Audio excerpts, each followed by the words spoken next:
The Jesuits, their moral maxims, and plots against kings, nations, and churches.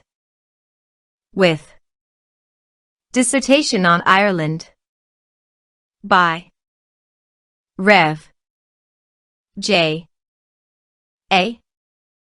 Wiley, LL.D. Author of The History of Protestantism. Hamilton, Adams, and Co. Edinburgh, John Menzies and Co.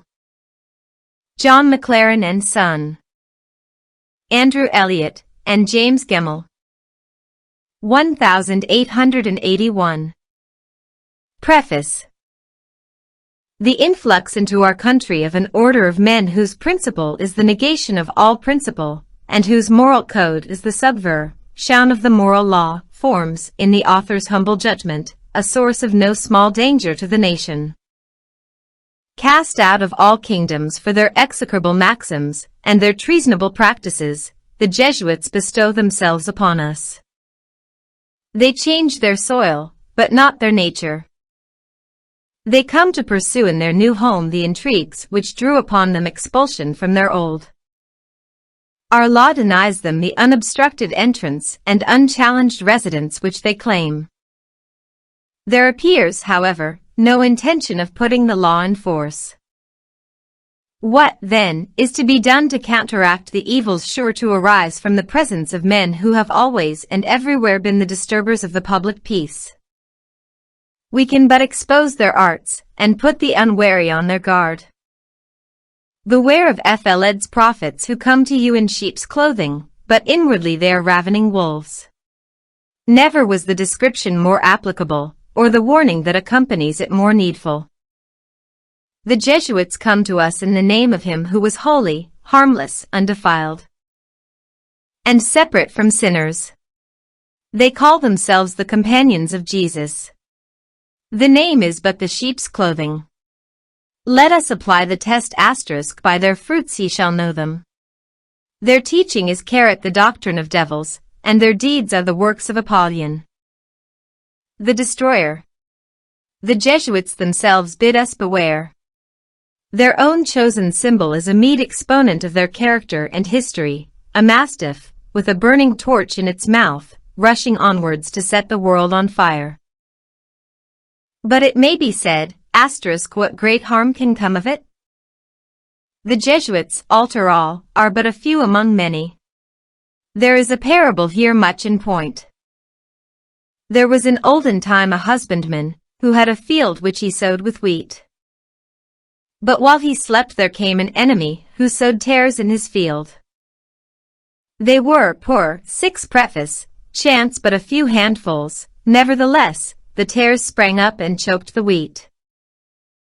Should any reader be of opinion that the author has seen the hand of the Jesuit in certain political events, where only an suspicious imagination could have discovered it, he may be reminded that, since the following pages were written, it has been found that the adviser of M. Joubert, the leader of the Boer insurrection, carried an affair which has occasioned the loss to Britain of much treasure, and blood, and prestige, is an Irishman, who was educated by the Society of Jesus. To humble and cripple our empire is a first object with the Jesuits at this hour. They aim, as said one who flaunts on British soil a red hat, that open symbol of revolt against the sovereign of Britain, to subjugate and rule an imperial race. The author cannot send forth this little volume without reiterate, once more, most humbly, yet most earnestly, his immovable conviction that the government of Britain and the government of God are, at this hour, proceeding on lines directly antagonistic, and that either we must change our course, or the Most High must alter his if a great catastrophe would be avoided. If both keep in the direction in which each is at present moving, a terrible collision is inevitable. Divine Providence is weakening and bearing down the papacy in the world at large. We are strengthening and propping it up. Yet we seem to hope that we shall come less out of the inevitable shock, or may even win the day in our struggle with the government of the Omnipotent. God raised up Britain and gave her greatness beyond the measure of all former empires. For what end? That she might subserve the interests of the gospel, as embodied in Protestantism. This is our first duty as a nation. The neglect of it is our first sin, no matter what other duties we make ourselves busy about. The laws of God Providence being what they are, we cannot retain our supremacy, or, it may be, even our existence, and neglect our great mission. But let be what may, the fate of our empire, whether it part in twain or dissolve in ruin, one thing is certain. Protestantism shall survive and triumph. Edinburgh, March, 1881. Contents. Chapter I. The Jesuits and the Reformation. 2. Jesuitism. 3. Luther and Loyola. 4. Discipline and divergence. V. The enrolling of the Jesuit army. 6. The training of the Jesuits. 7. Spiritual drill of the Jesuits, their oath. 8. The arsenal of the Jesuits, probabilism, etc. Point 9. Small arms, theological and moral maxims of the Jesuits. X. The organization of the Jesuits. 11. Spread of the Jesuits in Germany, Poland, etc. 12. Intrigues of the Jesuits in England, etc. 13. Intrigues of the Jesuits under James I and Charles I. 14. The Jesuits under Cromwell, Charles II, and James II. The Revolution. 15. Expulsions and suppression of the Jesuits. 16. Resuscitation of the order, and renewal of their plots. 17. The Jesuit in families. 18. The Jesuit in Scotland, European outlook. 19. Ireland, its half-centers drilling in ultra-Montanism. XX. Ireland, its many maladies and its one cure. The Jesuits. Chapter 1. The Jesuits and the Reformation. The Jesuits were called into existence to stem and, if possible, roll back the tide of the Reformation. Advanc ing over all opposition, this great religious revival, not yet half a century old, had acquired a strength and a breadth truly amazing. From the little Saxon town of Wittenberg it had spread itself out on the east and on the west, on the north and on the south, and now it occupied the vast territory which extends betwixt the shores of the German Sea and the foot of the Carpathian Mountains. Comprehending the powerful kingdoms of Saxony, Pomerania, Poland, Bohemia, Hungary, and Transylvania. Of states lying farther to the west, the Reformation had been welcomed by Norway, Sweden, Denmark, Holland, and the Netherlands. Its career among the Teutonic nations had been one unimpeded continuous victory. In a marvelously short period, the night which for ages had brooded over Germany had been chased away, and a countless multitude of men, of cities, and of nations, were rejoicing in the light of the new day. On the west of the Rhine, in Latin Christendom, the march of the Reformation had been equally rapid and equally triumphant. The mountains of Helvetia, so inaccessible to the phalanxes of Austria, had opened their gates to the reforming host.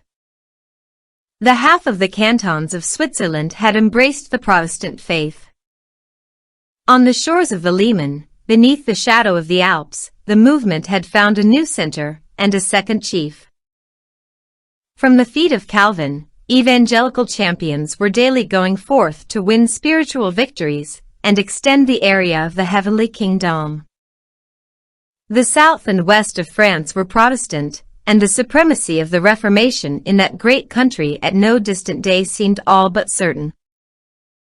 The brilliant roll of states, which had rallied themselves beneath the banner of the new faith, had lately received an important accession in the two great kingdoms of England and Scotland.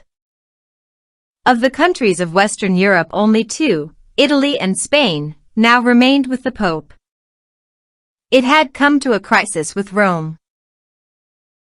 She had treated the movement, when it first broke out, and for some time thereafter, with contempt and indifference. It had been announced in the halls of the Vatican that a German monk of the name of Luther had risen up against the Church. But who cared for that?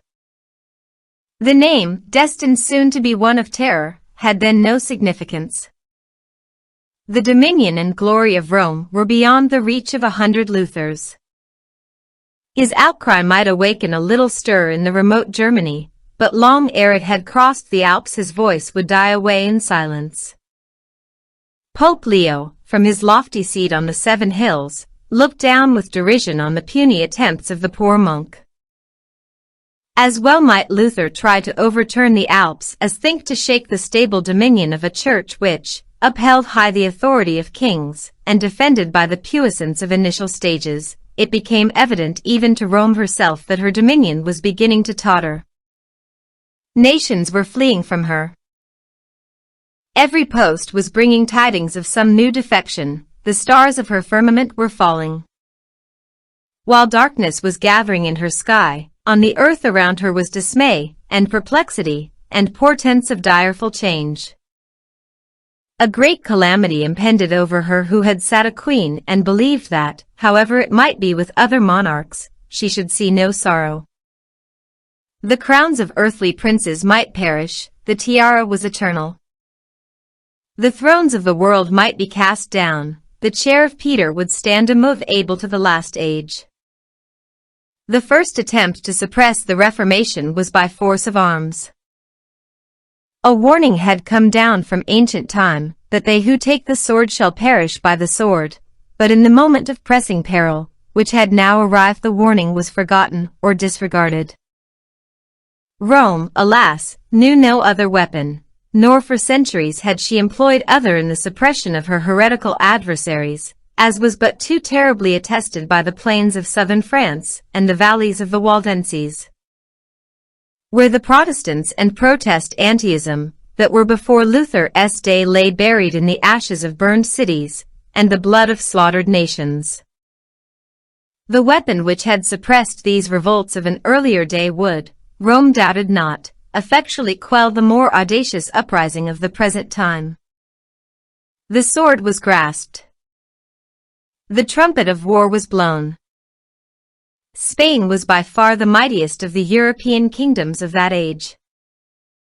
Its dominion, which began where the day rises and ends where night descends, embraced a world rather than a kingdom. It was this prodigiously powerful state that stepped down into the arena to do battle for Rome. First under Charles V, and next under Philip II. Its whole power was put forth to crush the Reformation. The conflict was long and fearfully sanguinary. Million after million of gold ducats, for Spain was wealthy then, did Charles and Philip lavish on the enterprise. One mighty army after another was swallowed up in their terrible battle fields, martyrs by the thousand were dragged to the stake, but the attempt, though made with all these rare conditions of success, was abortive. The Reformation remained unconquered. It rose triumphant over soldiers and executioners, over scaffolds and battle fields, and Rome was at last convinced that she must equip other combatants and forge other weapons, not indeed throw away the sword altogether, but join therewith an instrumentality more subtle and ethereal. If she would succeed in arresting a movement which threatened to sweep away what yet remained to her of her former greatness and glory. It was now that the Jesuits were brought upon the scene. Chapter 2. Jesuitism. Jesuitism was no new discovery or invention of Ignatius Loyola, though his name stands conspicuously connected therewith. The seat of Jesuitism was in the Popish system, and had been so from the beginning. It grew up and developed by equal stages with the system in which it was held. The first sowers of this evil seed were the popes of early days, and their coadjutors. When they forsook the objective rule of the divine word, and chose as their guide an authority variously known as reason, the inner light, philosophy, they started on a path of which Loyola, in the 16th century, their bold subtle casuistries, in short. Their attempt to master supernatural truth by an intellect which, in the conceit of its fancied strength, refused to accept the aid, or submit to the authority of the divine word, quickened the seeds which the early doctors had sowed.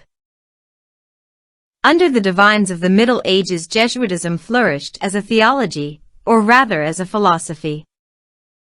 One of the greatest Jesuits who lived before the age of Jesuitism was Thomas Aquinas. He elaborated the principles which Loyola and the casuists of his school formulated into a system. But it was not till the 16th century that the harvest was reaped. In that century a fully developed gospel and a matured popery came together. The clear effulgent unveiling of the first necessitated a corresponding development of the last. The reformers went to the source of truth in the scriptures, and by their full and systematic exhibition of what God has therein been pleased to make known, they led Christianity forward into the light, and showed to men the divinity of her origin, and the beauty and strength of her principles. So in like manner did the Romanists fall back on the fundamental principles of their system, till then only partially known to themselves, and stating and defining them more clearly than heretofore. They disclosed to the world the blackness and deformity of popery, and the tremendous destructive power that is wrapped up in it. Loyola, of all men, helped to this issue. He came to this vine of Sodom, and gathering the clusters of her now fully ripened grapes, he expressed their juice into his cup, and presenting that deadly wine to the nations, he bade them drink and lie down in their moral and spiritual stupefaction. Chapter 3. Luther and Loyola. As the two systems, the good and the evil, a developed Christianity and a matured popery, come together, so too did the two men who were to stand at the head of these respective systems. Luther came first into the world, Loyola arrived only 3 years later. Their births, so near in point of time, were separated by a vast social distance. Luther was a miner's child, and drew his first breath in an humble cottage on the Thuringian plain.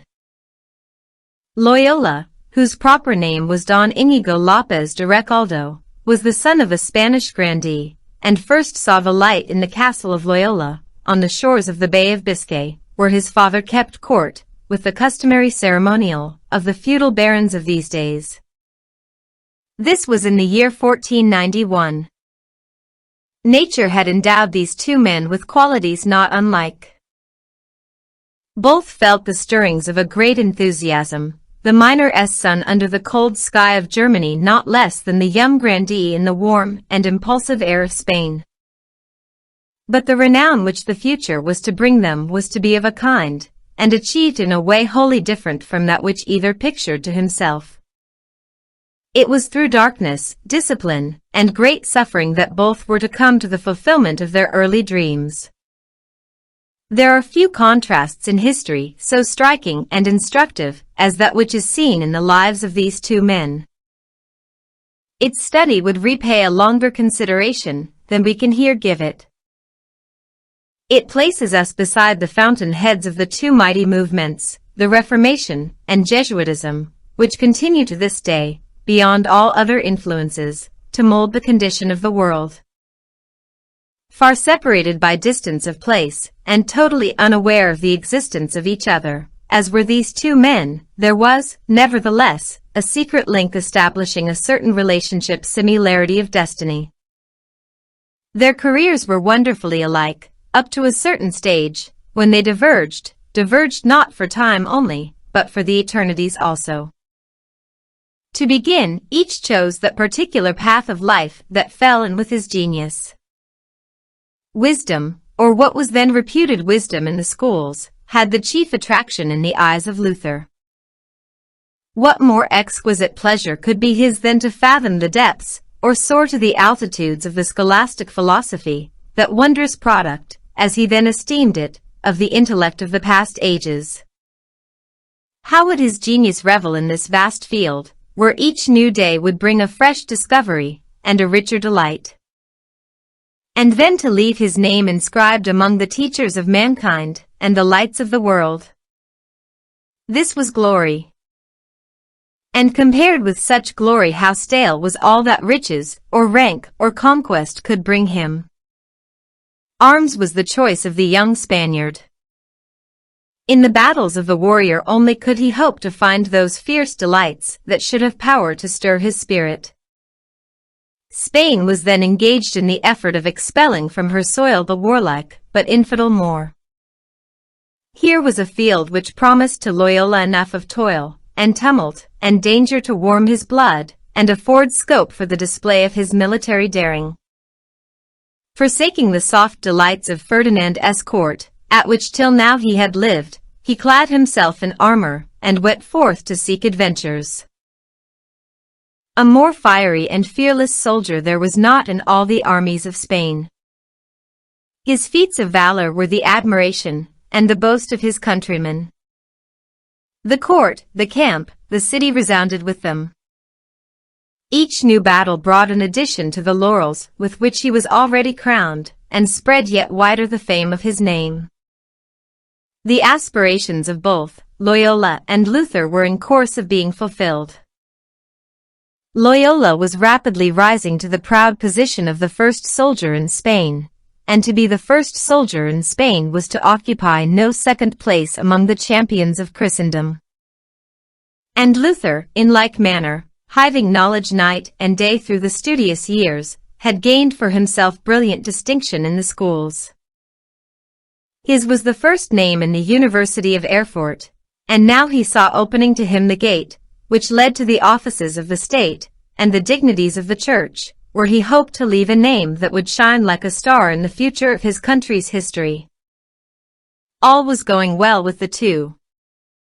The goal was near, in a little it would be reached, and their dream of earthly glory and happiness would be realized. Chapter 4. Discipline and Divergence. It was at this stage of their career that a hand was put forth, and a sudden arrest was laid on both. Each became the subject of a solemn and awful dispensation, which said to them plain as articulate speech, "No farther can you proceed on this path. Henceforward the current of your life must be diverted into another channel."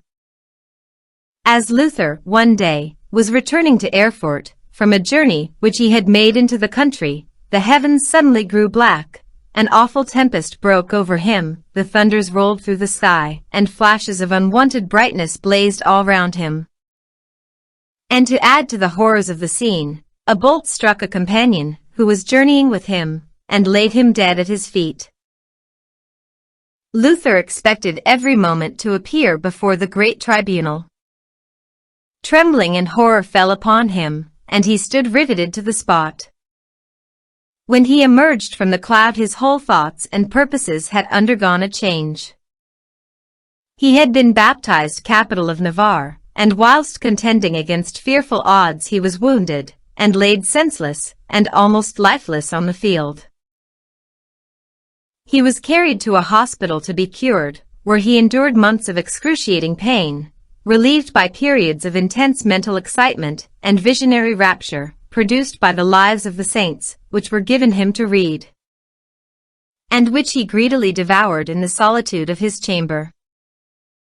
Thus were both men, in the full tide of their success, their honors on the point of blossoming, laid hold upon, and brought in a moment to the grave's brink.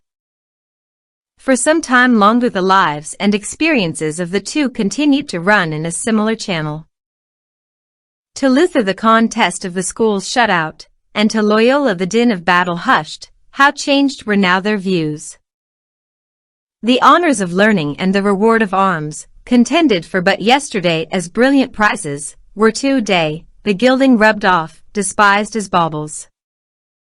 In the stillness of their cells they were brought face to face with the realities of that eternal world, to the bound area of which they had been so suddenly and unexpectedly brought.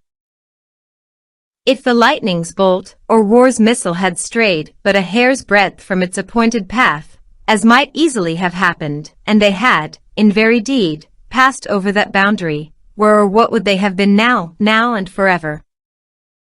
This was the thought that forced itself upon them. They had looked death in the face, and the image of death had called up the remembrance of sin, and the remembrance of sin had awakened conscience. Oh!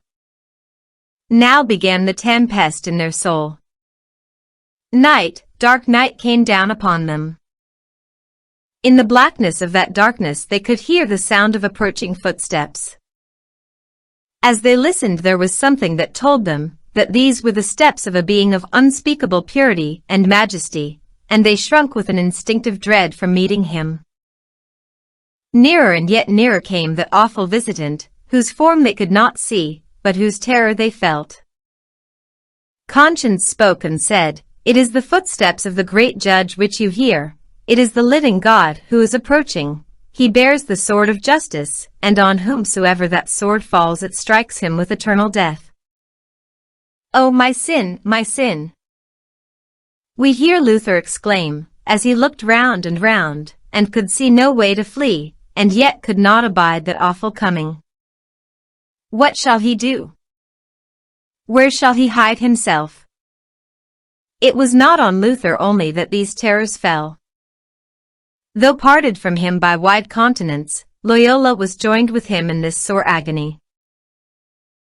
The same cry with which the cell at Erfurt resounded, broke from the lips of Ignatius Loyola, amid the mountains of Spain.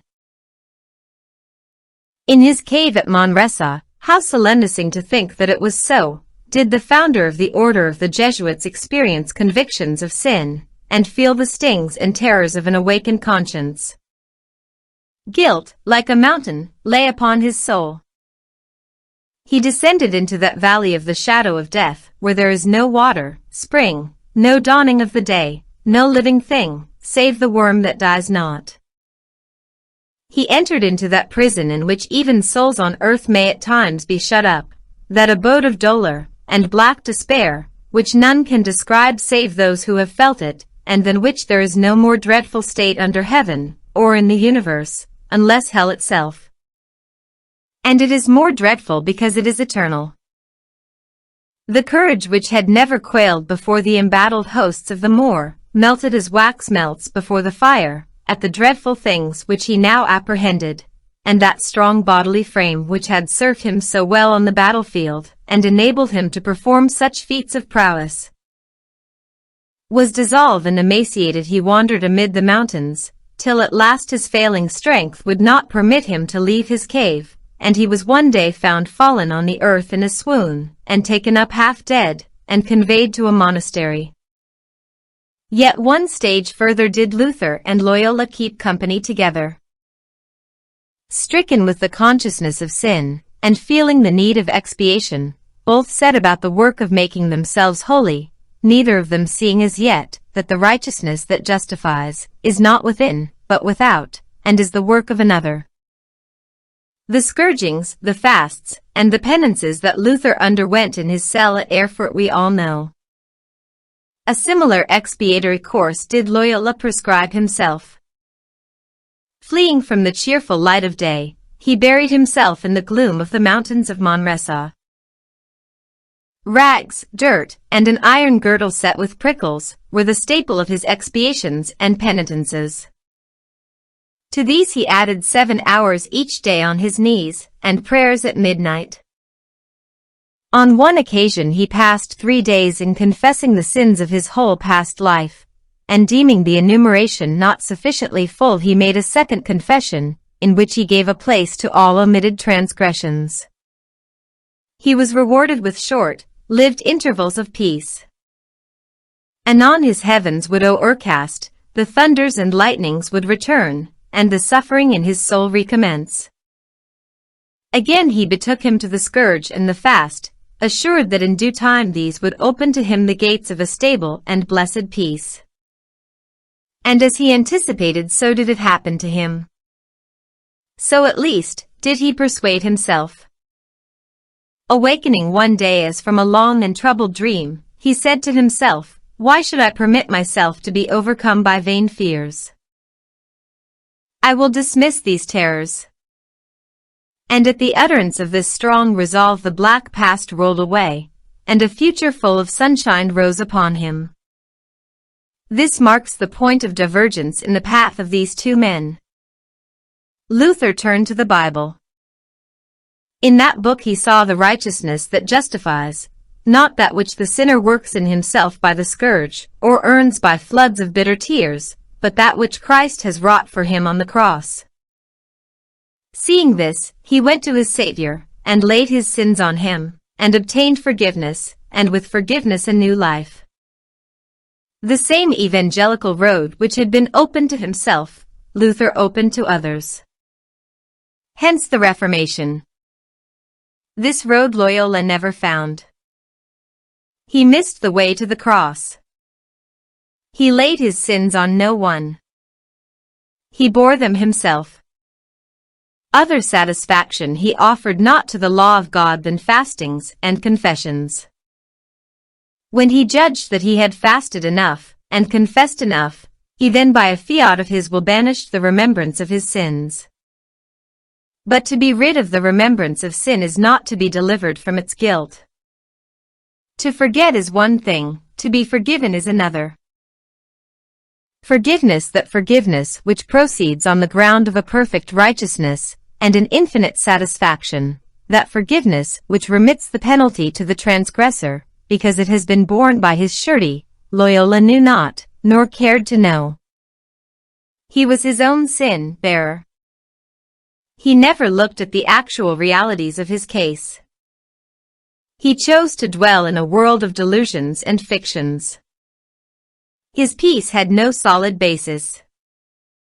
He never submitted his mind to the teaching of the Bible. And as he slighted its instructions in the all-important matter of his reconciliation with God, turning haughtily away in the pride of his own righteousness from the great sacrifice of expiation, and by the strength of his own will, not the cleansing virtue of the blood. Compelling peace, delusive peace, so throughout the whole of his future career, he surrounded himself with fancies and self-deceptions, and was guided, not by the scriptures of truth, the alone source of a true illumination of and voices.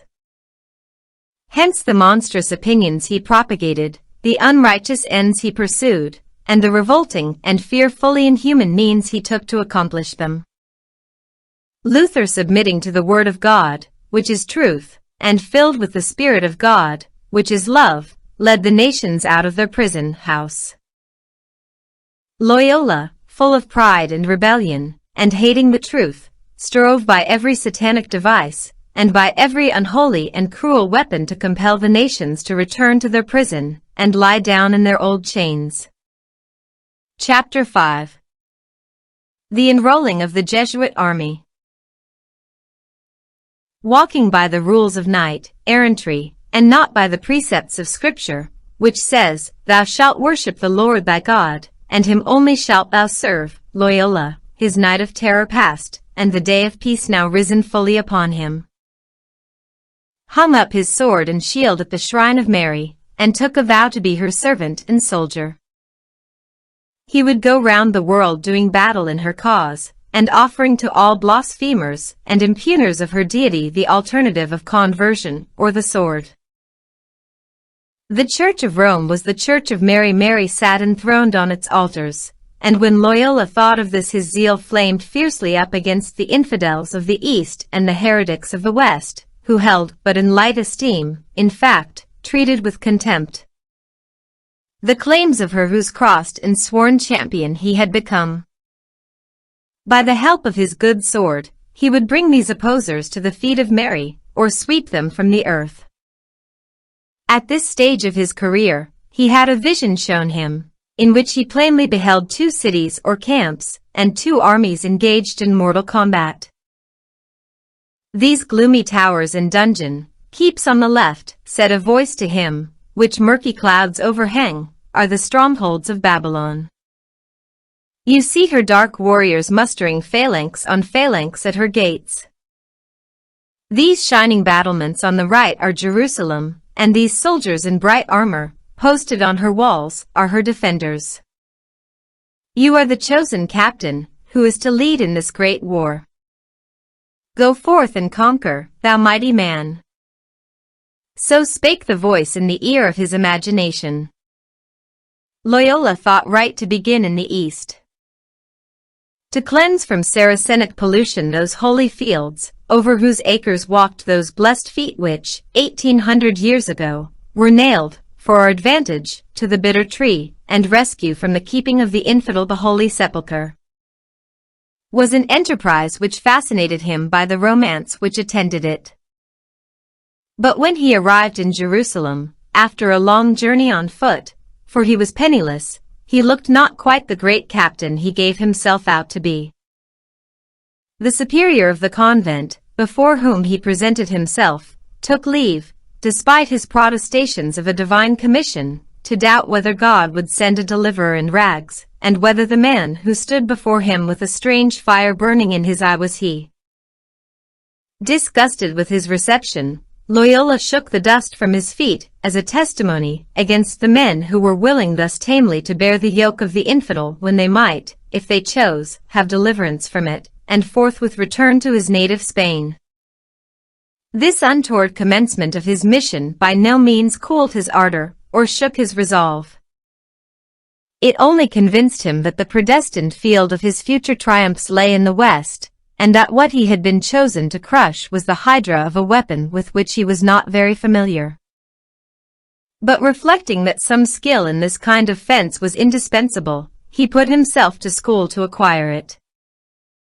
A man of 35, he sat down on the same bench with the youth in the public seminary of Barcelona, and began resolutely the study of Latin. From thence he passed in succession to the University of Alcala, of Salamanca, and, in 1528, of St.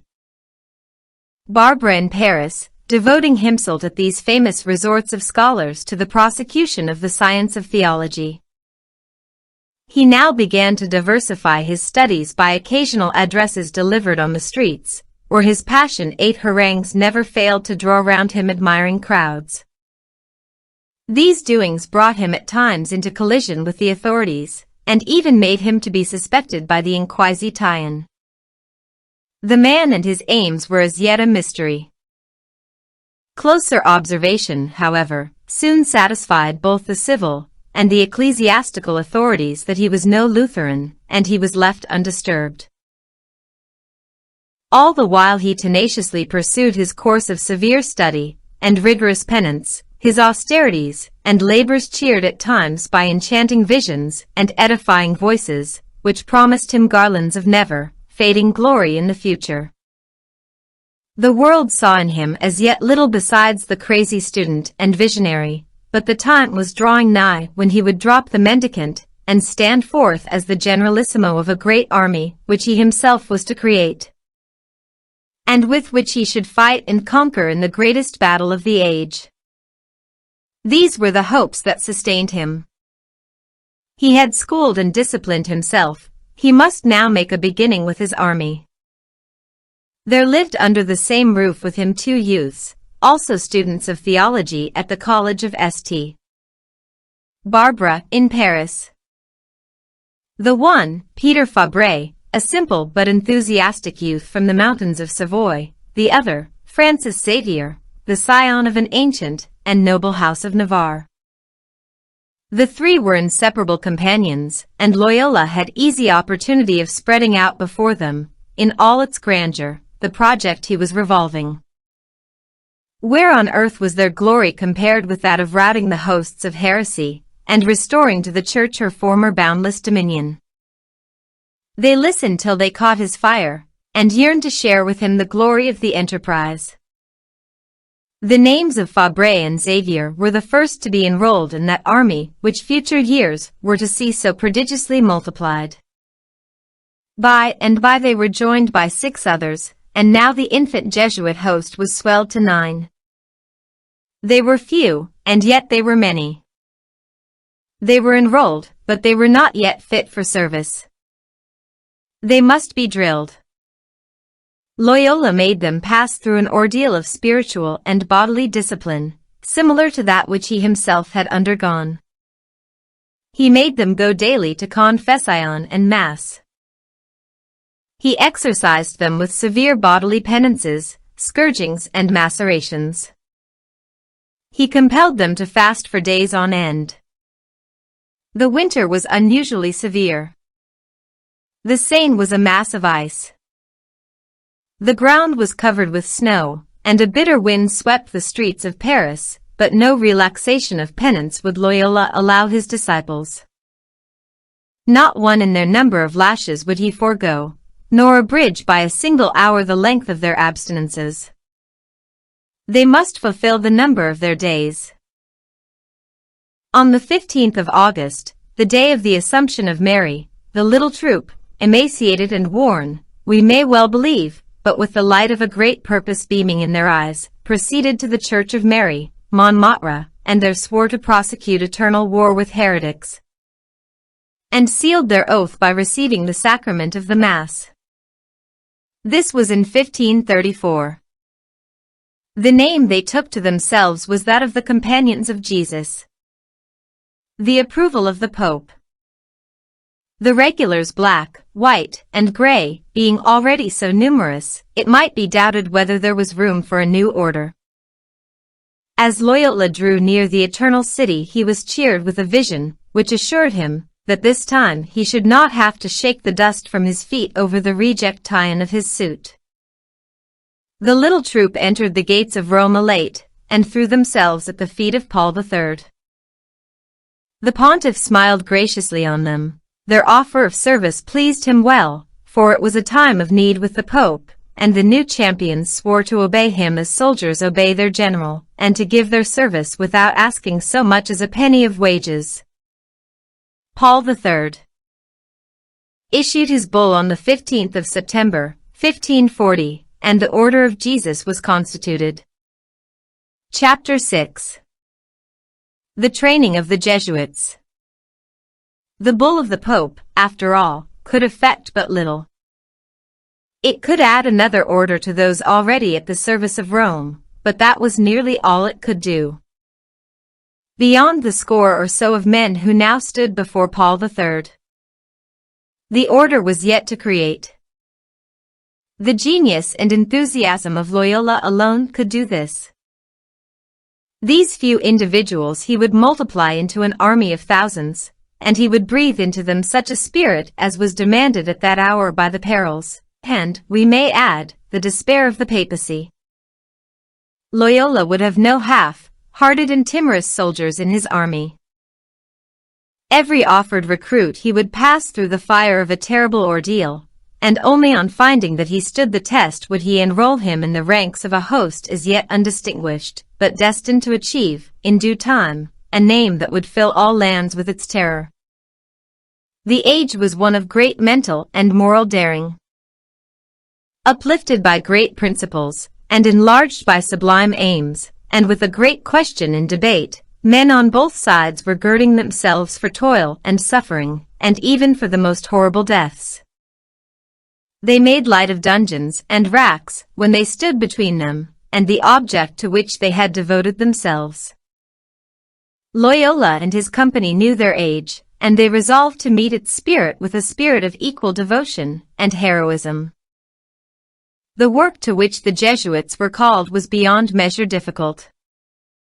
They must do what Charles V had failed to do with all his armies and executioners.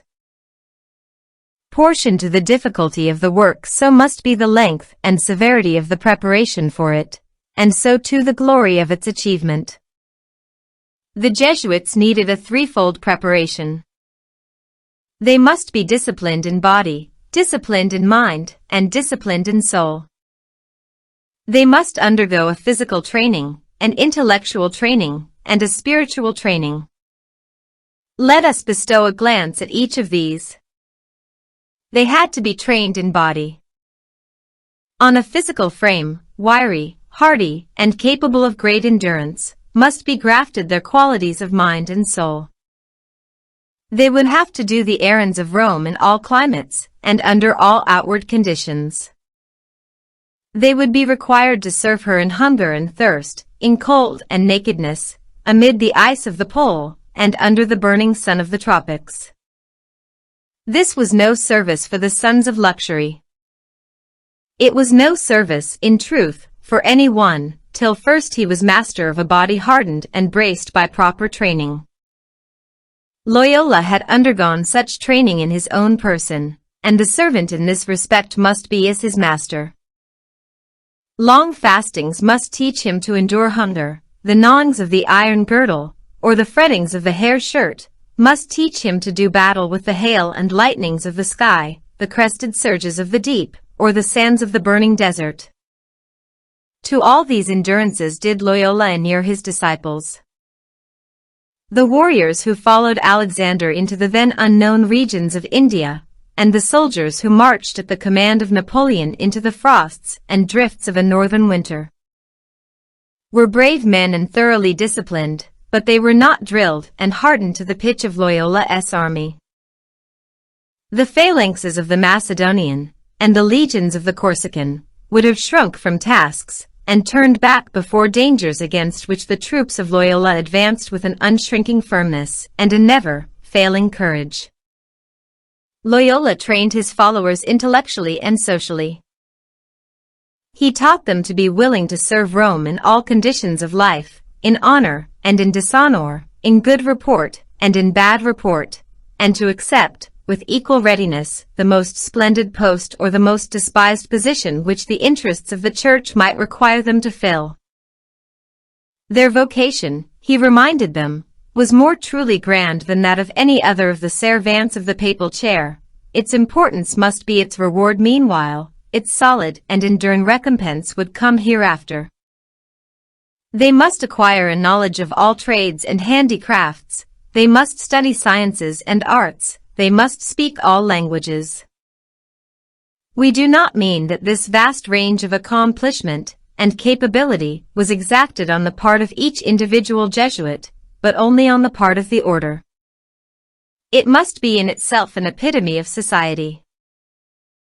The order must be able to send forth men for all departments of life, for the plough, for the loom, for the factory, for the bourse, for the school, for the bench of justice, for the army, and for the church. Its members must wear an infinity of shapes, play an infinity of parts, and disperse themselves so widely among professional pursuits, as to make it impossible to be believed that they were all moving on one point, and all obeying one head. Some were to counsel kings, others were to guide the consciences of ministers of state, others to lead armies, others to declaim in parliaments, and others to harangue at country fairs. They were to preach all theologies, Lutheranism, Calvinism, Arminianism, Anabaptism. They were to be Mohammedan dervishes, Indian fakirs, and Chinese pundits. By these counterfeits they would open their way into all circles, and into all countries, and be able to mold and guide opinion, and yet the quarter from which the inspiration came should not be known. Their mission, on which all their efforts were made to concentrate, was to quench the liberties of the New Age, corrupt the churches of the Reformed faith, undermine the thrones of disobedient kings, convulse non-Catholic nations, in short, to break down the world and, having broken it down, to build it up again, and assume the government of it. Chapter 7. Spiritual drill of the Jesuits, their oath. But this which we have described was only the outward preparation of the Jesuits. They needed an inward and spiritual training. This, after all, was the main thing. For of what use to them would be those powers of body, and those capacities of intellect, if the soul lacked power to call forth these energies and direct them to the accomplishment of the great objects of the order. The Jesuits were to do battle with men filled with the Spirit of God. Loyola well knew that the rank and file of Roman down in the first onset. He must have men similarly attempered in soul with those with whom they were to do battle. With the Spirit that comes from above he could not fill them, but he could inspire them with his counterfeit. In this Loyola showed vast knowledge of the human heart. All candidates for admission into his order he made to pass through a make-believe of conversion. He shut them up apart, that in the silence and partial darkness of their solitary chamber, they might fix their minds, day after day, in close and steadfast meditation on certain prescribed subjects. They were first to dwell in thought on the sins of which they had been guilty. They were next to turn their contemplations on the torments of hell, and to aid their imagination, pictures of the place of woe were hung upon the walls of their apartment. Seen in the dim light, these representations were sufficiently suggestive. Having dwelt long enough on death, and the solemn scenes that come after it, they were bidden next turn their thoughts to more agreeable subjects. They were to admit the light, and surround themselves with flowers and perfumes, and they were to strive to realize that just as the body was now encompassed with emblems of beauty and joy, so the soul in like manner had entered within the gates of the new paradise. Here was a travesty, stage by stage, of that work of conviction, by which the Spirit of God leads the sinner to the Savior. This was not the awakening of conscience, it was simply the excitement of the imagination. That excitement was brought on by the application of such stimulants as seclusion, darkness, and vivid representations of the place of these in their turn led to ecstasies and visions. And those who were visited with these transports regarded themselves as the special favorites of heaven. This begot in them pride, and that pride kindled in their bosoms the fire of a fierce fanaticism against the adherents of that false faith which they had been chosen, as they believed, to combat and crush.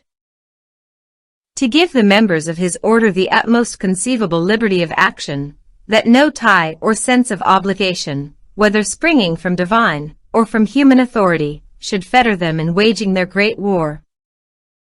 Loyola released them from every law save that of the constitutions which he framed for them. These constitutions Loyola had compiled by immediate inspiration. The Virgin descended to dictate them to him, so did he affirm. The members of the Society of Jesus were to know no other code, and obey no other authority. The constitutions were to them in the room of the Bible, in the room of Christianity itself. They were to see in their superior only Christ. They were to hear in his commands the voice of God, and obey as they would God himself. They were to be in the hands of their general, as a staff, or as a corpse. They must raise no question, even in the innermost recesses of their heart, touching the rightness or wrongness of any command that their general might lay upon them. They had but one duty in reference to it, even to hear it and execute it. Conscience consigned to a sepulchre, even self laid in the tomb, the man, if a being without reason, without will, without liberty, could be dignified with that name, now entered the fated circle, and henceforth knew only one thing. The pros quotidian of that thrice accursed work which he had been chosen to do. But that work, in his eyes, was the grandest mission that could be assigned to mortal. Its accomplishment would earn for him eternal renown on earth, and the yet more brilliant reward of crowns and scepters in paradise. Fairness, however, requires that we should say that the constitutions enjoin the members of the order not to commit sin unless it be necessary. Necessary to commit sin, exclaims the unsophisticated reader. Yes, if it be done for the greater glory of God. So is it written in the constitutions which Mary descended to dictate to Loyola. In Chapter 5 of Part 6. Of the constitutions, we find the following rule: no constitution, declaration, or order of living can involve an obligation to commit sin, venial or mortal, unless the superior command them in the name of our Lord Jesus Christ, or in virtue of holy obedience. So then, there are cases in which God may be more glorified by our doing what he has forbidden than by our keeping what he has commanded. The judgment of the superior decides unerringly in all such questions, and when he issues his fiat, the Jesuit is to esteem the act he enjoins a virtue, even though in the codes of the world it should be denounced as a crime, and the doer of it adjudged to be rewarded with a halter. It remained to give the finishing touch to the Jesuit. Trained in body, disciplined in mind and soul, self-surrendered, taught to see only God in his general, and to obey him as a staff obeys the hand in which it is held. There remained but one thing more, one other fetter to be wound around the already sorely manacled man, the awful oath, namely, to the omnipotent God, and the heavenly hierarchy, and see, which every novitiate was compelled to swear on the threshold of the order, promising prompt, unquestioning, unconditional obedience to his general in all things. With this adjuration resting upon him, he entered and took his place in this army of the dead as a sword is dead when it rests in its scabbard, but alive as a sword is alive when grasped by the hand of a strong man. Yes, a sword, as has been well said, whose hilt is at Rome, and its edge everywhere. We stand amazed at the vastness of this conception. It had birth in the brain of an enthusiast, a self-deceiver, and yet what a perfection and completeness belong to it. What patience, what cool practical sagacity, what organizing skill, and what insight into the strength and weakness of human nature do we see Loyola bringing to the task of carrying out his conception. It is, too, perfectly adapted to its end. All proposals of popes and emperors hitherto had fallen miserably short of the crisis. Loyola's idea was the only one that met the emergency that had arisen. Rome was lost had not Loyola come forward at this juncture with his Order of Jesus. The conception, bating its monstrous impiety and iniquity, has a depth and a breadth which dazzles and awes, and even stupefies one, A.P. Paring, but the greater the longer it is contemplated. Chapter 8. The Arsenal of the Jesuits, Probabilism, and c. What armor did Loyola provide for the soldiers whom he sent forth? We have seen what great pains he bestowed on their drill. It was to be presumed that his labor and care on their behalf would not end here. Soldiers without weapons. An army without an arsenal. No, Loyola did not leave his work half done. Weapons in store did he provide, such as were meet for the cunning hands and strong arms of his soldiers, weapons to slay not the body, but the soul. Let us visit the arsenal of the Jesuits. We look round upon its walls with a feeling of amazement and awe. Here hang sword and spear, here hang buckler and shield, here, in short, is a countless array of dreadful instruments, which have been welded in the fire and hammered on the anvil of an infernal logic. Behold the arms of Rome's mighty men. With these of the living God, and from this storehouse will they harness and equip themselves for the battles of the future. Surely, we exclaim, as we survey this dreadful artillery, Loyola did not fashion with his own single hand all these deadly instruments. No. The task was too great for any 100 forges have blazed, and 100 Vulcans have toiled to fabricate these weapons of war. Loyola was followed by artificers more dexterous and cunning in this kind of work than himself.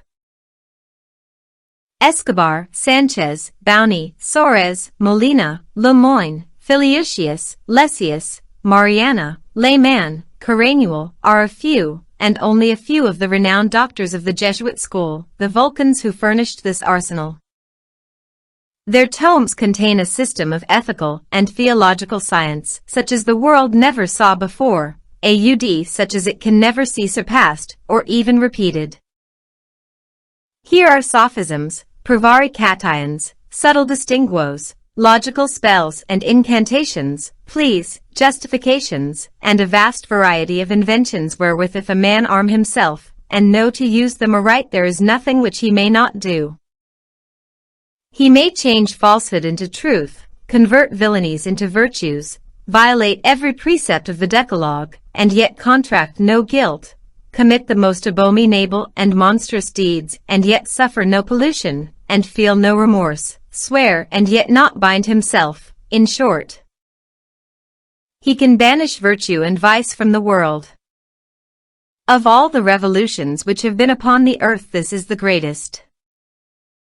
It is a second golden age which the order of Jesus have inaugurated, for let their maxims be universally adopted and acted upon, and there can be no more sin, and consequently no more suffering on the earth. Let us take down a few of the more notable of the weapons that are displayed in this arsenal, and spend a few moments over them. The first great maxim of the Jesuits is that the end justifies the means. This may be styled their battle axe. It is a weapon of truly dreadful force. We know of nothing so strong that it cannot dash in pieces. A few blows from it will suffice to batter down all the fences of law and authority, whether those of earthly sovereigns or of the eternal King. The Jesuits have not merely formulated the maxim in words, it pervades the whole of their moral teaching. It is inwrought with all their casuistry, and it has been 100 times exemplified in practice. We must explain. It is not every end that justifies the means. It is only the end of the Jesuit. This, however, hardly limits to any perceptible or practical effect the application and force of the maxim. What is the end of the Jesuit? He makes answer. It is the greater glory of God. Finely and piously spoken. But stay. Who and what is God to the Jesuit? The Church to him is God. She represents God and acts for God on the earth. But the order of Jesus is the noblest, the worthiest, and the holiest order in the Church. Nay, practically, the order of Jesus is the Church. The two are convertible terms, for what is the Romish Church of today but a great Jesuit club? The Pope sits in the chair and wears the tiara, but the general of the Jesuits stands at the helm and steers the vessel. It is the mouth of Leo that promulgates the decree, it is the pen of the general that indites it. The order of Jesus and the Roman Church, they are one.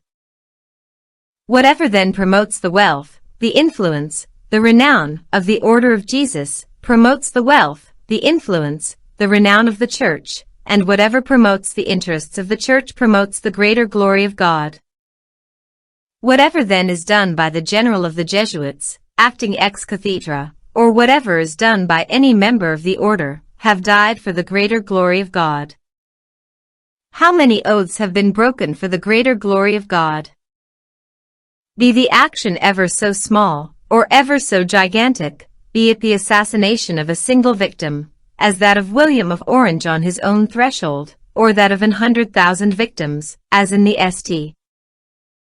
Bartholomew massacre, the Jesuit has only to pronounce over it the Kabbalistic phrase, the greater glory of God, and straightway the monstrous crime becomes a holy deed.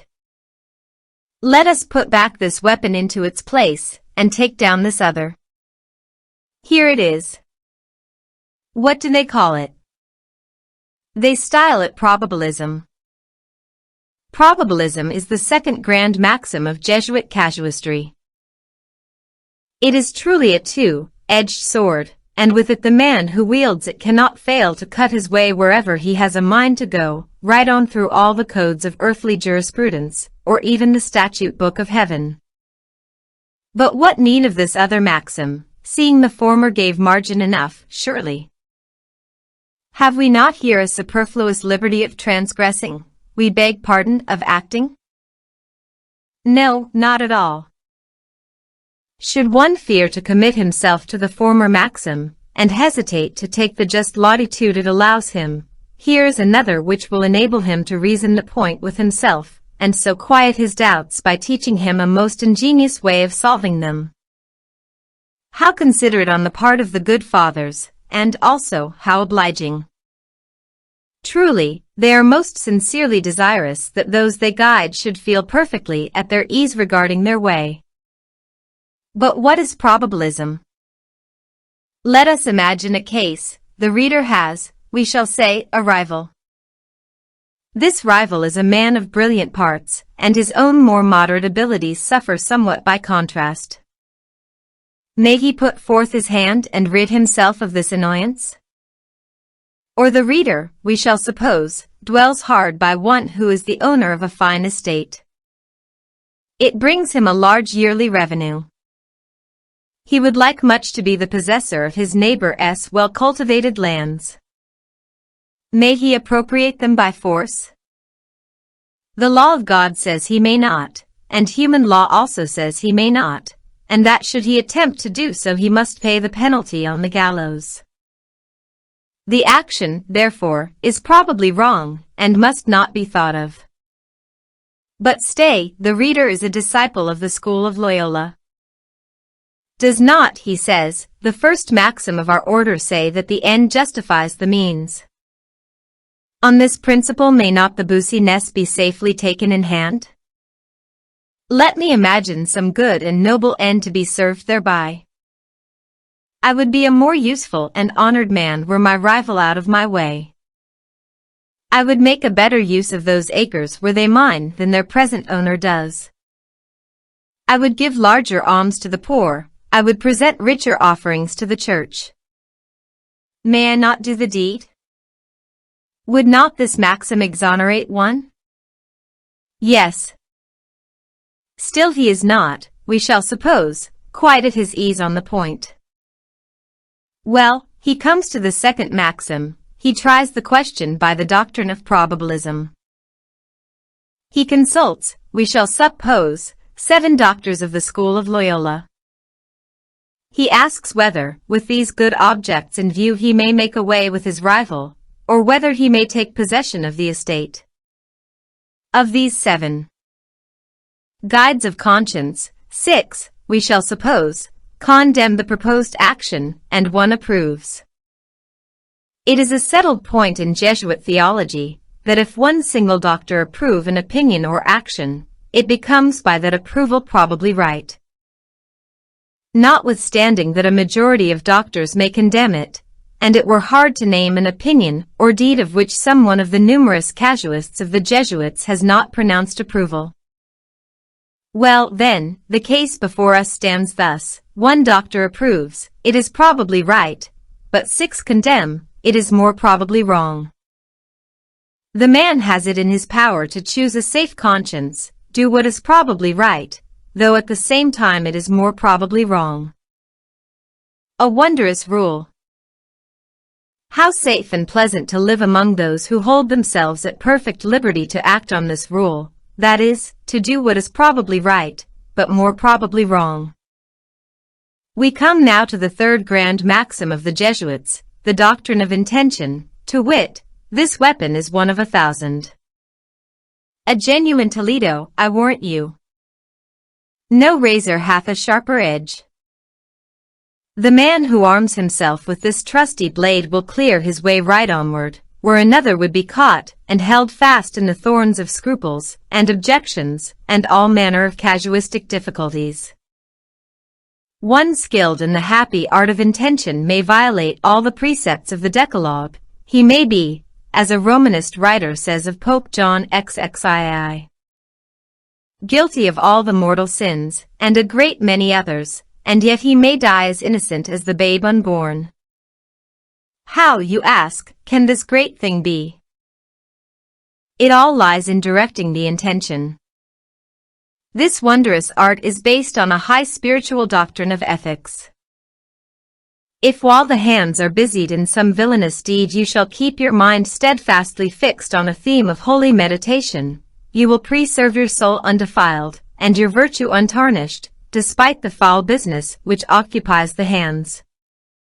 Now for the exposition. The seat of sin is the soul, say the casuists. It is not the bones, the muscles, or the nerves which are the sinners. It is the intention with which the act is done that communicates to it the quality of virtue or of vice. Hath not the law so determined? It says, Thou shalt not covet. But may I not appropriate my neighbor's vineyard without indulging the feeling of covetousness in the heart? I keep steadily the while before my mind the noble and devout uses I mean to make of what I purloin. And may I not remove a rival or an enemy out of my path without indulging that hatred which the law denounces as murder? Yes, I may, provided I piously think the while of the good to myself, or to the church for which the act of killing him opens the way. But if one is so wicked as to steal from sheer greed, or to kill from pure hatred, he is a base person. With such a one we will have nothing to do.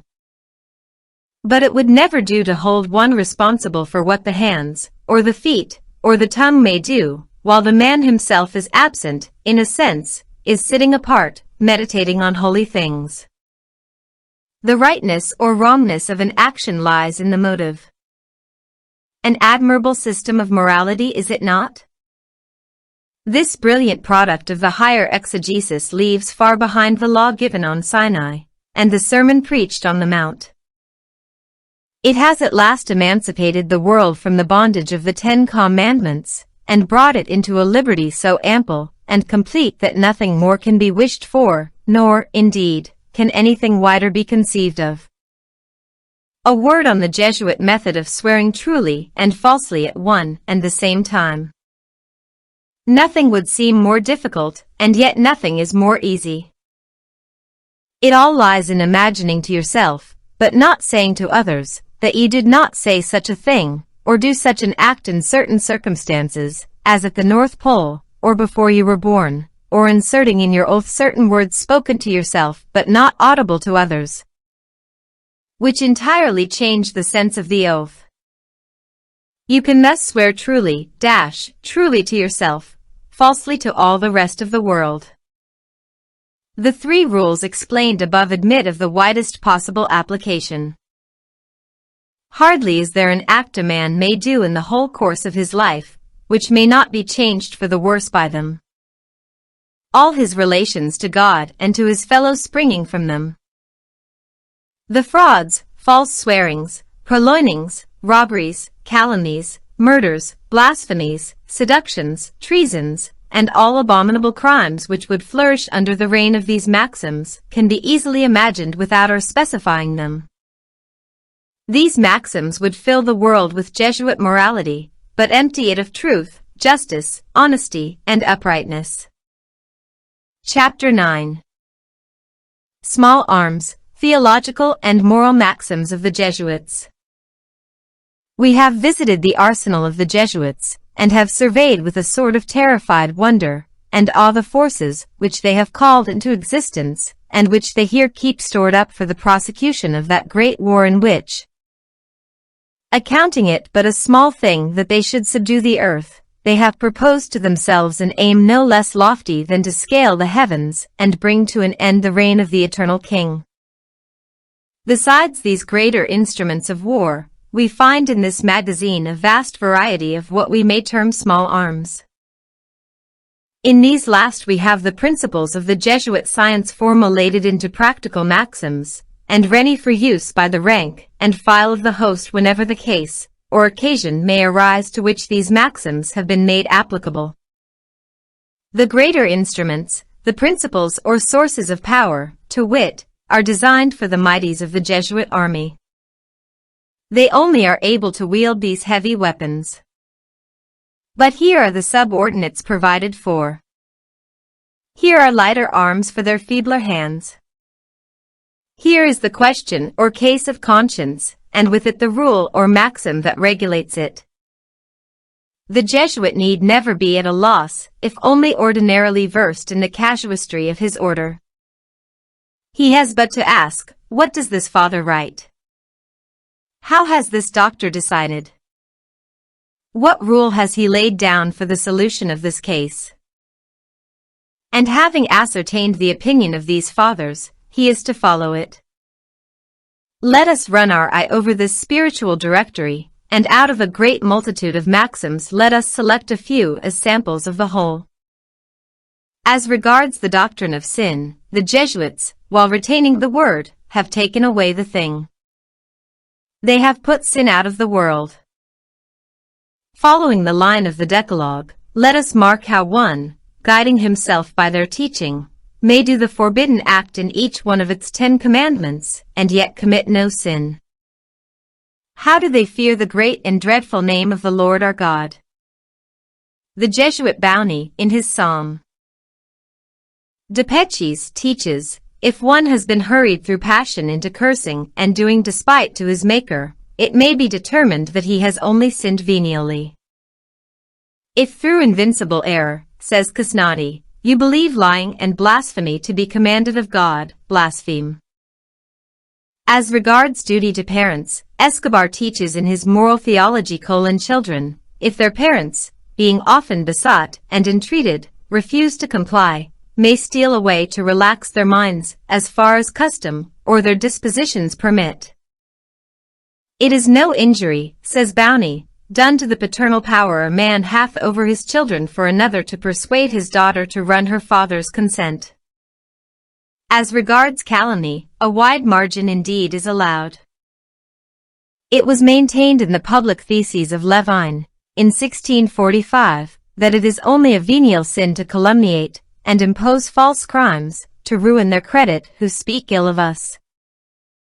That it is not any mortal sin to calumniate falsely, to preserve one's honor, is no doubt a probable opinion, says Caramil, for it is maintained by above 20 grave doctors, by Gaspar Hutrado, and c. So that, if this doctrine be not probable, there is hardly such in all the body of divinity. As regards promises, the Jesuit teaching provides that one may keep or break them as one has a mind. Promises oblige not, says Molina, when a man hath no intention to engage himself when he makes them. Now it seldom happens that a man hath that intention unless he be bound by oath or contract, so that when he says simply, I will do such a thing, it is conceived he will do it if his mind alter not, for no man will on that account deprive himself of his liberty. Sanchez has taught a doctrine which must administer great relief to all prevaricators. It is permitted to use ambiguous terms, leading people to understand them in another sense from that in which we understand them ourselves. Great latitude and license have been extended to the administrators of justice. Considering justice simply in itself, says Escobar, a judge may lawfully take a sum of money to give sentence for which of the parties he pleaseth, when both have equal right. If a judge receive a bribe to pass a just sentence, he is bound to restore it, because he ought to do justice without a bribe. But if the judge be bribed to pass an unjust sentence, he is not obliged in conscience to make any restitution. Not less explicit is the opinion of John Baptist Taberna. If a judge has received a bribe for passing an unjust sentence, it is probable that he may keep it. This opinion is defended and maintained by 58 doctors. It would hardly be possible for one to be guilty of simony, as it has been defined by the Jesuit Maxim. Simony, according to Valencia, consists in the receiving of a temporal good as the just price of the spiritual. If, therefore, the temporal be demanded, not as the just price of the spiritual, but as the motive determining the man to confer, there is no simony at all. Though he look on the possession of the temporal good as his end and expectation. The case of fraudulent bankrupts has been very tenderly considered. May he who turns bankrupt, with a safe conscience, retain as much of his own goods as is requisite to maintain himself handsomely, any indicor vivat? I with Lessius affirm he may, says Escobar. Even thieves have been very kindly handled by the fathers. Vasquez, a very grave doctor, says if one saw a thief going to rob a poor man, it would be lawful to divert him from his purpose, by pointing out to him some rich individual, whom he might rob in place of the other.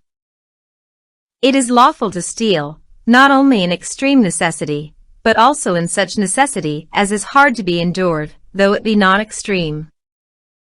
The rights of the wife have received, at the hands of the fathers, a very liberal interpretation indeed.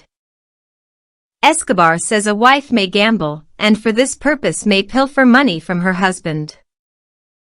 He further concedes to her the right of having recourse to the same expedient to buy her clothes, or get other things she stands in need of. Larceny on the part of servants. Valerius Reginald teaches that domestics, if they take anything without consulting their masters, being rationally persuaded that it is no injustice to them, commit no crime. Servants are excused both from sin and from restitution, if they only take an equitable compensation, that is, when they are not furnished with such things for food and clothing as are usual in other houses, and which ought to be provided for similar servants. It is not all gain, however, on the part of the pilferer. The peccadillo has to be owned in the confessional, and a small sum paid for absolution. It is hard to say what limits the fathers have put on homicide, murder, and assassination, or whether they have put any. The science or art of assassination is thus explained to Pascal by the Jesuit: by the word assassins, we understand those who have received money to murder one, and, accordingly, such as kill without any reward for the deed, but merely to oblige their friends. Do not come under the category of assassins. Again, by the universal consent of the casuists, it is lawful to kill our calumniator, if there be no other way of averting the affront. Again, priests and monks may lawfully prevent those who would injure them by calumnies from carrying their ill design into effect, by putting them to death. Again, a priest may not only kill a slanderer, but there are certain circumstances in which it may be his duty so to do. The right of assassination politique has been established positively by Emmanuel Sa, Alphonse Salmeron, Gregory of Valence, and Anthony Santorum. Either, say they, the tyrant possesses the state by a legitimate right, or he has usurped it. In the first case, he ought to be deposed by a public judgment, after which, every individual may become the executor of his own will. Or the tyranny is a legitimate, and then every man of the people may kill him. It is permitted to every man to kill a tyrant, says a German Jesuit, Adam Tanner, 6, who is such as to substance.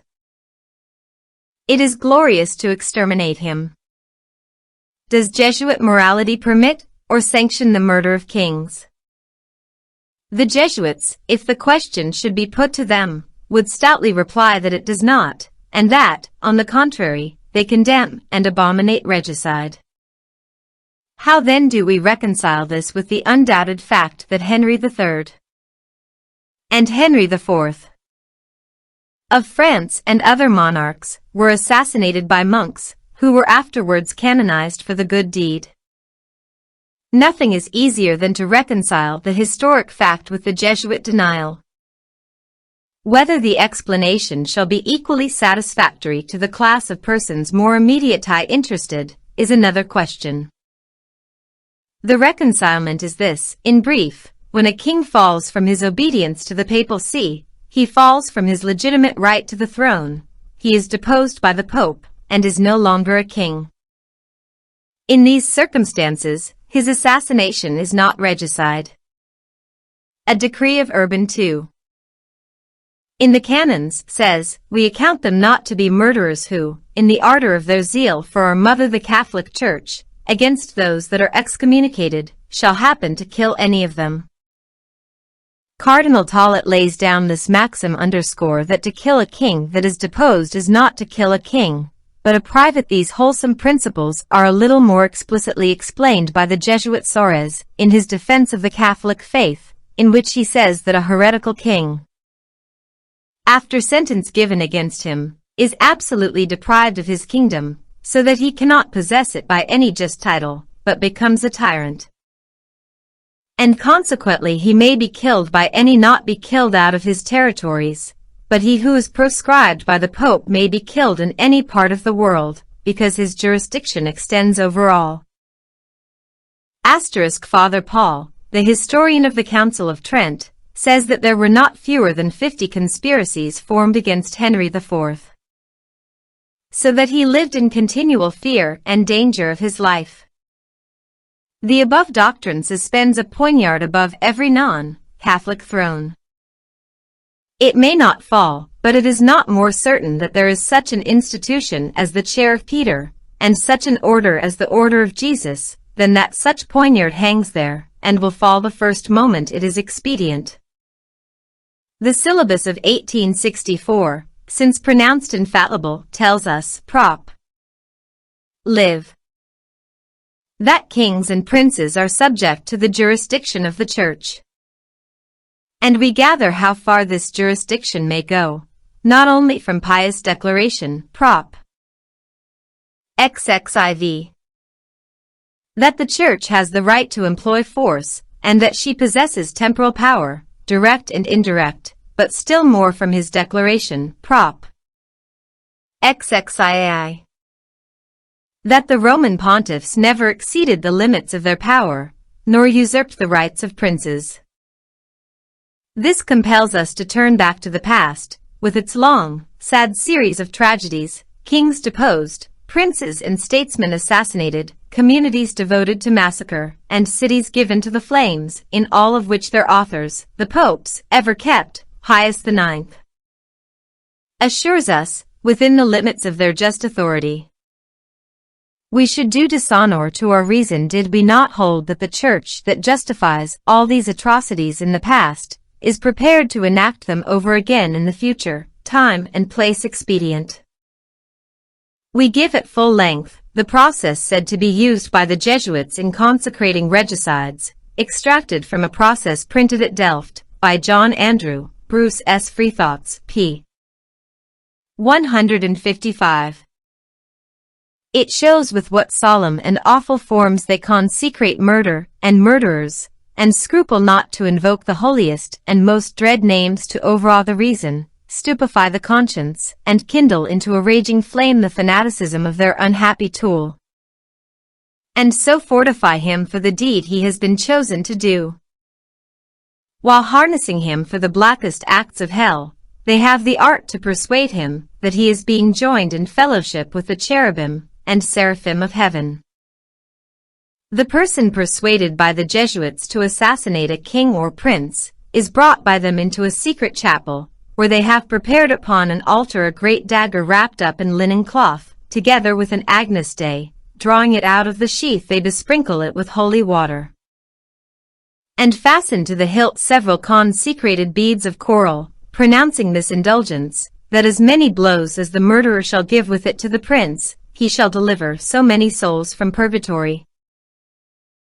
After this ceremony they put the dagger into the parricide's hand, and recommend it to him thus, Thou chosen Son of God, take the sword of Jephthah, the sword of Samson, the sword of David wherewith he cut off the head of Goliath, the sword of Gideon, the sword of Judith, the sword of the Maccabees, the sword of Pope Julius II, wherewith he cut off the lives of several princes his enemies, filling whole cities with slaughter and blood. Go, and let prudence go along with thy courage. Let God give new strength to thine arm. After which, they fall down on their knees, and the superior of the Jesuits pronounces the following exorcism, Come, ye cherubims, ye seraphims, thrones and powers. Come, ye holy angels, and fill up this blessed vessel with an immortal glory. Do ye present him every day with the crown of the blessed Virgin Mary, of the holy patriarchs and martyrs. We do not look upon him now as one of ours, but as one belonging to you. And thou, O God, who art terrible, and kill the tyrant and heretic, for to give his crown to a Catholic king, comfort, we beseech thee, the heart of him we have consecrated to this office. Strengthen his arm, that he may execute his enterprise. Clothe him with the armor of thy divine power, that, having performed his design, he may escape the hands of those who shall go in pursuit of him. Give him wings, that his holy members may fly away from the power of impious heretics. Replenish his soul with joy, comfort, and light, by which his body, having banished all fear, may be upheld and animated in the midst of dangers and torments.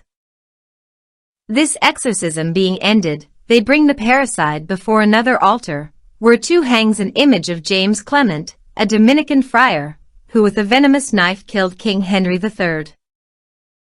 This image is surrounded with angels who protect and bring him to heaven. The Jesuits show it him, and put afterwards a crown upon his head, saying, Lord, regard here the arm and the executor of thy justice. Let all the saints arise, bow, and yield to him the most honorable place amongst them. Afterwards he is permitted to speak to none, but to 4 Jesuits deputed to keep him company. They are not wanting to tell him oft, that they perceive a divine light that surrounds him, and is the cause why they bow to him, kiss his hands and feet, and consider him no more as a man, but as a saint. Nay, they make a show as if they envied the great honor and glory attending him, and say, sighing, Oh, that God had been pleased to make choice of us instead of you, and given us so much grace, that, as you, we might be translated into heaven without going into purgatory. Chapter 10. The Organization of the Jesuits. Loyola, to whom the papacy owes so much for the help he rendered it in its hour of sorest need, took his recruits one by one, as we have seen, and passed them through an ordeal, longer and more severe than any by which conqueror ever trained his troops for enduring hardship and achieving victory. If the result of the tests to which Loyola subjected them was satisfactory, he enrolled their names in his corps, but not till they had attained the age of 30. At 30 years Christ entered on his public ministry, and it was deemed becoming that the companions of Jesus should not begin their public service till they had attained the same age. The 19 years going before, they were to spend as novitiates. In this too, they were required to conform themselves to him who disputed with the doctors in the temple, at the age of 12, but did not begin to preach till after an interval of 19 years. The period of Jesuit novitiate has since been shortened to 9 years, still a long period when we take into account the disciplinary austerities and mortifications in which these years are passed. A few sentences will enable us to sketch the organization which Loyola gave the Jesuits. This will help us the better to understand the almost omnipotent power which is wielded by the Ironsides of the papacy. At the head of the body was placed a general. He ruled by a code, the constitutions to wit. But as the constitutions were kept secret, and the general had the power of interpreting and altering them, his own will was his law. He could make the constitutions speak what he pleased, and he could do what he would. He was the first of autocrats, the wearer of the tiara not excepted. Under the general come 6 grand divisions or princedoms. These 6 divisions cover the space betwixt the Indus and the Mediterranean. The kingdoms and nations inhabiting the region so bounded constituted the civilized world of the 16th century. The general stood with his dragon, foot upon it all. The governors of these 6 princedoms' 37 provinces are further divided into houses, colleges, residences, each under a rector or provost, by whom its members are supervised and its affairs directed. From the head downwards, the Jesuit body is a closely knit mechanism, moved by one will and working for one end. It is a mechanism which has a prodigious capacity of concentration and expansion. It can focus its powers on a single country, or on single man, or spread them out over the earth, and take cognizance of all human affairs. Since the first partitioning of the world by the Jesuits, and the distribution of their cantonments over it, the globe has been vastly enlarged. The progress of discovery has added the magnificent realm of America on the west, and the scarcely less magnificent territory of Australia on the south, and it has, moreover, brought nearer to us some of the remote countries of the east. The America of the red man, it is true, is older than the Jesuits, but the America of the Saxon race has come into existence since their day. These changes were not likely to pass unobserved by the order. They saw in them prospective enlargements of their own empire, territories to be subjugated and brought under the scepter of their general. They planted them pretty thickly with their missions, thus surrounding their 6 great princedoms, which occupied the Old World, with a zone of mission stations, which cover all the newly added regions of the globe. No country on the face of the earth has been left uncared for by the Jesuits. The vineyard which they cultivate is the world. From time to time, little companies of a dozen or a score depart from Paris or Rome for these distant mission fields. True to their first pledge to serve the papacy without fee or reward, they do not ask so much even as the expenses of their journey. A loaf of bread and a bottle of wine stowed away in their wallet, a solitary so in their pocket, and a staff for their hand, are all they receive when sent forth. With this slender equipment they set out with a beaming eye on their long and hazardous way, cheered by the prospect of future brilliant triumphs, or, should they fall in the field, of rewards yet more glorious in paradise. The whole condition of the vast empire of which he is monarch is laid before the general at short and regular intervals.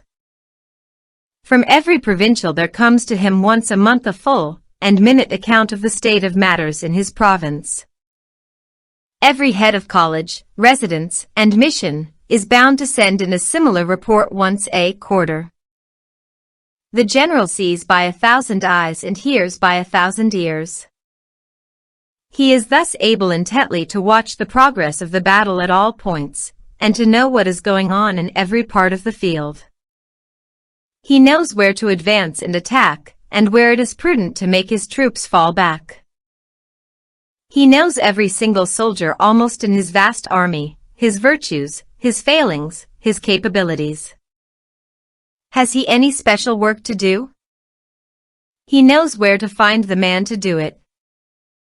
Is it necessary to glorify the papacy by martyrdom? He knows even where to find one willing to mount the scaffold. What an organization! Shape monstrous and dreadful. Its dark wings stretched out to the ends of the earth, and its iron strength gathered up in its one autocratic head at Rome. Where on earth is the cause that may hope to withstand the swoop of so terrible an embodiment of force and wickedness? No cause but one can see the face of this terrible power and live, the cause even in which dwells the Spirit of the eternal God. Chapter 11. Spread of the Jesuits in Germany, Poland, and c. Let us track the progress of the Jesuits over Christendom, and survey the trophies, how truly ghastly, which they have left behind them. Their victories were sung of long beforehand, in doleful though graphic strains. O thou enemy, thou hast destroyed cities, their memorial is perished with them. But we are made to hear the tread of the avenger following hard behind, for instantly the sacred lyre rings out, the Lord shall endure forever. He hath prepared his throne for judgment. And passing on to the closing book of Revelation, we are shown the emblematic execution of that vengeance, when the 7 golden, girded and white-vested angels come forth, and pour out their vials filled, we are told, with the wrath of God, who liveth for ever and ever. The Jesuits made their first appearance in Germany about the time that the Lutheran Reformation had attained its climax. From that hour the Reformation began to go back in all the German countries. The plan pursued by the Jesuits was the following. Their best men they sent to the university seats, and colleges, such as Ingolstadt, soon fell entirely under their influence. They established small detachments of their order in the chief cities, and they opened pretentious seminaries. The rest they distributed as schoolmasters over the country districts. They professed a boundless zeal for education, and gave themselves out as experts in the art. Their aim was to draw the youth, and especially the sons of Protestants, into their schools. In this they succeeded. They took care to have a few brilliant examples of their teaching ready for display, but the bulk of their pupils were as it was the form not the substance of knowledge which they communicated, training the memory, but dwarfing the judgment, concentrating their attention on a few, and neglect the many. They found out the art of teaching without educating. They drilled their scholars in punctuality and obedience. They taught them to observe the fete days, to recite Aves and Paters, to walk two and two in processions, and to wear crosses and other popish emblems. The wearing of rosaries, says Ranke, was the first sign of the ebb of the Reformation in Germany. They meant no harm, the Jesuits said, by teaching their Protestant pupils these innocent arts. Perhaps so, but in 20 years the sons had forsaken the faith of their fathers, and a new race of Romanists had risen up in the German fatherland. But the most melancholy theater of their tactics was Poland. The ruin of that once cultured and Protestant country lies at the door of the Jesuits. There, too, the school was the great instrumentality with which they worked. They began by sending forth a few brilliant Latin scholars, but before many years had passed letters were extinguished, eclipse fell on the national mind, and the light of Poland was turned into darkness. The Jesuits made court to the rich, they ingratiated themselves with the municipalities, they drew castles and lands into their possession, built magnificent colleges and convents, and with the spoils of the nation made war upon the nation. At length there was no access to court, but through their good offices, and in the distribution of public honors they took care that their friends should have the lion's share. While the polished and clever Jesuit was busy in high places, there were others equally clever in their own way, who operated at the other extreme of the social scale. In the guise of peddlers, haranguing at fairs, acting passion plays, mingling in mobs, throwing out incentives to riot, and the outcome of these violences was not unfrequently the wrecking of a Protestant chapel, and the enforced flight of its pastor.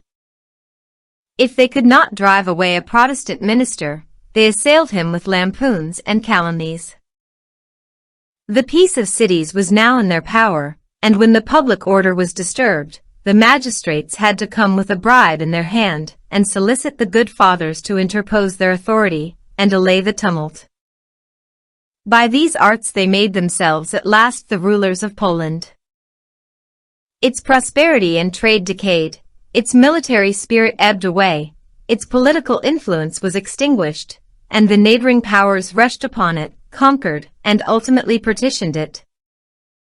When the German countries, and in particular, Poland, Bohemia, and Hungary, had by these intrigues been disunited and split into factions, the Jesuits adventured on the last and crowning step. They brought in the armies of the Catholic League, and set up the Inquisition. After this the work was not long a-doing. The tragedies that followed belong to the historian. They are among the saddest scenes in European story. The flourishing Protestantism of Poland, Bohemia, Hungary, and Transylvania, first smitten by armies, was finally trodden out by inquisitors. The wide space between the Elbe and the Carpathians, the theater, till that destruction fell upon it, of art, of letters, of cities, and of men, was converted into a comparative desert. Cities sacked, fields covered with the slain, Protestant churches in flames, the gallows groaning under its load of victims, scaffolds swimming in blood, and chained gangs on their way to the galleys, such were the spectacles which presented themselves throughout that wide expanse. offering appalling testimony to the unsparing vengeance which the Jesuits can execute on those who sin against the Church by the profession of an obnoxious creed. Having finished in the east of Europe, the sons of Loyola turned their attention to the west, where the Reformation from its center in Geneva was extending itself over the countries of France, Switzerland, England, Scotland, and the Low Countries. We must follow them thither. Chapter 12. Intrigues of the Jesuits in England and c. We begin with Sweden. In 1576, at a critical moment in the Reformation of that country, two Jesuits, Florentius Fayet and Lawrence Nicolai, arrived at Stockholm. They gave themselves out for Lutheran ministers. They came furnished with a license to preach high Calvinism, with the view of bringing back the Swedish flocks to the deserted fold of Rome. The strangers, who spoke an elegant Latinity, appeared very devout, and the simple, unsuspicious pastors admitted them into their pulpits. At the University of UPS, they spread out their nets, and by lectures, disputations, and conversations, succeeded in bringing back, now one, now another to the Romish faith. Cardinal Hosius, the leading Jesuit of Poland, instructed them to extol faith to the skies, to declare that works without faith were profitless, to preach Christ as the only Savior, and his sacrifice on the cross as the only sacrifice that saves. This accomplished, some way would afterwards be found of setting Mary by the side of Christ, and the sacrifice of the Mass by the side of the sacrifice of the cross. As soon as the king, John III, and the principal Swedes had been won over, the Jesuits threw off the mask. They no longer gave themselves the trouble of professing Calvinism, either high or low. The deprivation and exile of ministers, the fining and imprisoning of laymen, were found speedier and more effectual methods of conversion. Happily in the end they did not succeed. Jesuit foot first touched the soil of England in 1549. Edward VI was then on the throne, and the country, under its young master, counseled by Calvin, was seeking to free itself from the yoke of Rome. Two Jesuits, in disguise, hastened across from Holland, their lessons already taught them, to prevent, if possible, the threatened loss of so great a kingdom to the Papal See. They began to preach the tenets of the Anabaptists, and to proclaim the advent of the fifth monarchy, or kingdom of the saints, a doctrine which had deluged many parts of Germany with blood. The scare of anarchy was thought the likeliest to frighten England from entering the path of the gospel. There soon came a rest upon the English Reformation from another quarter. On the demise of Edward, Mary ascended the throne. It was no longer necessary for Jesuit, or other agent of the papacy, to wear disguise of any sort. The most open and violent measures were those which found most favor with the Queen and her counselors. But these evil days came at last to an end, although, alas, not till the flower of the English reformers had died at the stake. But why should we grieve for their deaths? Had their blood not watered it, would the Reformation of England ever have attained the goodly stature which it reached in the Puritan age? With Mary in the grave and Elizabeth on the throne, the masks and disguises, which had been laid aside, were once more brought forth and put on. There came now to be two Populatians in England, the one walking openly in the light of day, the other veiling in darkness and mystery their real characters and designs. The Council of Trent had already accorded large discretion to the Jesuits, having considerate regard to the risks they ran in prosecuting their mission, and the fact that Christendom, lapsing into heresy, must, by all means and devices, be saved. Your habit, said the council, think not of it, no dress is forbidden you that may conceal you. Are you required to swear? Scruple not to do so, no oaths are unlawful that can forward your object. Know you not that the church can release you? I, even though sworn on the Bible, for what is the English Bible? Has not the Pope annulled that version? And what more authority has it than a story book? They were permitted, or rather, exhorted, to frequent the churches of the heretics, that is, of the Protestants. They were to give good heed to what was there preached, them it would not hurt, and as soon as they had mastered it, and learned the way of setting it forth, they were to give themselves out for clergymen. This would probably bring them an invitation to edify others by their gifts. Fairly installed in the Lutheran, or Calvinistic, pulpit, they were, but with great caution, to adventure on a slight change or admixture of doctrines, and next, but still with wariness, they were to add to the ceremonies, there being, as the council are agreed on, no better way to abolish that church of heresy, but by mixtures of doctrines, and by adding of ceremonies, more than be at present permitted.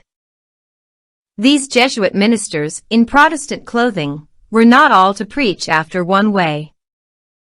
In Calvinistic countries they were to preach Lutheranism, in Lutheran countries they were to preach Calvinism. In countries, such as England, where both Calvinism and Lutheranism were professed, they might preach either, or Anabaptism, or, in short, any tenet that might serve to make Protestantism odious and divide its disciples. These men, who put on and off a religion as they would a cloak, and who had to resolve themselves every morning whether they should that day be of the Calvinistic persuasion, or of the Lutheran persuasion, or of a third creed, as if this latitude of action were not enough, had even ample license allowed them. Among the papers of Lord Burleigh that came into the hands of Sir James Ware, was a letter from a confidential agent of Queen Elizabeth, dated Venice, April 13, 1564. This paper gives an account of consultations held in that city in a conclave of cardinals, bishops, and Jesuits, with the view of devising measures for undermining Queen Elizabeth's throne, and ruining the English Reformation. Among other devices, it was resolved to give indulgences to Romanists in England to fill any office, or employment, either ecclesiastical, military, or civil, and to take such oaths as shall be imposed upon them, provided that the said oaths be taken with a reserve to serve the Mother Church of Rome whenever opportunity serveth. It is well known that, for some time after the Reformation, the Romanists were permitted, by dispensation, to attend the Protestant parish churches in England. It does not follow in every such case that the Romanists listened to a Protestant pastor, seeing dispensations were given to priests to take orders in the Church of England and enter her pulpits as Protestant ministers. Of course, every care was taken to conceal the odious artifice, but not always with success. Several cases came to light at the time, and have been handed down in history. One day, in 1568, a man named Thomas Heath preached in the pulpit of Rochester Cathedral. He inveighed severely in his sermon against the prayer book. It hurt his conscience as being too little scriptural. He professed a high Calvinism. After sermon, a letter was found in the pulpit, which he had inadvertently dropped, addressed to him by a leading English Jesuit resident in Madrid. It revealed the fact that this zealous Protestant was a Jesuit in disguise, although he had spoken against his order. On searching his lodgings at the Queen's Arms, Rochester, there were found, says the Episcopal Register of Rochester, in one of his boots, his beads and several papers, among which was a license from the Fraternity of Jesuits and a bull, dated, the 1st of Pius Quintus, to preach what doctrine that society pleased for the dividing of Protestants. Only the year previous, 1567, another zealous Protestant, who passed by the name of Faithful Cummin, drew attention upon himself by his unwearied labors in the cause of religion. His activity, however, had no result save that of widening divisions and inflaming animosities among Protestants.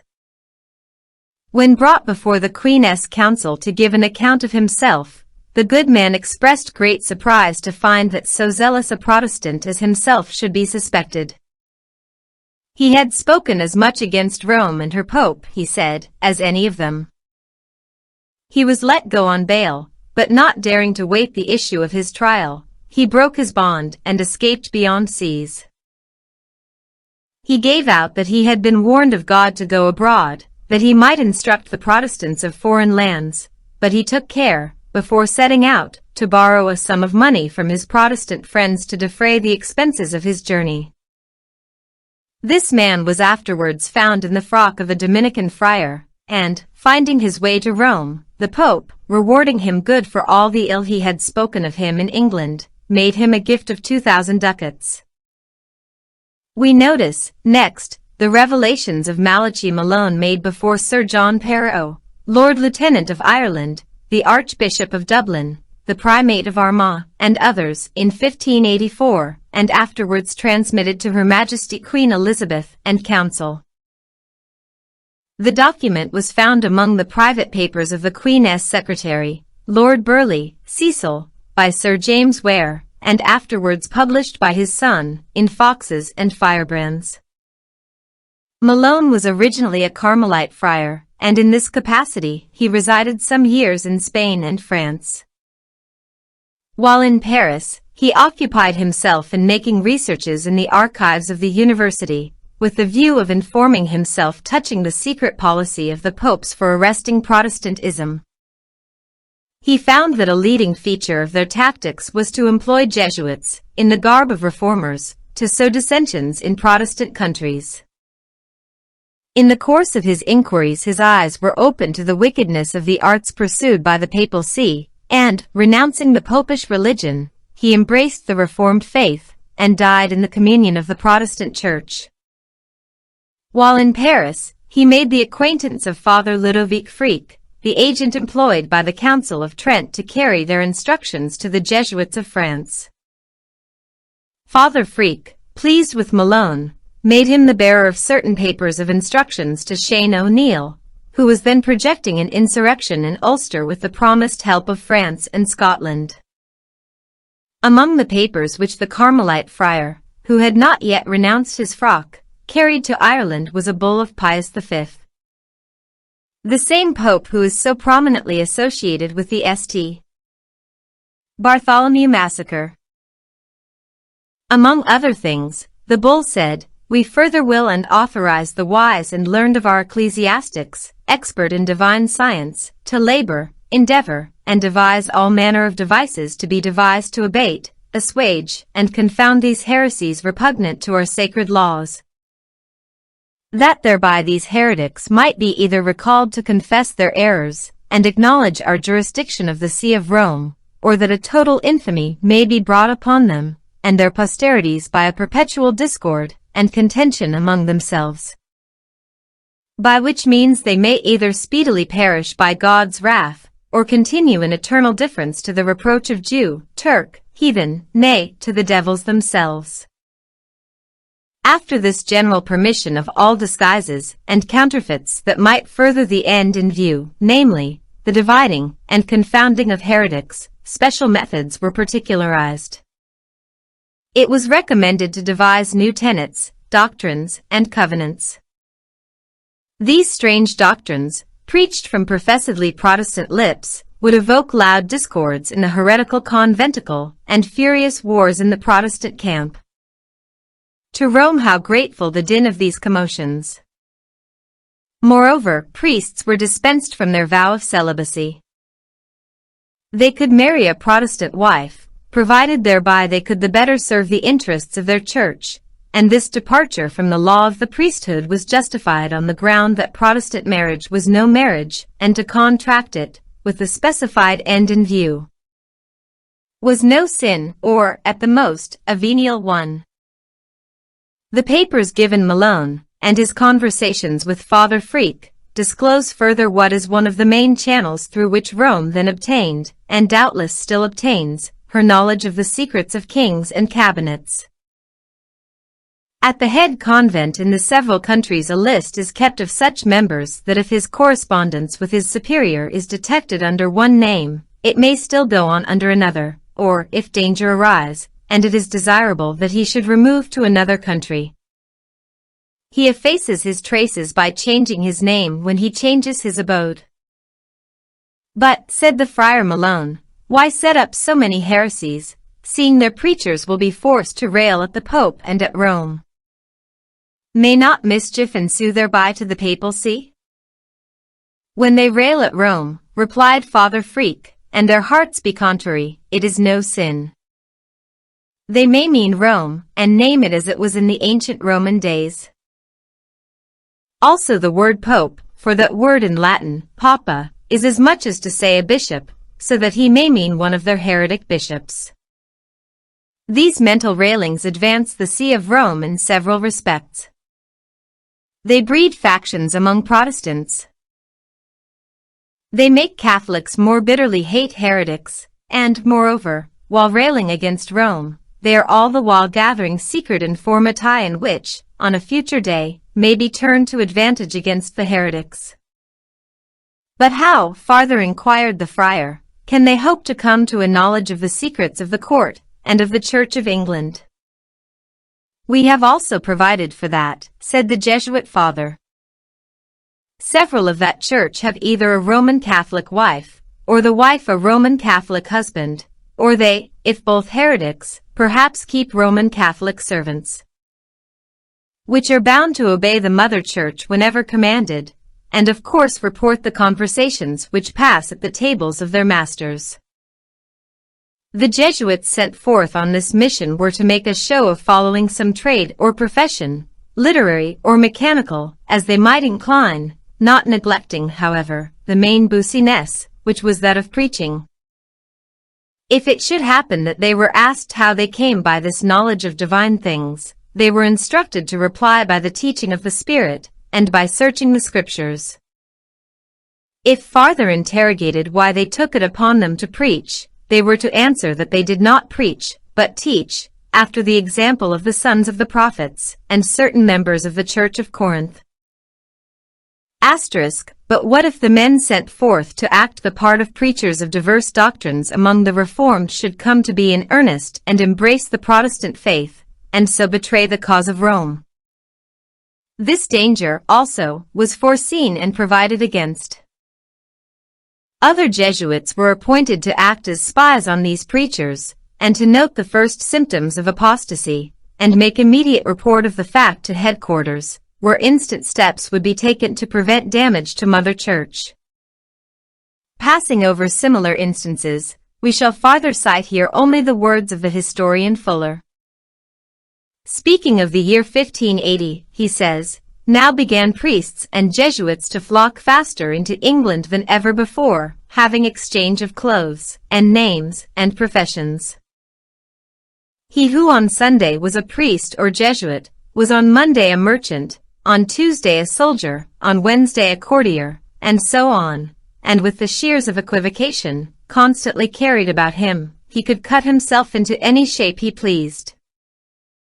But under all their old shapes, they retained their old nature, being akin in their turbulent spirits to the wind pent in the subterranean concavities, which will never be quiet until it hath vented itself with a state quake of those countries wherein they abide." Chapter 13. Intrigues of the Jesuits under James F.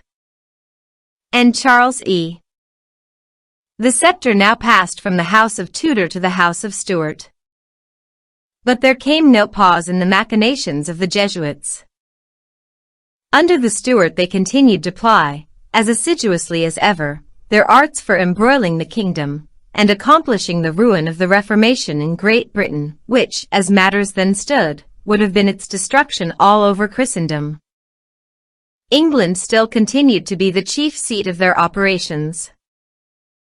It is true they now began to hatch seditions and treasons in Scotland, as for a long while before they had done in Ireland, but the center of the web they were so busily engaged in weaving was England. There the leading conspirators burrowed in the great cities. The Jesuits of that day thought to carry the three kingdoms at a stroke.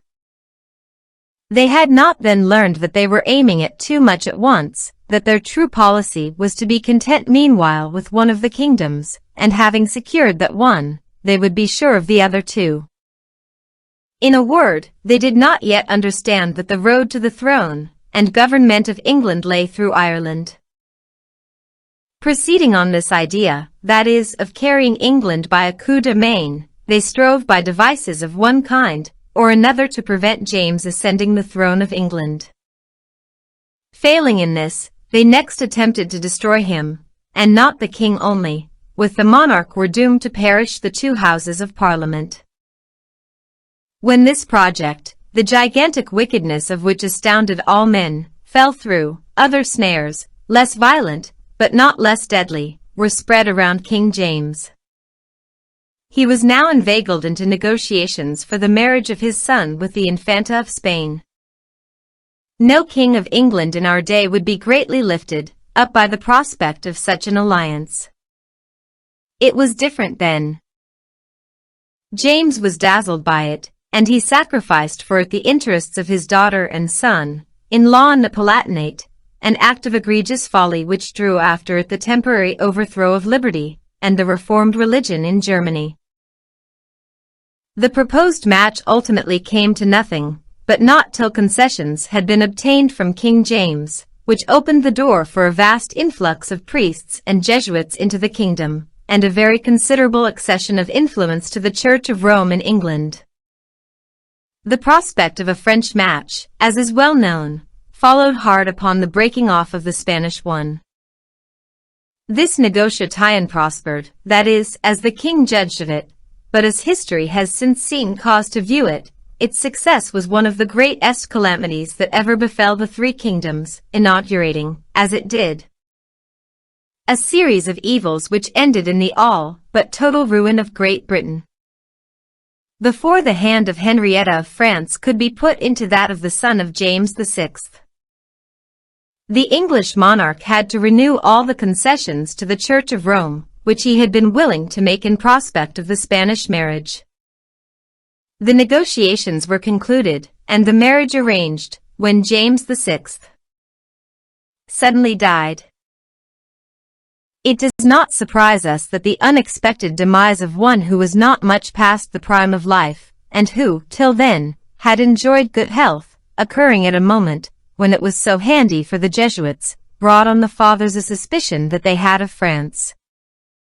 The strong intellect of the wife ruled the weaker mind of the husband. Henrietta knew how to make the counsels of Charles take the shape she wished, and was careful to guide them into a channel conformable with the interests of that church to which her house had been so long and so ardently devoted. The nation was troubled. All could see that confusion and darkness were at no great distance. The noon of Elizabeth was fast fading into twilight, and in that twilight, the Jesuits, like birds of night, began to come forth and make their presence audible by the congratulations which they exchanged with one another at the prospect of being able, by their arts, to divide and conquer. About the time that the first Parliament of Charles I met, a Jesuit club was arrested in a house in Clerkenwell, and among their papers was found the following letter addressed to their superior at Brussels. The letter is given at large in Rushworth's collections, and exhibits a spirit elate with joy at what filled other men with grief and sorrow. It is as follows: "We hope as much in this Parliament as ever we feared any in Queen Elizabeth's days. We have planted the sovereign drug Arminianism. It is a favorite cultivation of the Fathers, who have taught the plant to flourish in most of the climates and countries of Christendom, which we hope will purge the Protestants from their heresy. I cannot choose but laugh to see how some of our own coat have accounted themselves. You would scarce know them if you saw them, and it is admirable to see how in speech and gesture they act the Puritan. I am at this time transported with joy to see how happily all instruments and means, as well great as less, co-operate to our purpose." England had become, in that age, the main rallying ground of the Jesuits. According as their schemes should prosper here, so would triumph or failure attend them elsewhere. The center of the plot in England was the Pope's legate. He had the utmost confidence of being able to carry over Charles I to the Roman Communion. The letter which Charles, when Prince of Wales, had addressed to Pope Gregory XV, fully justified the hope which the legate entertained. The prince, in that letter, avowed himself of the same religion with his then prospective father-in-law, the King of Spain, and said that as he had never encouraged novelties against the Catholic Apostolic Roman religion, he would for the time to come employ himself to have but one religion and one faith. And with something approaching the solemnity of an oath, he promised to spare nothing that I have in the world, and to suffer all manner of discommodities, even to the hazarding of my estate and life for a thing so pleasing unto God. With this protestation, which pointed so unmistakably to the restoration of the papacy in England, whenever the writer should ascend the throne, no wonder that the papal legate, and the Jesuit troop round him, looked on Charles I as already won, and England as virtually their own. They had but to ply their arts vigorously to realize this great victory. Assurance of success inspired them with energy. Their scheme of working is laid bare in the letter of Sir William Boswell, the agent of Charles I, at The Hague, addressed to Archbishop Laud, and found among his papers after his death. Sir William's letter was received, as marked in the primate's own hand, on September 1640, and was afterwards published in Rushworth and Prynne's Masterpiece of Popery. The plot ramified into 4 branches, and correspondingly 4 sets of Jesuits were employed to carry it on. There was first an ecclesiastical troop. These were to take the church in charge, and see to the sowing of that inviting field with popish seed. They looked for a first and abundant crop of dissensions, political party. They undertook to manage the court and the parliament. If it should be found that the king and the 2 houses were willing to travel amicably along the same road, that even which led to Rome, everything would be done to smooth their way. But if it should be found that one or both were obdurate, and refused to set their faces toward the 7 hills, a quarrel was to be got up between them, to the end that they might weaken and destroy the one the other. The third was a secular party. To them was given the superintendence of civil affairs. They were to insinuate themselves into high offices, watch sales and bargains, and let slip no opportunity of securing for the order estates and houses, and so create a landed foothold for the Church of Rome in England. The fourth order was that of intelligencers or spies. As servants in noblemen's houses, or in those of ordinary citizens, this class were to lay themselves out for corrupting families, and ferreting out the secrets and affairs of their masters. The program was a tolerably complete one. The generalissimo of this army, now attacking England by sap and mine, was, as we have hinted, the Pope's legate. An 100 spies brought him their secrets week by week. This intelligence he digested and arranged, and sent in a weekly packet to Rome. In his dispatches the legate made use of a 3-fold cipher. The first he employed in writing to the nuncios at the various courts, the second in corresponding with Cardinal Barberino only, the third when secrets of greater consequence were to be transmitted. The packet was addressed to Monsieur Stravio, Archdeacon of Cambrai. Safe across the Channel, the dispatch was sent on by the Archdeacon to Rome. The conspirators assembled almost daily in the house of a Captain Reed, a secular Jesuit, who lived in Longacre, and held counsel regarding the prosecution of the plot. On the day of the weekly dispatch, usually Friday, they assembled in greater numbers, and the better to throw the authorities off the scent, they came not all after one fashion. Some arrived in carriages, others on horseback, some came attended by a train of servants, and most of them in a lay habit. On great occasions, the place of meeting was kept concealed from all but a few.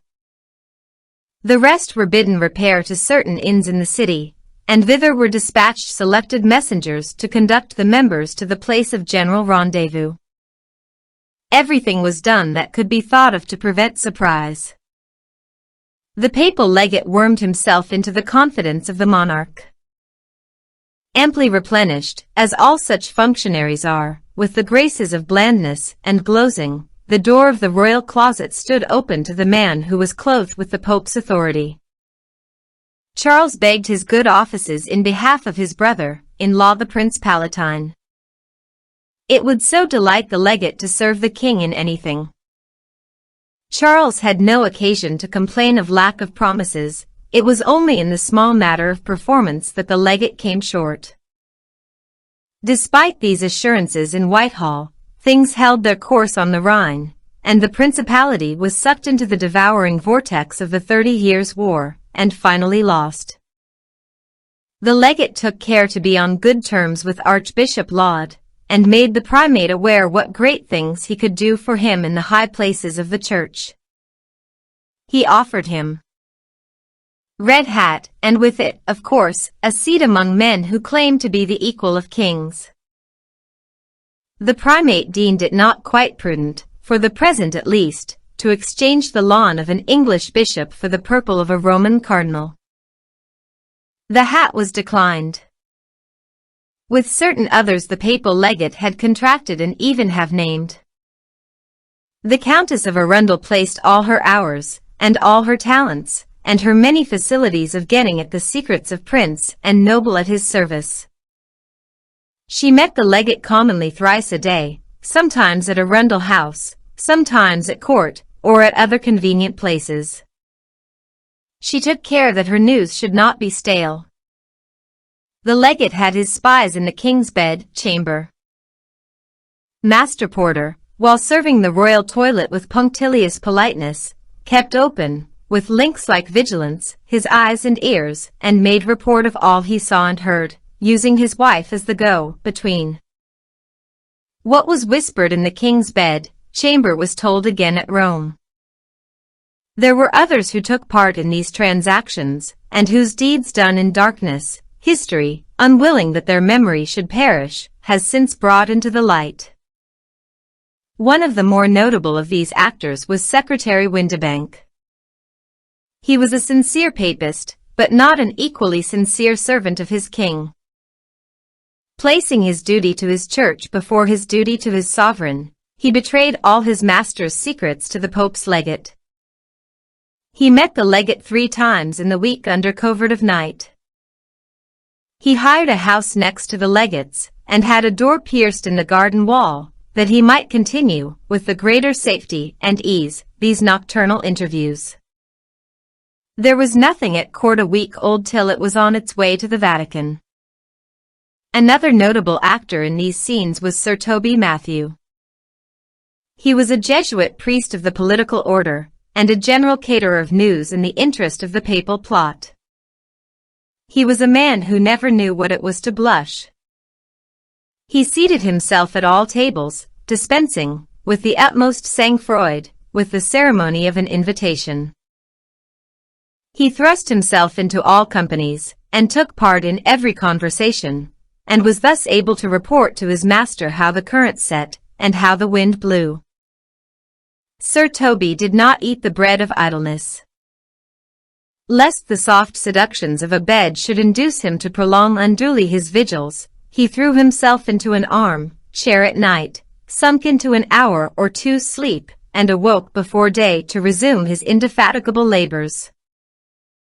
He flattered himself, were the shoulders on which rested the success of the plot, and his employers, finding how zealously he labored, did not seek to gainsay him. There was no lack of money.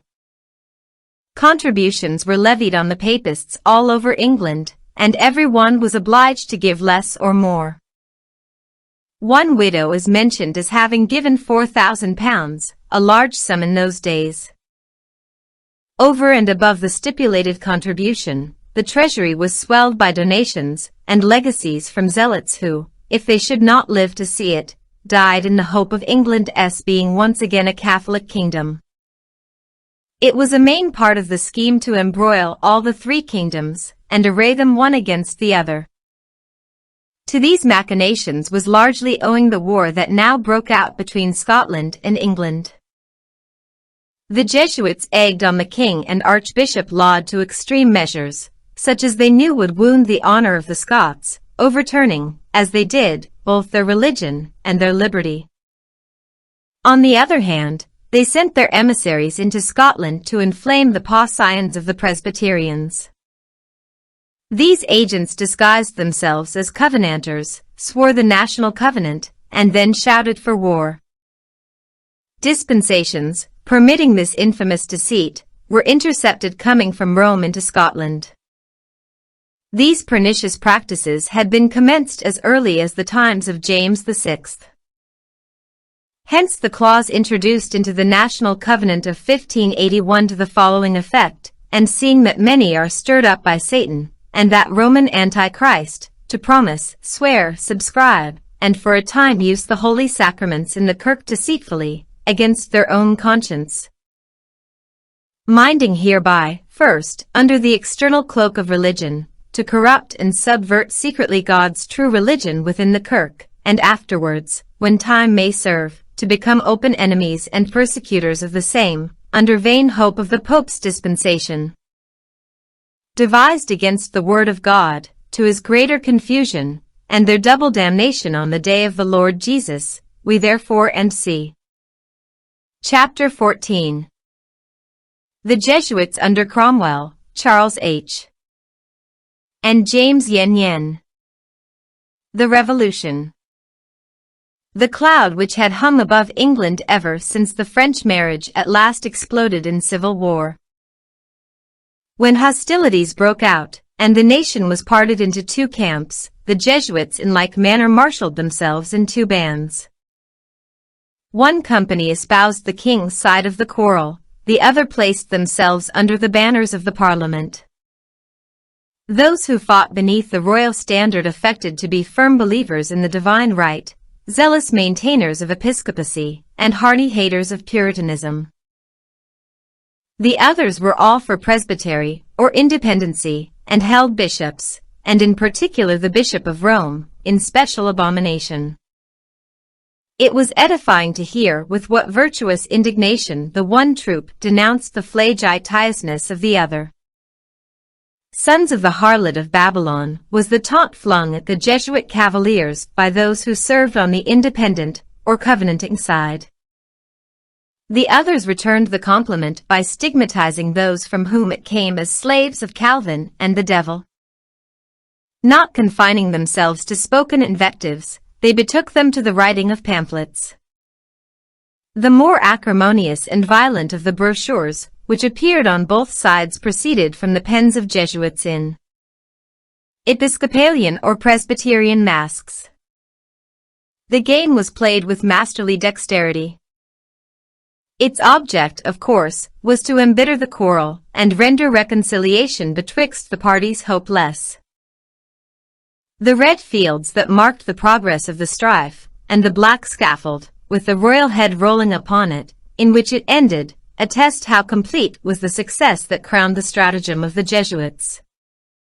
Whether Charles I ever intended to carry over his kingdom wholly to Rome, it is now impossible with certainty to say. Plain it is that the Romanists expected this, and the frightful tempests which they raised around his throne were intended to force him to do so. When they saw that they could not effect their purpose, they destroyed him. Charles could not be other than conscious of the strength of the Protestant principle in his kingdom, and he might think that the right policy was that of conciliation.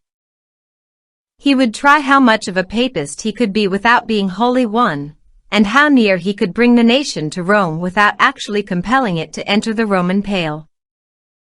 In short, he hoped to find a half-way house, where the two parties might meet and coalesce, and permit him to enjoy his throne in peace. This was not a policy, but a delusion. Those with whom he was dealing were not men to do their work by halves, or to permit him to halt short of the goal they wished him to reach. This delusion cost him dear. First Strafford perished in the attempt to realize it, next Laud was brought to the block, and, last of all, the king himself. That church, when she finds herself deceived in monarchs and statesmen who may have conceded much, but in her eyes conceded nothing unless they concede all. While fawning at the feet of the archbishop, let us mark how scurrilously they wrote of him behind his back, and with what malignant joy they contemplated the overthrow which their arts were preparing for him. This appears from a letter, entered in the Society of Jesuits at Paris, a copy of which was sent to Archbishop Usher of Armagh, in 1652. We doubt not but to make a great progress in what we have undertaken.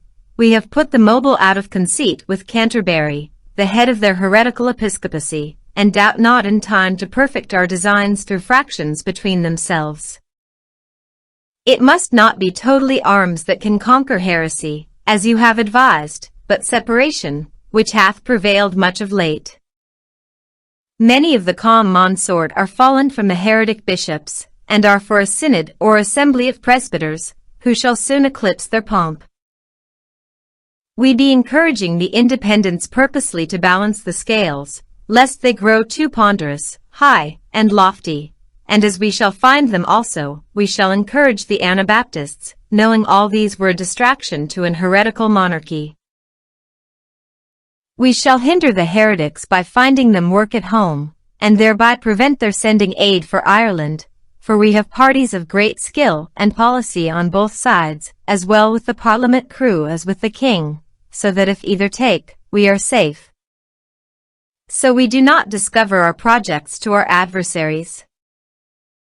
We entreat you to signify unto the convent that we want wise, learned, and subtle scholars to come and assist these new sects, that they may still be at variance, especially amongst the parliamentaries, and for the other party with the king, we have equality, and fear them not.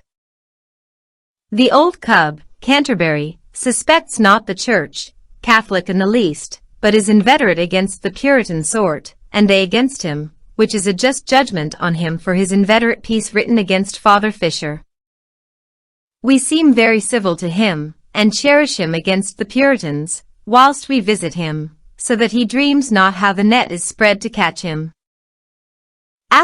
When at last their plot was consummated, we find the Jesuits mingling in the mob around the scaffold of Charles I, and expressing their fiendish satisfaction at the ruin of the man who had first raised their hopes and then dashed them.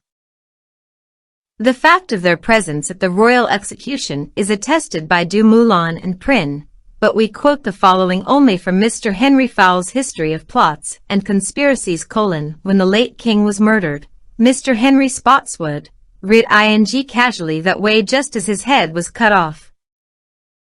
Espied the Queen's confessor there on horseback, in the habit of a trooper, drawing forth his sword, and flourishing it over his own head in triumph, as others then did. At which Mr. Spotswood, being much amazed, and being familiarly acquainted with the confessor, rode up to him, and said, "O Father, I little thought to have found you here, or any of your profession, at such a sad spectacle." To which he answered, that there were at least 40 or more priests and Jesuits there present on horseback, besides himself. Plus they confidently expected that the moment the king's head had fallen on the scaffold, England would become a chaos. Instead of anarchy, Cromwell stood up. The little finger of the great Puritan was thicker than the loins of the steward of the plotters. Some fled beyond seas, others shrunk back into their hiding places, but some entered the army, and in the guise of military chaplains, or simply of common soldiers, continued their efforts to kindle a flame betwixt the Presbyterians and the Independents, in which both might be consumed. We have a glimpse of their intrigues in the following letter, extracted from the Society's records at Paris, and sent to Archbishop Usher in 1652. We desire some able assistance from you and other places, as from Italy, Portugal, and Spain, and also your council and theirs, especially whilst this heretical synod of presbyters rule and govern. Truly we find them a perverse sort of heretics to clash with, for since they have become masters, and conquered the heretical bishops, we find great opposition, and require more assistance. It is not ripe enough as yet to set Anabaptism a matting at this time, but rather set enmity and variance between Sir John Presbyter, that tribe of John Calvin, their master, and the Independent. Jesu Mary be praised, that tribe holds Sir John Tugg. We have sent private intelligence unto Patience. Patience was Fleetwood's chaplain in Ireland, and a great dipper of the people, hearing he and that tribe have lately fallen out at New England, encouraging to return, for here he may better clash with the Presbyterian than with those. Being bred up and trained up for that sect, and there be less suspected. I here send you a roll of the names who contend with Sir John's tribe. Mr. Peters, who was once going to New England, but 'tis thought expedient, and fitter for that cause to retain him at home. Mr. John Lilburne is a stout blade against the heretical synod, and has written sharply against them. As for the rest of their names, how they be qualified, what points they stand upon, and what new doctrines they have spread, the roll will inform the society. The Anabaptists increase Maine, and Peter Payne, who was lately discovered, hath fled from these parts, and is gone into Yorkshire, where he goeth now under the name of T. C. Look into the license book, and you will know under what names he was to go in case of discovery. Asterisk to this we add an extract from information sworn at Bristol, on January 22, 1654, and confirmed by Cromwell's speech in the Painted Chamber. On September 4th of the same year that there are multitudes of Romish emissaries, and vermin now residing, and wandering up and down freely amongst us, to seduce and divide the people, by setting up new sects, and separate congregations in all places, and broaching new notions and opinions of all sorts, or old heresies, or blasphemies, not saying masses, praying to saints and images, or crying up the Pope's supremacy, and c.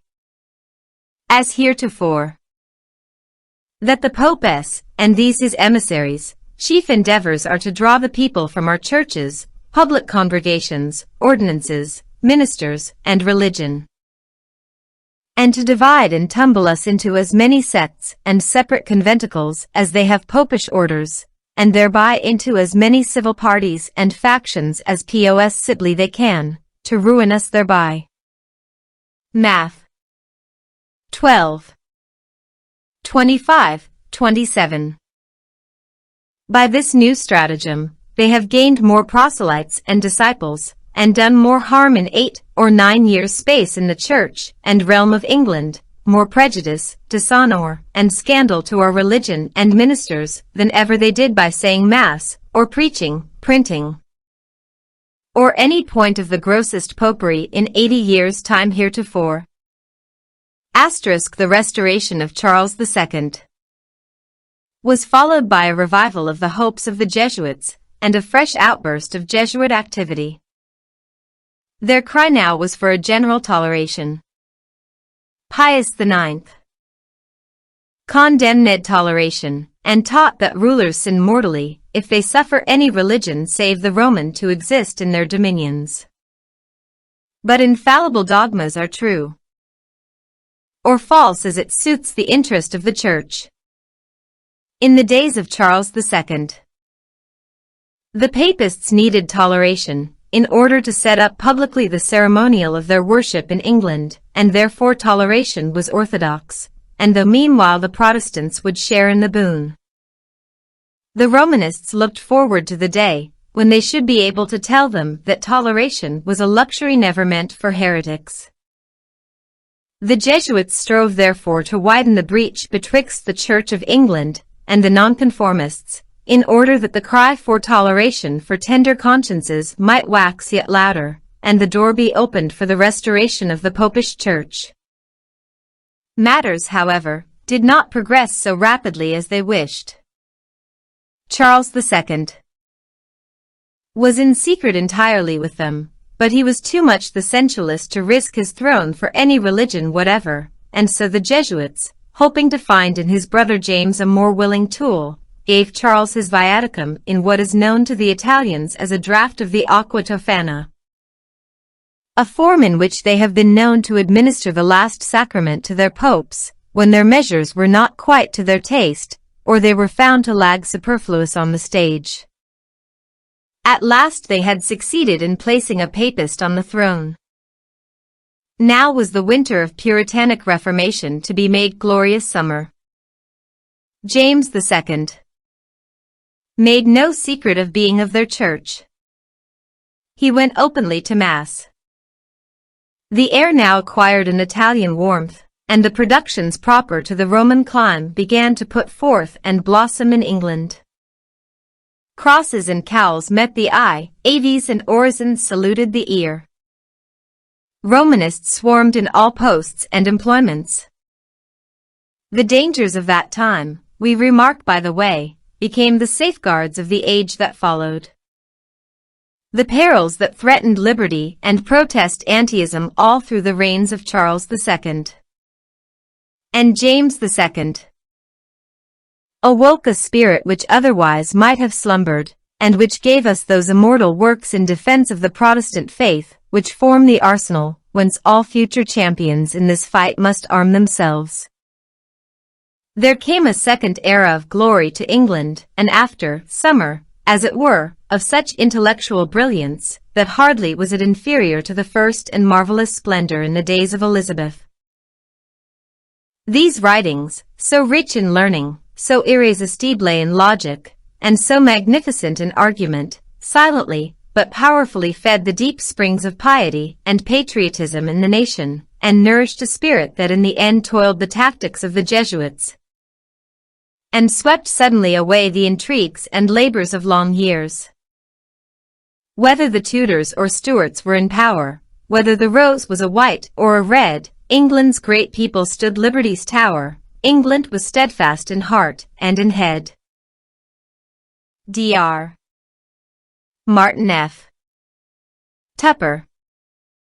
Wisdom the Romanists have never possessed, their cunning would seem to have departed from them. They looked at the surface of society. In especial, they fixed their eyes on the throne. They marked not the earthquake that was mustering below their feet. Suddenly its mighty throes shook England, and when they lifted up their eyes after the first moments of surprise, the Stuart had disappeared. And with him had passed the hopes they had entertained of carrying over the nation to popery, and on the throne from which revolution had precipitated James II. Sat William of Orange, the representative of Protestantism. There is another well-marked but unpleasant peculiarity of the Jesuits which we must not pass unnoticed. When they have some special villainy in hand, then it is that they make the loudest professions of amity and goodwill. The welkin at these seasons rings with their songs in praise of peace.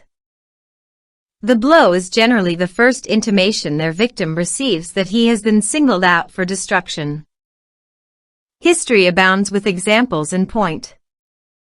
The annals of France are full of such, and not less the records of England. Oaths and treaties, friendships and festivities, formed the lure which drew the victims of the St. Bartholomew to the fatal spot where the hideous butchery was to be enacted. When the Babington conspiracy was hatching for the murder of Elizabeth, and the setting up of a popish sovereign, the party who had it in hand published a book which overflowed with sweet and charitable arms against their prince, but the arms of the primitive Christians, tears and daily prayers.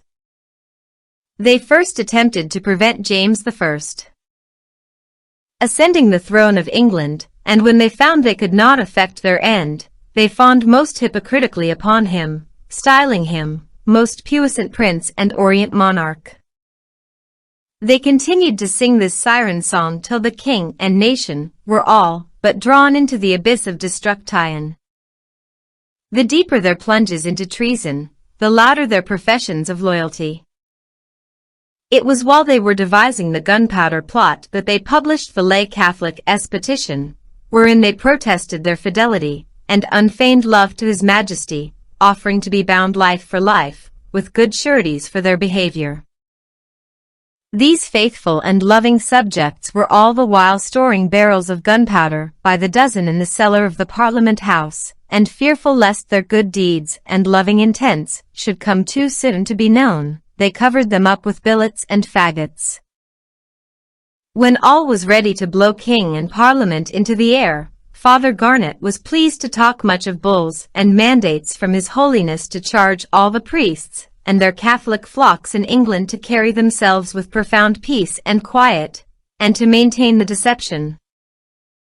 He sent a messenger to Rome with a letter, supplicating that commandment might go forth staying all commotions of Catholics in England. In a subsequent reign, when they had a prince of their own, James II, upon the throne, with what vehemence did the papists declaim against persecution, and what an outcry did they raise for a universal toleration and regard for tender consciences.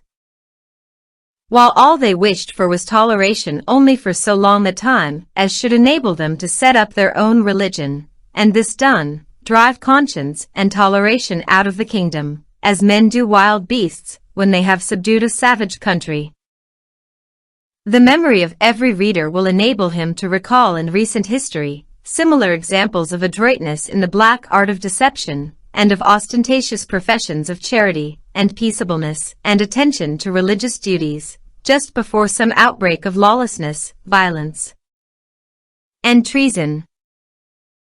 Let the reader look at the following picture. Saint Simon, describing in his memoirs an interview with Père Tellier, the confessor of Louis XIV, writes, I saw him face to face between two candles, there being only the breadth of the table between us. I have elsewhere described his horrible countenance, and all at once, stupefied both in sight and hearing, I comprehended, while he was speaking, all that was implied in a Jesuit, a man who, by his personal annihilation, and bound by the vows of his order, could hope for nothing for his family or for himself. And yet with deliberate purpose, and with studied artifice, was about to throw state and church into the most terrific conflagration, and begin the most frightful persecution for questions that mattered not a jot to him. Chapter 15. Expulsions and suppression of the Jesuits. So long as the Jesuits struck at Protestantism only, the governments of Europe cared but little for the matter. But when it came to pass that in 3/4 of the countries of Christendom there were no more Protestants to slay, and the Jesuits began to aim their blows at all authority which stood betwixt them and their final goal, which was the assumption into their own hands of the government of the world, the indifference of governments gave place to alarm. When, after drowning the half of Europe in Lutheran and Huguenot blood, kings saw this black terror drawing near themselves, and unsheath its sword above their heads, they discovered to their, and who, animated by a ferocity, and armed with powers of destruction surpassing the rage of all former desolators of the earth, would inflict deeper and more irreparable havoc upon human society than any which Huns, Vandals, and Turks had ever wrought. When it was seen that these new spoilers would leave neither law nor throne standing in the earth, then there came to be an unanimous consent of the peoples and governments of Europe against the Jesuits. Nation after nation rose up and chased them beyond their borders, drove them out with execrations. We speak not now of Protestant, but Popish governments. It is not in the power of the Jesuits to affirm that this universal abhorrence of which they now became the objects was the expression of Protestant dislike or retaliation. If pity was shown them in the day of their calamity, it was by Protestants, whose fathers' blood they had shed. And if they received a welcome when no other land in Europe would give them a home, it was from a Protestant kingdom. It is from their co-religionists that this emphatic condemnation of their practices and principles has come. There is not a popish kingdom in all Europe that has not at one time or other driven them out, and these expulsions now number over 50. Let us specify a few of the more notable of them, with the reasons assigned for the banishment of their order. A decree of banishment passed against them in France, 2 December 1594. The edict declared them to be corrupters of youth, disturbers of the public repose, and enemies of the king and state. The Parliament of Paris, on a monument erected to commemorate one of their many plots to assassinate Henry IV, inscribed this public accusation. This plot sprang from the Jesuits, who, concealing the most abominable crimes under the guise of piety, had publicly taught the assassination of kings. Henry III and Henry IV, as is well known, fell by their dagger. Their banishment from England in 1602 was on the express ground that the Jesuits were the advisers of the new conspiracies against the Queen, Elizabeth. The latter half of that sovereign's life they made bitter to her, and, moreover, kept the nation in a state of continual uneasiness and alarm. The Senate of Venice recorded sentence of banishment against them in 1616, assigning as the reason for driving them out of the Republic that the Jesuits used the confessional to discover the affairs of families, and the resources and secrets of states, and that every 6 months the information thus obtained was laid before their general. The Jesuits have always made large use of the confessional. It offers rare facilities for discovering the riches of families, for hatching plots, and for governing states. Like another Aeolus, the confessor can send forth from his cave the tempests of social and political revolution. They have aspired especially to be the confessors of kings and statesmen, and to the pressure which they have put upon the consciences of rulers, history owes some of the cruelest edicts that darken its pages, and Europe some of the most terrible tragedies which have reddened its soil. The revocation of the Edict of Nantes, an act the folly of which was as gigantic as its wickedness, and which drew after it a vengeance not less gigantic, seeing it open to France the floodgates of untold humiliations, sufferings, crimes, and revolutions. The revocation of the Edict of Nantes, we say, was wrung from Louis XIV by his Jesuit confessor. The blood of his Protestant subjects was the price which was exacted of the monarch for the pardon of his adulteries. The first of the European countries to admit the Jesuits, after their first institution, was Portugal. Even Portugal had two of them, with an emphatic declaration of how well they had deserved the hospitality she had extended to them. In a manifesto which the king addressed to his Roman Catholic bishops in 1759, he declared the 3 leading features of the Jesuit policy to be falsehood, murder, and perjury, adding, emphatically, that their maxims would dissolve the strongest bonds that could be found for preserving the commerce and union of mankind. Even Spain, with all its devotion to the Papal See, found itself at last unable to continue her protection and entertainment of them. One night in 1767, all their establishments in the kingdom were surrounded with troops, and the whole fraternity, amounting to 7,000, being secured, were shipped off and set ashore on the coast of Italy, where, it was presumed, they would feel themselves more at home. So too in Naples. The Neapolitan can tolerate most things, but the Neapolitan could not put up with the manners of the Jesuits, and had to request them to begone. In great countries like Austria, and in the islands of the sea, as in Malta, in short, wherever they made their abode, a little while sufficed to show that the land was not able to bear them, and that the Jesuit and truth, the Jesuit and peace, the Jesuit and settled order could not exist together. Their steps burned the soil wherever they trod, the air grew dark wherever they came, all joy died in their presence.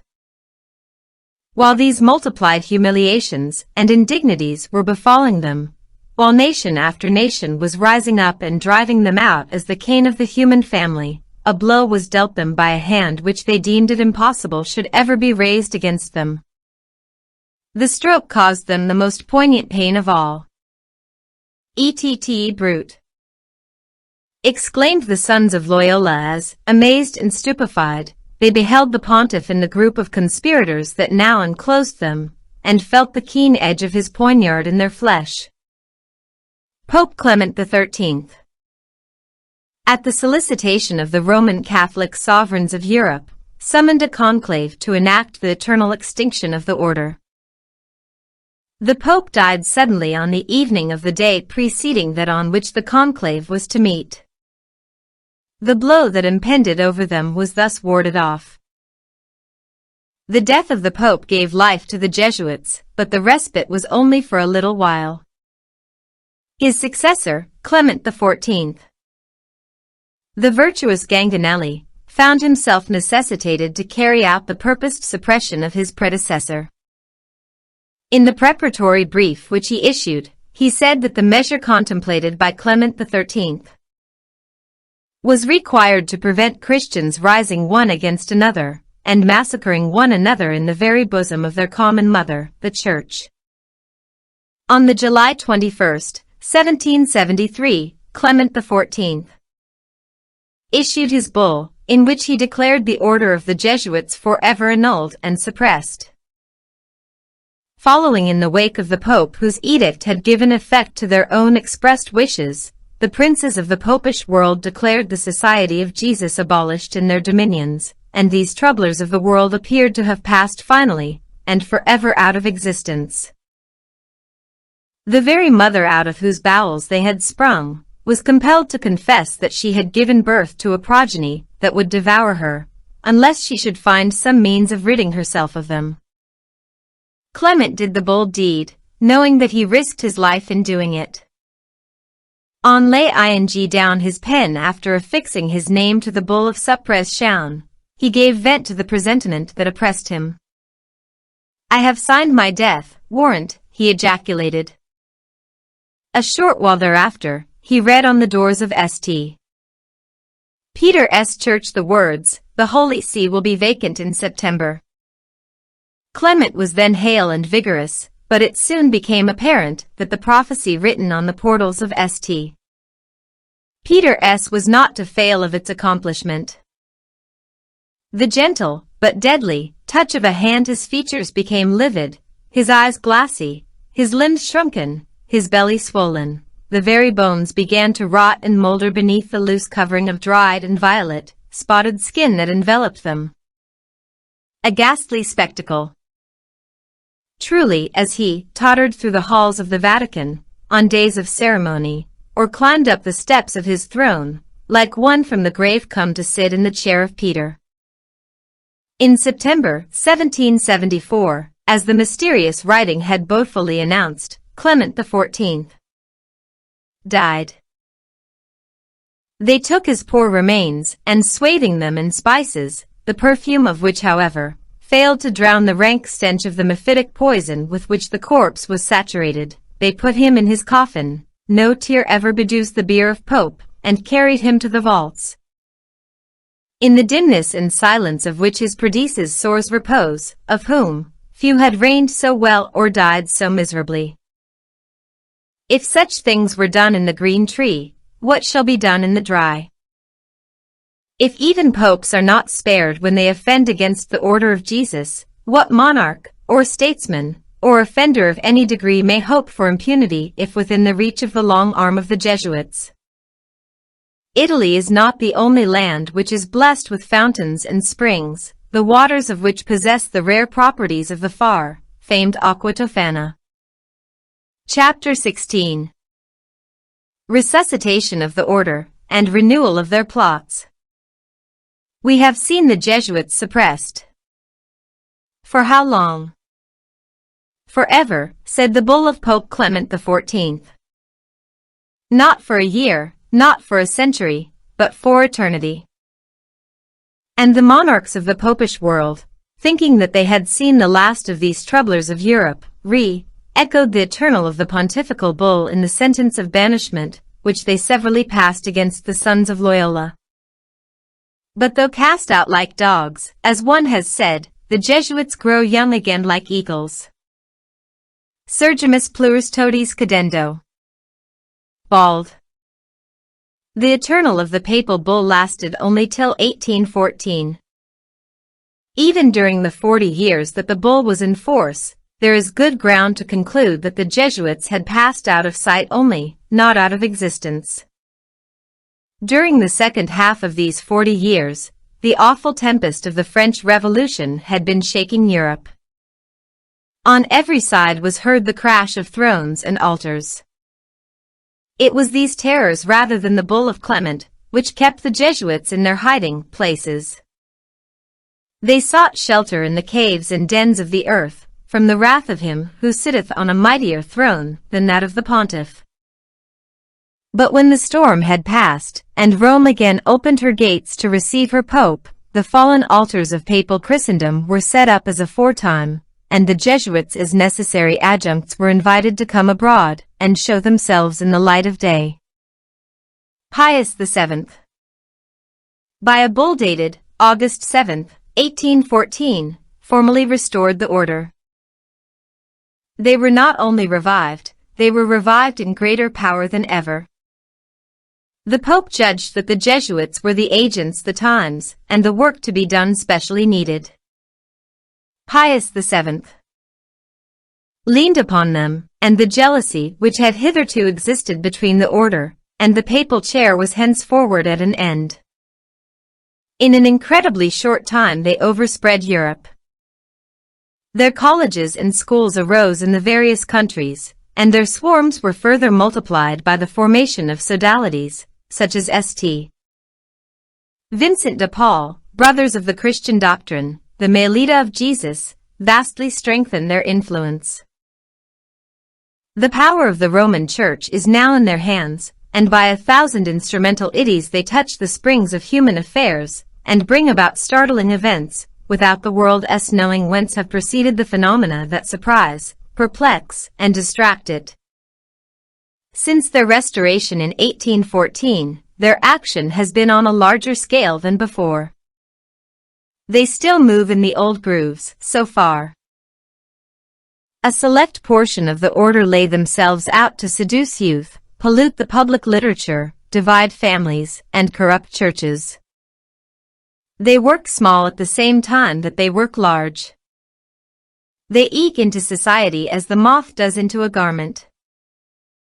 They come forth as the locusts, not at first in a cloud or swarm, but as a straggling vanguard, and a light in little bands, and soon the moral verdure of a country begins to be spotted. They do not disdain the triumph of a single convert, especially if he be a man of wealth, or title, or professional eminence. But they aim at loftier things. Their greater labors these 50 years past have been undertaken in the wider sphere of politics. They justly recognize the present era as a great formative one. The world is in a state of transition, the nations are taking on a new mold, and society is putting forth new and mightier powers. This state of things, in one view, is full of danger to them, in another it is full of promise, according as they shall play their part, and succeed by skillful and cunning management in recasting the world in a mold and fashion that shall be answerable to their purpose, which is to be its masters.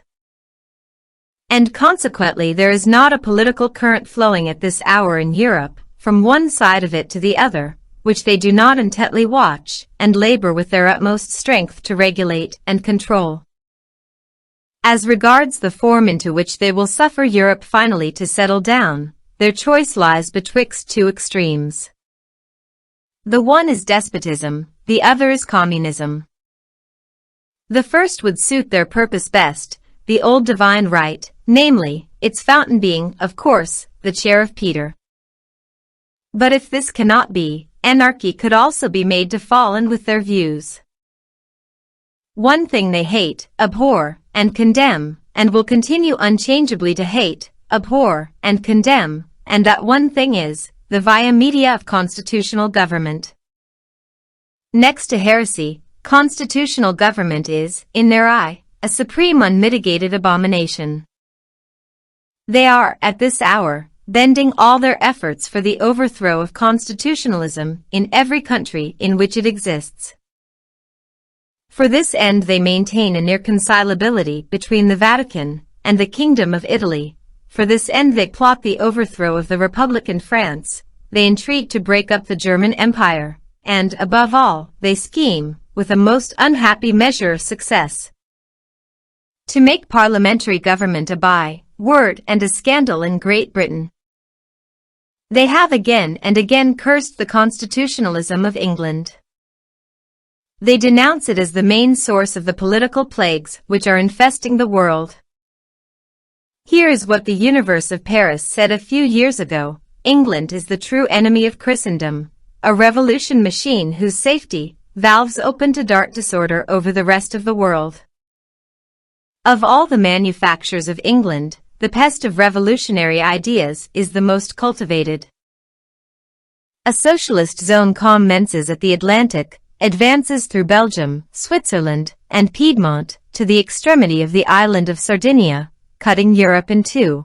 It is the vast workshop full of English high engineers, where the gunpowder is prepared to blow up the social edifice built by Christianity. The Jesuits show their usual craft and sagacity in the plan they pursue. They have marked for destruction. First, our attempt will come in its own order. First, our nation must be split into factions, our parliament must be disgraced, our government must be made to rest on the army, or remain helpless, and when our political defenses have been trodden into the dust, then will come the supreme battle for our religious liberties. There is hardly one of the great movements of the past 30 years in which the Jesuits have not had a hand. They revived in Otaheite the persecutions of the Middle Ages. They assailed by violence the evangelization of Madeira. They threw its leading missionary, Dr. Cali, into prison, refusing to accept of bail, and if he had not succeeded in making his escape, they would have dragged him to the scaffold. The scenes in Madagascar and the massacre of the evangelicals at Rimini show that the old hatreds are still alive and only wait a fitting opportunity to burst out on a larger scale. The government of Russia has proved by undoubted documentary evidence that it is the Jesuits who keep the fires of sedition burning in Poland and who have instigated plots against the life of the Tsar. It has come to light that the Crimean War was of their making. They forced Napoleon into it by the cry of the Holy Sepulchre in danger, and Napoleon drew Britain into its destructive vortex. The Mexican expedition, which ended so tragically for Maximilian, was planned by them. The dignitary who accompanied him as counselor in the administration of the empire, which they promised him, had only the melancholy duty of ministering to him on the scaffold. It is beyond doubt that the Franco-German War was of their origination. Their design was to tread out the Protestantism of Germany, to turn the political scale against the Protestant nations, and restore once more their old ascendancy in the councils of Europe. For this end they craftily fanned the jealousies and passions of the French people against the Germans. They kindled into a white heat the fanaticism of the Empress, and then wet forth the Fiat Oberlin, followed by the one awful month of battles in which the Napoleonic Empire perished, its terrible and sudden crash astounding the world. Their project had failed, the empire was in the dust, but the Jesuits knew neither to abandon hope nor to relax their efforts. In the field of ruins to which they had reduced France, they began to work afresh for the reconstruction of the nation on the basis of a thorough submission to the papal see. They placed at the head of the Republic a tool of their own, but this was only a provisional arrangement. They looked forward to the restoration of the Bourbon monarchy, and began to pave the way for the accession of Henry V. An army of 40,000 priests were employed as teachers in disciplining the youth. To open the door for the Bourbon, they revived the moldy doctrine of the right divine of kings. In the public schools they sneered at science, they perverted history, they expatiated on the wickedness of constitutional and republican government. In short, a race of Frenchmen was being reared without intelligence, without honor, without patriotism, fit only to be the bondman of a foreign priest. The pit was being dug for the liberties of the country. As soon as the Republic became mistress of itself, it said this state of things must have an end. We trace in France a strong and steady current of legislative edicts from 1762 downwards, flowing in the channel of the repression, and indeed abolition, of the religious orders, and honoring the Jesuits with special prominence among the orders forbidden to exist, save with the formal permission of the government. Even under the old monarchy, these hostile, and again in 1777, and once more in 1790. These repeated blows, falling so swiftly, seem to have stunned, but not extinguished, the Jesuits. In 1826 we find them again lifting up the head, exciting the alarm of the French chambers, and drawing down upon themselves the denunciatory edicts of the legislature. After this they again pass out of view till the alarm their appearance had caused had subsided. But in 1845 we find the chambers again thundering against them, invoking the old laws, and engaging in efforts to disperse and exterminate them. France has pursued her enemy with a fire of edicts for a century past. But scarcely has she returned her sword into its scabbard, and addressed herself to the work of consolidating her liberties, than straightway her old adversaries, swarming out of their dark retreats, are upon her to undo all that she has done, and pull down all that she has built up. This brings us to the bill of M. Jules Ferry of last summer. This bill was a renewal of the old battle against the Jesuits. In the course of debate, M. Jules Ferry advanced some weighty reasons why it should pass into law, and he triumphantly justified the arrest which it proposed to lay on those who were undermining the foundations of the state. The Jesuits, we find him saying, were in permanent conspiracy against the existing institutions of the state, and their position in France is illegal. He characterized their teaching as being of a dangerous character, hostile not only to republican institutions, but also to modern society. He described the sort of text, books which they were putting into the hands of their pupils, and the nature of the political and moral doctrines which they were instilling into their minds. These works, said M. Ferry, distinctly taught the divine right of kings, and advocated the carrying on of religious wars. They attacked the Revolution, and glorified the revocation of the Edict of Nantes. They calumniated Necker and Turgot. They rejected the principles of the national sovereignty, and they taught that France was beaten in the late war because she had deserted the Pope. In these books universal suffrage and trial by jury were denounced as vexatious institutions, liberty of conscience and of worship were condemned, and the liberty of the press was asserted to be a principle that has never been admitted by a wise government. In short, they outraged everything that France loved and respected, everything she admired, and everything that constituted her national greatness. The bill was passed, as our readers know, and the Jesuits were driven out with the entire acquiescence of the nation, the Bourbonists excepted. It is instructive to mark that their expulsion is not the act of a hostile minister, or an unfriendly cabinet. It is the deed of a nation, the nation of France. It is not the act of one generation only of the French people, it is the act of successive generations, all of whom have investigated the principles of the Jesuits, and have watched the working of these principles on the country, and have recorded it as their solemn verdict. And repeated that verdict again and again through a whole century, to the effect that the Jesuits are the foes of liberty, the enemies of knowledge, the corrupters of morality, and the destroyers of society, and that as such their continuance on the soil of France is impossible. It adds not a little to the significance of this affair to reflect that this is the verdict of a popish nation. It is not Protestant England, but Popish France that has sat in judgment on the Jesuits, that has solemnly recorded her verdict against them in her statute book, that has kept that verdict there unaltered during a long century, that has again and again acted upon it, and that once more proclaims that she cannot with due regard carried weight, that of France is crushing. But the crushing weight of this judgment falls on a far larger confederation than the Society of Jesus.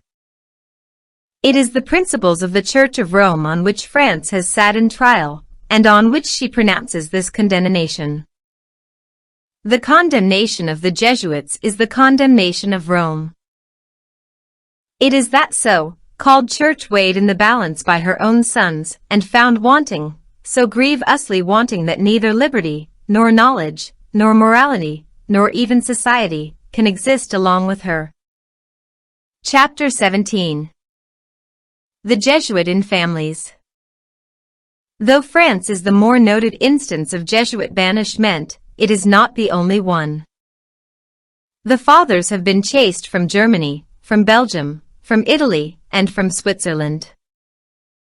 This has assembled them in England, which once more has become the European focus and rallying ground of these inveterate plotters and inextinguishable incendiaries.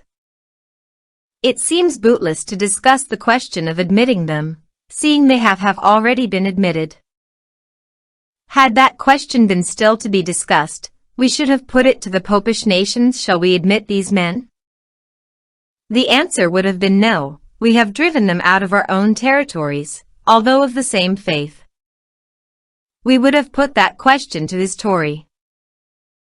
History would have returned an emphatic no, and it would have enforced that no, by pointing with its warning finger to the black indictment against them, over which, in its leading events, we have rapidly gone. We have been accustomed to welcome the refugees of all countries, without question asked touching their political or their religious creed. So say many. But these men are neither political nor religious refugees. It is not against this government, or against that. It is not against this religious creed, or against that these men are in revolt. They have burst the bonds of human society. They have raised the foundations of eternal morality. They are rebels against all governments, offenders against all creeds. As such, they can claim the protection of no law, and the asylum of no country. They who have renounced all obligations, have thereby forfeited all claims. The denial of all the rights of others is the annihilation of their own. But, it is again urged, to what practical end forbid the admission of the Jesuits? You may as well try to shut out the winds, or frame an edict against the entrance of evil spirits. We grant that the Jesuit can pass, whenever it suits him, into another shape, and become as viewless as the winds, or as the spirit whose step no one hears, and whose form eludes every eye. You banish him in his character of priest today, he returns tomorrow in the guise of a peddler, or of a shoemaker, or, it may be, of a foreign scholar or count. It does not follow, therefore, that it is wise to leave our law wholly inoperative. It is some defense to the citizen to have it declared that these men are unlawful intruders into our country, and that their residence in it is in violation of the statute. Besides, whatever difficulty may exist as regards the individual Jesuit, there is no difficulty as regards those formidable organized fraternities which are planting themselves down east and west, north and south of our country, and are rearing their palatial edifices on the shores of the English Channel, on the banks of our Highland lochs, in the heart of our great cities, beneath the shadow of cathedral, and amid the quiet pastoral scenes of our rural districts, displaying to furnished with couches and marbles, with the rich fabrics of the loom, and the chef d'oeuvre of art, and the not less sumptuous outside garnishings of lawns, fountains, and shady walks, attesting the bounteous care with which the Church provides for the delectation of the men who have devoted themselves to her service, and who, the better to discharge it, have taken upon them a vow of poverty. Over the neck of our law hundreds of Jesuits have already entered our country, and hundreds more are to follow. What recompense will they make us for the hospitality we are extending to them? The same which they made to the Protestants of Poland, to the Huguenots of France, to the Puritans of England in a bygone age. Making a loud boast of their zeal for education, and their special talent for imparting it, they will first tax us for the erection of their schools, and then they will seek, by the lure of a free education, to draw our youth into them. What an elegant Latinity, what a polished manner will they impart to our young gentlemen, to the admiring delight of many a proud mother, and many an equally fond father. What perfect masters in the science of tact that first of all the virtues in the opinion of many, will the fathers show themselves in the drawing-room. What paragons of gentility! How courteous! How bland! Not for a world would they offend the taste or hurt the feelings of any one. How ready with the right compliment, at the right moment, and how prettily said. How overflowing in charity to all mankind, and in particular to the Protestant portion of it. What a power to read faces, and with what an unerring instinct will they find their way to the frivolous, to the sentimental, and, above all, to the rich, that is, to the weak side of such. How delightful to listen as they talk on art, on fashionable literature, on foreign travel, and similar topics, but never on thorny theologies. How prodigiously have Romanists been misrepresented! Will the easy-going Protestant exclaim. What could more enliven an evening party than the presence of such amiable, accomplished, and well-informed gentlemen? We are delighted, will mine host and hostess say, on bidding them adieu for the night. Let us see you often. After these playful preludes will come serious business. At the second or third visit from these gentlemen and ladies in masks, some one member of the family, one is enough to begin with, will be singled out as the object of special attentions. We shall suppose that the party to be operated upon is a lady. Her foibles and partialities have been previously noted, and her new acquaintance suddenly surprises her by displaying a passionate fondness for the very same objects which are favorites with her. It may be a picture, or a poodle, dog, or a canary bird, or a new novel, or some art or study, it matters not what, it is a link of sympathy, it is the needle that draws in the thread of religious discussion. Cautiously the subject of the differences betwixt the Popish and Protestant churches will be approached. What a number of sects you Protestants form, exclaims the Romanist, playing on mere names, and ignoring the substantial agreement in all cardinal points in the Protestant world. Let us see, quite a host, some score, some 50, some 100 denominations. Which of all these is the right one? Which of you has the true religion? Ah, well, thankful I am, he will piously ejaculate, raising his eyes, that I do not dwell in that babel. When it is seen that the thrust has told, then is the moment for bringing into view the unity of the Roman Church.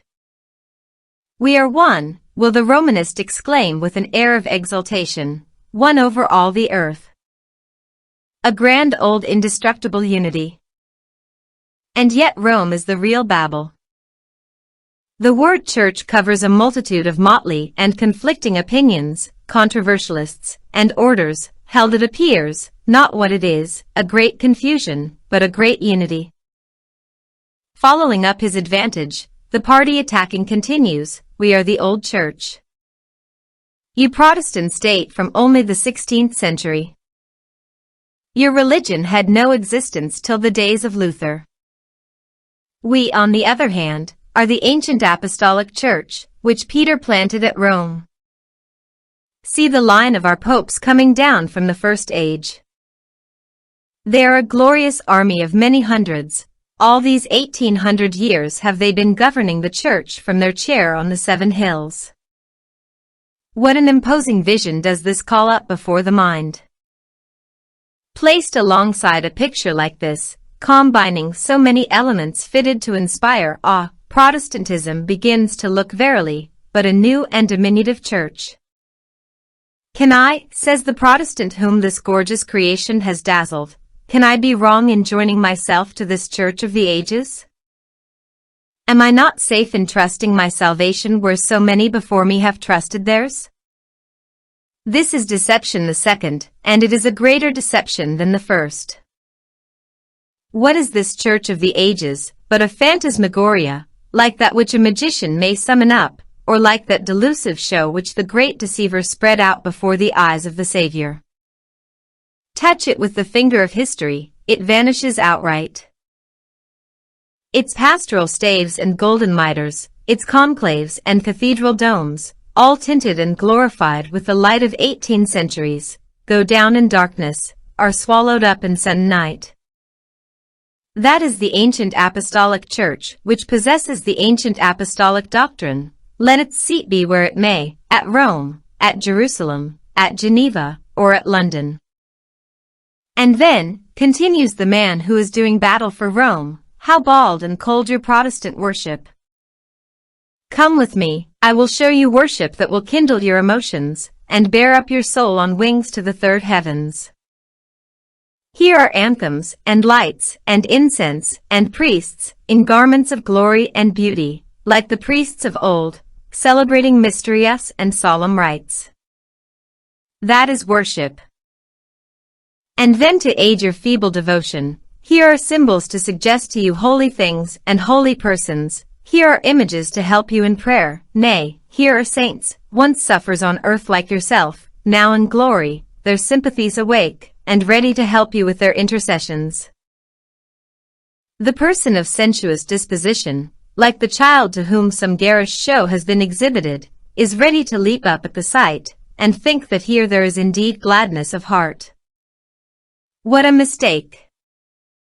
In the midst of all these lights and symphonies, there may be darkness in the soul, the darkness of death.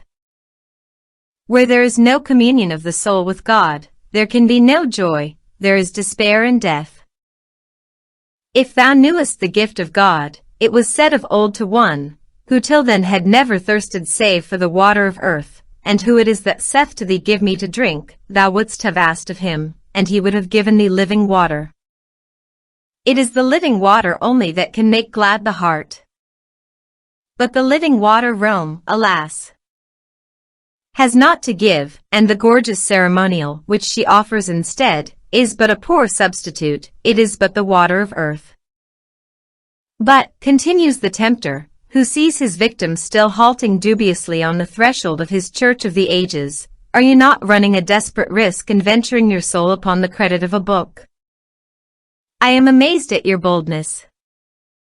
Come, I will show you a far stabler and broader foundation. Here is the great Catholic Church. Has it not been promised that the Holy Spirit will abide always in the Church? Is she not, in virtue of the perpetual inhabitation of the Divine Spirit, infallible? As a helpless child, come and throw yourself upon the bosom of that mother. Once within her arms you are, in the Church of Rome, you have the doctors and fathers of all ages instructing you in the true sense of Scripture. Why set up your own interpretation of it in opposition to their unanimous teaching? Are you wiser than them all? Submit yourself, if you would avoid fatal error, submit yourself to their guidance. They will show you the safe road. This argument commonly succeeds in vanquishing the person on whom it is urged, even when he may have resisted the previous ones. My judgment, says he to himself, is weak. I am ill, informed and ignorant in these matters. Why should I reject the assistance offered me? Is it not pride to set up my own opinion in opposition to the sentiments of the doctors and fathers of the Church? Is it not a becoming humility to defer to these holy and learned men who are so much wiser than I am, and so much more able to judge for me than I am to judge for myself? Besides, by the time this stage of the discussion is reached, the person is commonly so shaken and bewildered in mind by the novel aspects in which so many matters have been presented, and the consummate sophistry and art, the elaboration of centuries, which has been brought to support error, that he surrenders without farther parley. Yet in all this long train of deceptions there is, perhaps, no greater deception than this. For the unanimous concord and agreement of the fathers and doctors of the Church, in their interpretation of the Bible does not exist. There is really no such thing. It is a fiction of the Romish controversialist. Each doctor has given his own interpretation of the sense of Scripture, and the interpretation of one doctor is often in flat contradiction to the interpretation of another doctor. Every Christian, the very humblest, has as good a right to interpret the Bible for himself as the greatest and most learned of all these doctors. A right, did we say? It is his duty. Salvation is the personal concern of every man, and each must ascertain the sense of Scripture for himself, with the promised help of the Spirit who inspired it, and no one is at liberty to shirk that responsibility by throwing it upon the shoulders of another, no, not upon the shoulders of the consociated doctorship of the Church. Even granting that such unanimous consent and concord, as Rome offers us for our guidance, did exist, of what value or use would it be? It is, after all, but the private judgment of, say, 10,000 fallible doctors. But 10,000 fallibilities do not make an infallibility. We need infallibility as the basis of our hopes for eternity. We have such a basis in God's infallibly inspired Word, and nowhere else. In that book God speaks directly to man. And when man turns away from God speaking in His Word to listen to the Church, he shifts his faith from a divine to a merely human foundation. He abandons the rock for a quicksand.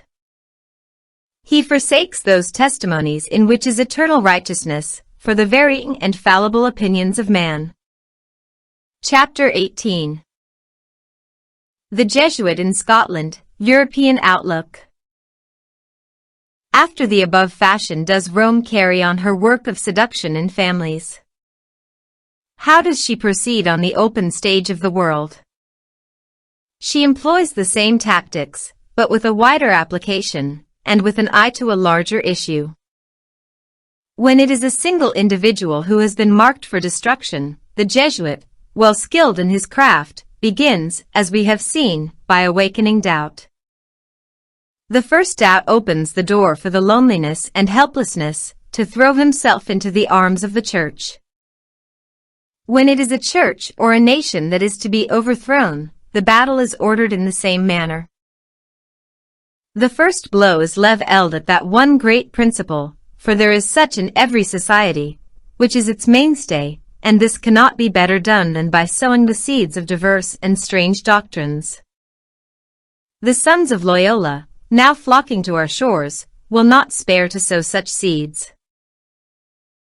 We may not see that seed as it falls, its sours will pass through the land at the dead hour of night, but such seed does not usually lie long under the clod, and the work of these sours will speedily notify itself by the din music how sweet to them, of our dissensions and wranglings, which will break out on all sides.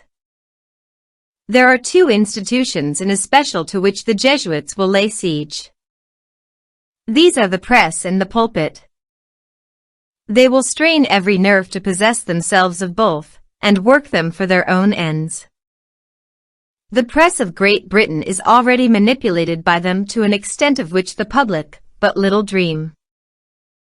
Not a few newspapers have a Jesuit on their staff as editor, or contributor, or reporter.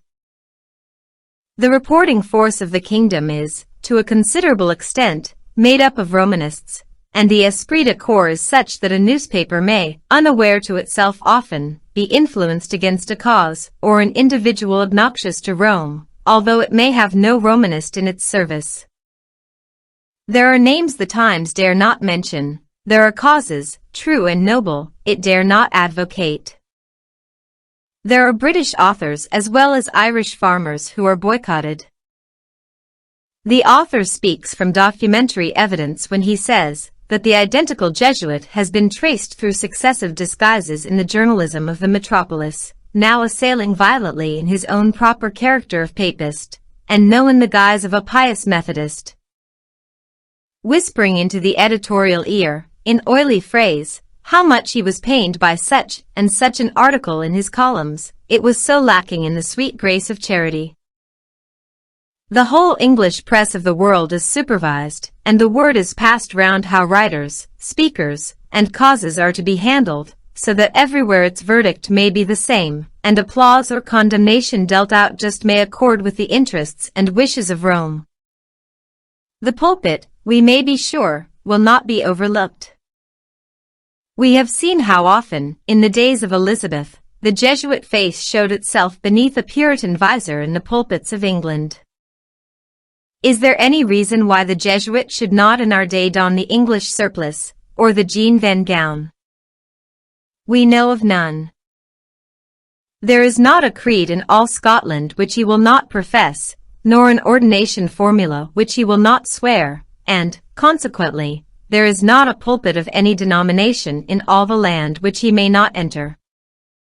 Thus he will be able to plant diversities of doctrine, than which there is no surer way of disturbing the peace of congregations, and raising furious wars in churches. Strifes and divisions are the weakness of Protestants, and the strength of Rome. The Jesuits are famous as confessors. The reason is obvious. The confessional is a window through which to explore the secrets of families and neighborhoods. It will be diligently worked in Scotland, and the whole land searched out by the quiet probing of its far-reaching attenee. These strangers will soon know better than ourselves the social and moneyed condition of our aristocratic families, the estates that may be secured on advantageous terms, the rich widows and dowried young ladies, whose persons they may deposit in a convent, and their wealth in the coffers of the church. How sweet, it will be said, to have a friend to whom you can disclose your infirmities and sorrows. Yes, but the confessional is burdened consciences. To young barristers and medical practitioners the fathers will hold out the bribe of a large practice, provided they join their church. They will contrive to place their friends in all manner of posts, offices, and employments, and some of them they will hoist up to the high places of their profession, that they may be able, for the good of the church, to turn the scales in favor of clients. They will plant their spies at our tables in the persons of domestic servants. The tyranny will come very close to us, it will enter our homes, and seat itself at our hearths, and what is spoken there, a bird of the air will carry, and repeat elsewhere. They will disseminate their emissaries in our factories and workshops, where their business will be to foment quarrels between employers and employed, and bring on trade, disputes and strikes. It is even possible that they may adopt the plan to which they resorted in France. In that country, they formed themselves into a large mercantile and trading establishment, and after contracting debts to the amount of several millions, they generously offered to their creditors to discharge their obligations to them in masses. This device would accomplish the twofold end of enriching themselves and convulsing the commercial world of Britain. Their tactics will be to distract and weaken us along the whole line of our national life. Scriptural religion and earnest piety will be assailed by scoff and sneer. Its professors will be attacked by lampoons and calumnies. A laugh is better at times than an argument. A little longer, when matters shall have ripened, the same questions now in so fierce debate in Ireland will be raised in Scotland and England. We, too, have a land question looming in the distance. The Romanists have made up their minds that all heritages lost to them at the Reformation shall return again into their possession. The Bull of Benedict XIV, part of the canon law, declares these estates to be the rightful property still of the Roman Catholics, and the Bull of Pius IX, Apostolici Senis, excommunicates all who retain these lands, or the revenues of ecclesiastical or conventual institutions. Were these bulls enforced, but few acres would be left to many a landlord, and to some none at all. But their enforcement will be attempted one day. The late Dr. David Lang, about a year before his death, showed the author a letter which he had received from a Catholic nobleman in England, making inquiry touching the quondam titles of the monastic property in Scotland. This looks as if the recovery of the church lands had already been taken in hand. We have Ireland in all our great cities, for what are the masses of Romanists located there but an Ireland on a small scale? And these will form a foothold when the time is ripe for agitating the restoration of these lands, which the Pope and the canon law have solemnly pronounced to be still the Church's. 666 The flames of this agitation, said the Aurora, the papal organ, recently referring to the Irish question, must one day or another break out, and may extend to edifices deemed secure. One of the most powerful and dangerous of the affiliated Jesuitical societies is that of St. Vincent de Paul. It has its branches in all parts of the world, and is computed to comprise 700,000 members. Its object is ostensibly to benefit the poor, but it is, in fact, a religio-political organization. Frederick Ozanam, the founder of this society, stated at Florence in 1855, "Our chief object is not to assist the poor, no, that is for us only a means. Our object is to keep them steadfast in the Catholic faith, and to propagate it among others by means of charity." This society has its local, central, and general councils, quarterly meetings, conferences, fetes, and pilgrimages. It has passports and circular letters for its members. It adapts itself to all classes and conditions, addresses itself to the scholar, the soldier, the mechanic, the apprentice, the laborer, to the mother and the daughter, and for all of whom it issues a suitable publication.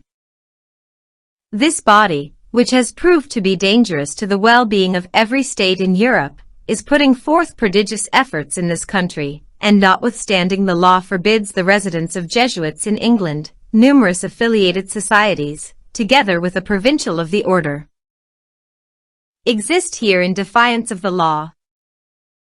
The British government even pays large sums of money annually to schools and institutions conducted by Jesuits, who were considered, even by the Pope, Clement XIV, unfit for such an office. There is another danger before us, not much thought of at this moment, because it bulks but little in the public eye, but which in a year or two will develop into very formidable proportions. Jesuit missions will be set on foot. Little troops of propagandists, under various names, and tricked out in various habits, will perambulate the country, delivering plausible addresses, and exhibiting ceremonies and performances to which the people of Scotland have not been much accustomed these past 3 centuries. And therefore the more likely to draw crowds to witness the novel spectacle, to see the strangely apparelled men, and to hear what they have to say in their own behalf. The Jesuits, we must bear in mind, have different names. The great order includes, by affiliation or other devices, the Redemptorists, Brothers of the Christian Doctrine, Brothers of the Congregation of the Holy Virgin, Adorers of Jesus, Fathers of the Faith. Of these confraternities, we have had a few pioneers planted in Scotland for some years, such as the Redemptorists, who have erected for themselves a palatial residence on Kinnell Hill, whence they look down on the fair city, and the Scottish Tiber. They have been content hitherto to abide in quiet. It is good policy.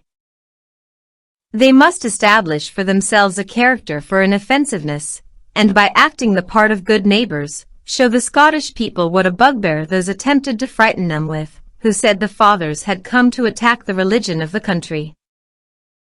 Meanwhile they are learning the ways of the land, ascertaining the weak points of their neighbors, and diversifying their religious duties in their sweet retreat, by now making a proselyte, and now acquiring a deaf, bed gift. But this period of masterly inactivity will not last very long. Scotland is an inviting field of operation. It has lain fallow during the summers of 3 centuries. It is high time to turn up its soil with the Roman plough, and sow it once more with the true seed of which the great husbandman of the 7 hills, with provident eye to such emergencies, always keeps a plentiful store. In the papal pharmacopoeia this seed is labeled the finest of the wheat. There are some who doubt this, however, seeing there is an old book still extant, the name of which it is not polite to mention at Rome, in which this seed goes by the name of tares. This by the way. Accordingly, the Fathers by and by, putting aside for a time the breviary and other manuals of devotion, and grasping the pilgrim's staff, will organize themselves in little missionary bands, and go forth to propagandize in the towns and villages of our land. If nothing else shall be accomplished by these pious expeditions, this at least will be gained by them: they will accustom us to sights to which our paganistas have long been unfamiliar. As dwellers in partibus infidelium, the Scots have grown rude, and hardened, and profane as very heathen. They are mockers of holy crosses, and holy garments, of shaven priest and corded friar. They know not to kneel when the image of saint is carried past, or to throw themselves in the dust when the host is brought forth. They despise relics, making no more of a skull of St. Peter, an arm of St. Paul, or a finger of St. Andrew, or one of the legs of the ass on which Balaam rode, than if they were rotten bones raked up from the nearest churchyard. They even go the horrible length of ranking the priestly charm and the juggler's trick on the same level, and attribute an equal potency to both. It will be something to redeem men from a state of hardened impiety like this, and the missions shortly to be set on foot may be expected to do so. The Scots will be taught a little veneration for things which, though they have much rottenness, have also much holiness. But more than this, much more, it may be reasonably hoped will be gained by these missions. First of all, the thing is a novelty, and will have all the interest which novelties possess, and receive the attention which the populace seldom fail to give to what is new and, at the same time, strange. Here are dresses, actors, musical oratorios, and scenic exhibitions, in short, a stage play of a very refined character in the room of the old stage play, which has gone somewhat out of fashion. And then comes the chief consideration, that this is religion in a very attractive garb. Those who have hitherto been unable to find a religion to suit them will find this one entirely to their taste, and be ready, of course, to embrace it. But, farther, these missionaries will be careful to preach no unpalatable doctrine. They will not have a word to say on the infallibility, the excommunication, or purgatory, or any of the outstanding doctrines of their church. They will be equally careful not to attack the cardinal doctrines of Protestantism. The words heresy and heretics will not once drop from their mouths. They will do their best to sink the differences betwixt Popery and Protestantism, and to show that the Reformers misunderstood the teaching of Rome, at least exaggerated her errors, and so misled the people, in short, that there is no question touching matters of saving import at issue between the two churches, and no reason, did charity but more abound, why the two should not again be one.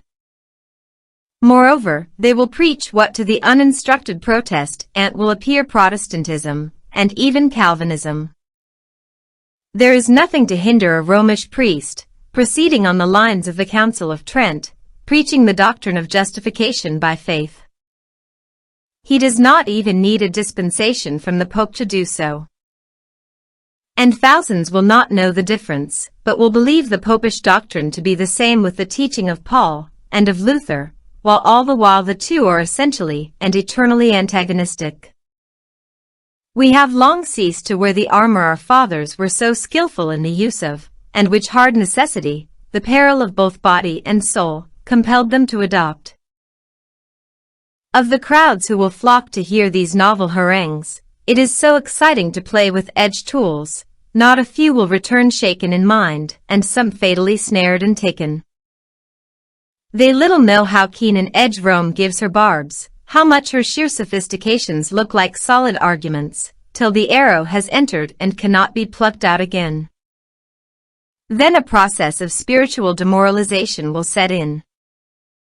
Variances will show themselves in families, dissensions will break out in congregations, and the ecclesiastical framework of Scotland will be shaken and disjointed. To create such a state of matters is always the first object with the Jesuits. Even while we write, we see that this very work has been inaugurated in Scotland. We quote the following from the public prints. During the past fortnight, what is known in the Roman Catholic Church as a mission has been conducted in the Assembly Hall here, Montrose, by Redemptorist fathers from the Kinnell Hill Monastery. The services have been largely attended by members of all denominations. At the concluding meeting, Father Hall gave a brief address. He thanked the Protestant community of Montrose for the courtesy with which he and his brethren had been treated. While passing along the streets in their priestly robes, there had not been the slightest approach to insult, even by the youngest and most thoughtless portion of the community. He did not think that in any town in the country he would have been able to say the same. He had also to thank the large numbers of Protestants who had attended the services for the respectful attention they had given to the enunciation of Catholic doctrines. He thanked those who had attended for their generosity, and stated that, owing to the liberality of Protestants, the whole expenses of the mission would be defrayed by those who had attended the meetings. Montrose wears the halo of a double glory, a c.asic, and a religious one. It had the distinction of possessing the first public school in which Greek was taught in Scotland, a language peculiarly abhorrent to the priests, seeing all who learned it became heretics. Montrose, moreover, furnished a George Wishart and a Walter Mill for the stake, when the gospel was fighting its way into Scotland through burning piles. It gave an Andrew Melville in the next age to do battle with a monarch who was attempting to trample underfoot the liberties which the Reformation had won for our country. These three deathless names connect themselves with this old town. But Montrose would seem to feel that she has not yet been pardoned by Rome for these services, and she is in haste to wipe out the stain and cover the offense by welcoming the vanguard of the enslavers of our country. Even as she gave leaders to the glorious army of its emancipators in past times. If she offended Rome by becoming the early patron of Greek literature, she can now say that she has atoned for her grievous fault by giving an equally early welcome to the men whose services to letters have been commemorated in the distich a second deluge learning did Oerin. And the monks finished what the Goths begun. And if in the days of old she sent forth her sons to fight the battles of liberty and religion, she has now made expiation by being the first of the Scottish towns to open her gates to the men who come to champion the good old cause of ignorance and slavery. Her repentance, we doubt not, will be noted and appreciated in the proper quarter. There is another cloud hanging over us, and not us only, but over all Christendom. We refer to the steady growth of communism and other forms of political and social revolution in all the countries of continental Europe. We had the fact publicly proclaimed to us as one of startling and ominous significance by an able and experienced diplomatist at the recent meeting of the Social Science Association in Edinburgh. Communism, said that authority, is the reason of the enormous armies maintained at this day by the continental governments, and we were warned, moreover, that in the presence of so formidable a foe, daily growing in numbers and strength, not one of these governments dare reduce their overgrown armaments. If these governments will return to their obedience to the See of Rome, the Jesuits will exert themselves to the utmost to extinguish communism, and make all safe and stable around the thrones which it menaces with overthrow. But if these governments shall maintain their present attitude to the Vatican, if they persist in declining the concordats and canon law of Rome, they will be left to reckon with the communists as best they may. Help from the papal see they shall have none. Nay, the Jesuits, in the end of the day, will make common cause with their vengeance on those governments which have lifted up the heel against their liege lord, and obstinately refuse to return to their obedience to a ruler who claims to be the moral and political sovereign of all Christendom, the king of all its kings. They are working all town Europe to bring on confusion, not doubt for a moment that out of this chaos will emerge their long-cherished dream of a universal Catholic monarchy. Is it then wise in us to make our soil free to men who will use it as a foothold to plot the downfall of all the European governments, not excepting Britain itself? Last of all, there comes a warning from the Vatican. Not later than the 24th of October last, the present Pope, who has been so lauded for moderation, found it in him to deliver himself on the question of the temporal power. Although Pius IX had risen from the dead, his words would not have been more stout. Leo XIII claims that whole temporal princedom over Italy and over Christendom which Pius IX, in so many allocutions, and most solemnly and irrevocably of all, in the syllabus, claimed as the rightful prerogative of his chair. Moreover, Leo warns us that he will never rest till he has conquered what he accounts his rightful position. This is a declaration of war against Italy in the first place, and against all the governments of Christendom in the second. It is a declaration of war on the part of a king whose host, outnumbering 10 times the army of any other monarch, stretches from side to side of Europe, phalanx on phalanx, and waits with no little impatience the hour when communism grown strong and weighing down Germany. The great powers embroiled in the Eastern question, and Great Britain, caught in the straits of a great war, the word shall go forth, and the papal host, swelled by communists, atheists, and the multitudinous foes of established order, will open a conflict with Christianity and liberty all round the world. This gives added significance to the question of the admission of the Jesuits into Great Britain. Admit the Simon if you will. As it sweeps along over our land, it will strip tree and field and lay their blossoms in the dust, but the next spring will restore their perished honors. Admit the plague if you will. It will make many a corpse, it will dig many a grave, and call forth on the highway the mournful pomp of many a funeral procession. But a few years will pass, and again the merry laugh of boyhood and girlhood will be heard on our streets, and new forms, stately and stalwart, will arise to fight our battles, and plow our fields, and carry on the business of life. But let the Jesuit enter, and it will be the dread spectacle seen by the apocalyptist when he beheld, and lo, a pale horse, and he that sat on him was death, and hell followed with him. It is not the bodies of its living men merely that the Jesuits will trample into the grave. It is the manhood, the virtue, the patriotism, the piety of the land which he will waste and trample down. All that is lovely and noble and good will wither, and die under the sirocco breath of Jesuitism.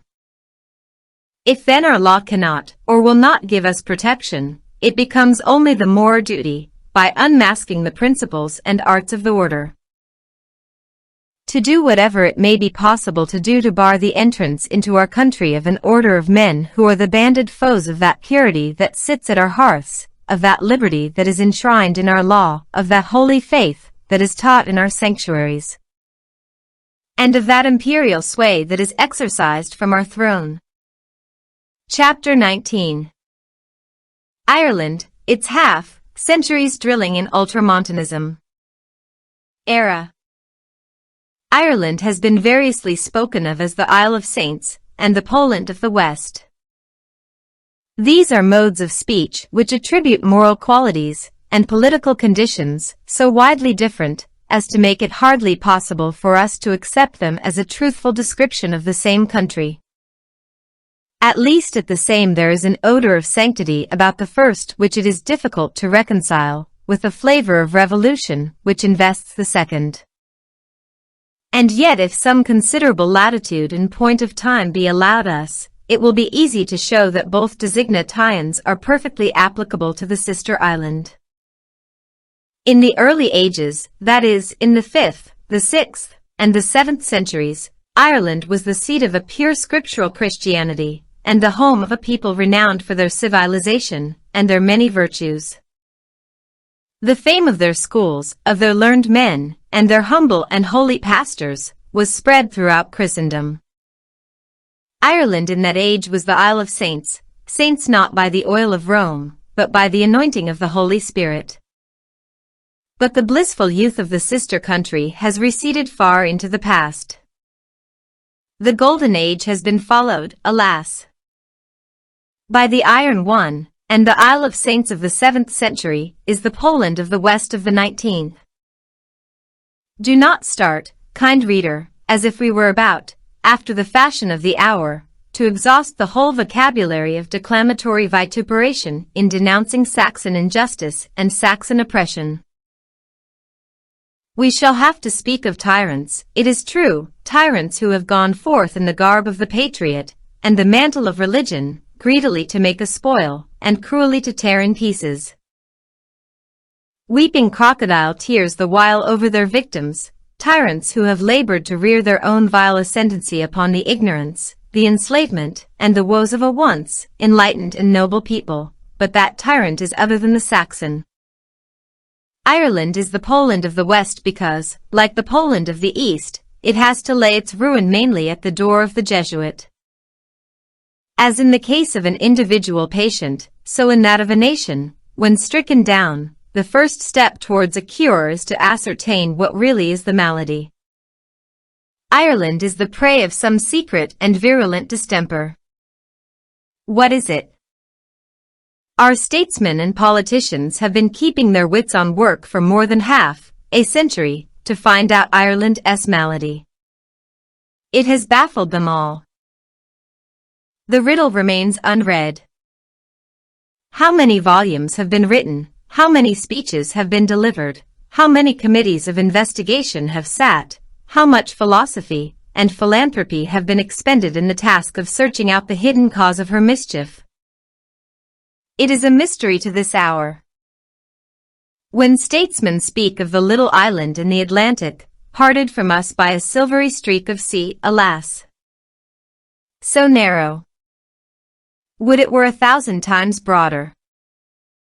It is with awe, seeing in Ireland a sphinx 100 times more terrible than the sphinx of classic story, and who, like her prototype, propounds her riddle to each successive British cabinet, and on their failing to solve it, tears them in pieces. What is the reason of this? One may miss the solution by too much as well as by too little ingenuity. Our statesmen have been digging 50 fathoms down in search of what is on the surface. They have been looking to the ends of the earth for what lies at their feet, and which they might have for the picking up, would they but condescend to stoop. They have been exhausting the mysteries of state, craft, and the powers of philosophy in discovering what any man who has sense enough to count his 10 fingers could not wish to find out this secret. They know very well where and in what it lies, but they sedulously avoid turning their eyes in that direction lest they should see it, and be compelled to confess it, and forced to grapple with it. That is the reason why the case of Ireland is still a mystery. True, at first sight, Ireland's case is a frightfully complicated one. It would seem as if all the furies which delight to vex and torment nations had come trooping to that shore, and taken up their abode on this unhappy island. Only let us think what an assemblage of diverse and hideous ills we find here. Here, keeping out of view the northern quarter of the island, is the ignorance of the Zulu, the filth of the Hottentot, the slavery of the Turk, and the lawlessness of the Kurd. Here are undrained bogs, unploughed lands, hovels of mud, as if tools were yet to be invented. Here are agues, fevers, famines, and men steeped to the lips in poverty, clothing themselves with rags, and subsisting on the coarsest food. Here are secret societies, unlawful oaths, prowling assassins, rapines, seditions, treasons, conspiracies, and murders. Here the cry of suffering goes up night and day, and here a spirit of vengeance, like a great furnace, burns continually. This is the Ireland of the present hour. The evils that make up this deplorable picture are so numerous and so diverse that one despairs of being able to trace them all to one root. And yet, to one root may they all be traced. Let us take an individual patient. From head to heel he is one hideous blotch of running sores. You cannot touch him with the tip of your finger without giving him exquisite pain, so covered is he with disease. But the skillful physician will tell us that these open wounds, loathsome and painful though they be, are only symptoms, that the disease of which they are the outcome is one, and that its seat is within. Ireland, blotched all over with manifold mischiefs, has one great malady, and that malady is the cause of all the wounds, bruises, and putrefying sores, with which from the crown of the head to the sole of the foot, like another sunken land in olden time, it is covered. The whole case of Ireland may be stated in a few words. A system dominant over conscience and reason, a system at war with industry, order, and liberty, binds down the people in serfdom and misery. The priests of that system are discontented because they are not dominant, and the peasantry are insurrectionary because, misled by priestly declamation, they mistake their oppressor and cry out against England. The evils of Ireland are multiform and manifold, but their root is one, and that root is popery. If the reader should doubt it, we crave his attention to the following brief statement of historical facts. In 1796 an order arrived from the Cardinal Prefect of the Propaganda at Rome, to the effect that a thorough training in Ultramontanism should be provided for the people of Ireland. Rome was then planning those efforts which she has ever since been steadily prosecuting for restoring her dominion in Christendom, so deeply shaken, first by the Revolution in England in 1688, and next by the Revolution in France in 1789. She thought best to make a beginning with her project in Ireland. That country was an advantageous point from which to attack the heresy of the Sister Isle, and restore the authority of the papal chair in England, and so restore it in the center of the world. But first Ireland's own popery must be consolidated. It must be recast in the sterner mold of Ultramontanism. In order to this, two measures were adopted. First, Maynooth was established as an Ultramontane school, and second, Den's theology, a system of thorough Ultramontanism, was adopted as the training book in Maynooth. Cardinal Cullen used of the theology of Ligori, as Den's was of Thomas Aquinas. Passing over political steps taken outside of Ireland, we come to the year 1831. By this time most of the Irish priests were Maynooth-bred men. In that year 2 injunctions were issued to the priests, as appears from the Dublin Diocesan Statutes. The first was to the effect that every priest should have in his possession a work on moral theology, and that every day he should read and study a chapter of it, in order that being himself well instructed in the laws of the Church, he might be able to direct the consciences of his flock by these laws.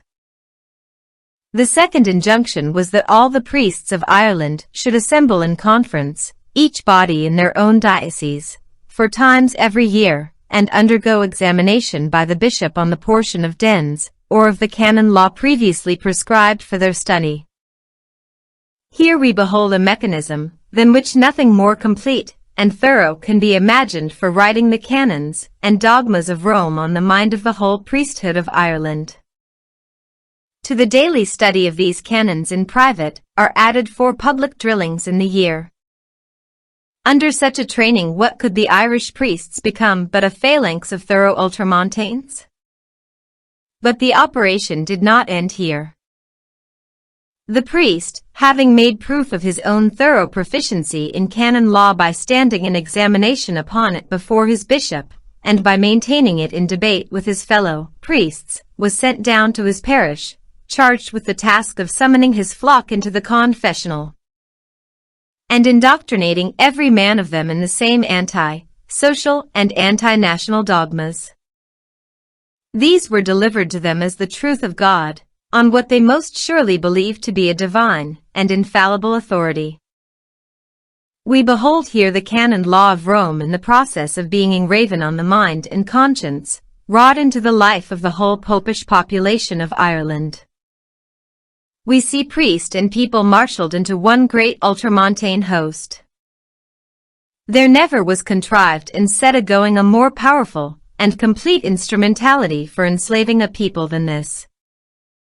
No noise accompanies the working of its mechanism. The world neither hears nor sees it. Nevertheless, day by day, and year by year, it pursues its work with noiseless, pauseless diligence, and that work is to build up the temporal sovereignty of the Pope in Ireland, to establish canon law in the room of British law, and to bind down the people in slavery by the most effectual of all methods, even that of enslaving the conscience. The man who was the first to bring fully to light this conspiracy against the nation and liberties of Protestant Britain was the late Rev. Robert J. M.G. His startling discovery of the secret diocesan statutes of the Romish province of Leinster laid bare the treason of the priesthood. These statutes, with the whole documents bearing on the case, Mr. M.F.G. deposited in the University Library, Cambridge, the Bodleian Library, Oxford, and the Library of Trinity College, Dublin, in 1840. Upon the requisition of the Lord Lieutenant, noblemen, and gentlemen of the county of Huntingdon, these documents were carefully examined and verified, and Mr. M.G.'s printed report on them ratified by the Vice-Chancellor of Cambridge, and subsequently by eminent authorities in Oxford and Trinity College, Dublin. The report thus verified and attested was a compend of the documents lodged, showing the papal laws surreptitiously set up for the government of the Irish people, and the machinery by which the Pope contrives to make himself the real ruler of Ireland. To no one are these documents better known than to our present Premier. The humble rector now rests his honored head in his quiet grave, while around that of the powerful minister rages the ultramontane tempest which Mr. M.G. foretold would one day most surely come. We have seen the machinery constructed for the indoctrination of priests and people in Ireland, but a yet more important question remains. What was the subject matter of that indoctrination? The subject matter of indoctrination was the whole body of Roman law, which has been published by the hierarchy and put in force in Ireland for the government of its people. These include some of the most tyrannical canons on the Statute Book of Rome, and, among others, some which she dare not publish and put in force in some popish countries, because their governments have forbidden them on the ground that they would subvert the authority of the sovereign and destroy the liberties of the people, in short, upset everything in the kingdom. But the greater tolerance of the British government has suffered to be published what other governments have placed under ban, and the consequence is that Ireland is more rigorously ruled by papal law than most popish countries on the continent. It is this whole body of law, including the very worst of Rome's statutes, which is being graven, as with a pen of iron, first on the consciences of the priesthood, by means of their daily readings and annual conferences and examinations, and next on the consciences of the people by the regular catechizings and indoctrinations to which they are subjected by the priest in the confessional. Shall we sow the wind, or permit it to be sown, and trust not to reap the whirlwind? But what is the sum of these laws? In what practical issues do they gather up themselves? Well, then, the practical bearings in which the papal laws in force in Ireland take issue are: in brief, that the supreme sovereign of the country is the Pope, that the highest law, the only one really morally binding, is canon law, that Protestants have no right to live in the country, and no right to own an acre of it, that the soil of Ireland is the inalienable heritage of the Irish people, being Romanists, and that, despite all changes and transferences of it, however sanctioned, by sale, or bargain, or act of Parliament, it ought to be restored, unconditionally, to the Church, so far as she formerly possessed it, and to the Irish people, being descendants of the Romanist families that owned it in former ages. This is the sum of what is taught the priests in their 4 annual conferences, and which the priests teach the people month by month in the confessional. There are laws also in force in Ireland bearing on the subject of heresy, setting forth the punishments which the Church has decreed against this stain, and the measures which she has a right to employ to compel heretics to return to the bosom of their mother. But we confine our selection to those canons which illustrate the case which we are discussing, Irish agitation, to wit. The laws which we have cited are what form the daily schooling of the Irish people. There exists an overwhelming amount of evidence in proof of this fact. But no man with wit enough to know in what quarter of the sky the sun rises, can fail to perceive what the effect of such teaching must be on the contentment, the good order, and the loyalty of the people of Ireland. The Irishman is brought into conflict, at every point, with the state of things around him. As regards the point specially prominent in the present Irish agitation, namely, the occupancy, or rather, ownership of the land, it is important to remark that it is a question on which canon law has very distinctly pronounced. The general question touching the restitution of landed property, which had been owned by the Church, or by her lay members, is ruled by a brief of Benedict XIV. Endorsing a decree of the Congregation sets a hedge round all such property, and warns pirate, infidel, and heretic, Protestant, that it is at his peril should he appropriate a single acre of it, and should he dare violate the pontifical prohibition, he is commanded to restore, promptly and unconditionally, what he has impiously seized. This is one of the edicts in force in Ireland. But, further, the bull Urbum Antibarum declares that property taken by heretics from members of the papacy, whether clergymen or laymen, is not to be protected by any covenant or prescription, but is to be restored to its original possessors. But the bull of Pius IX, Apostolici Sedis, quoted in a previous chapter, pronounces excommunication on all who retain such properties. And this comfortable doctrine the priests fully accept, and are careful to tell the people what are their rights under this bull, and how carefully the Church guards for them the heritage of their fathers. There has been no concordat, says the Popish Bishop of Kerry, Dr. Moriarty, ceding the property of the Catholic Church to the British Crown, or sanctioning its secularization. The Church does not allow a state of limitation to bar our claim. Our right is in abeyance, it is unimpaired. Tablet, March 30, 1867. The canon law then lays an eternal entail on all lands that do now or ever have appertained to the Church, or to her members. It erects an infallible barrier around all such lands to prevent their ever passing into heretical, that is Protestant, ownership. To be sure the Pope, in the plenitude of his power, may lift off this entail, though even that is a moot point in papal theology. But the fact is undoubted, that in the case of Ireland he has not done so. The original gift of this land to the Irish by its maker has not been recalled by his vicegerent on earth.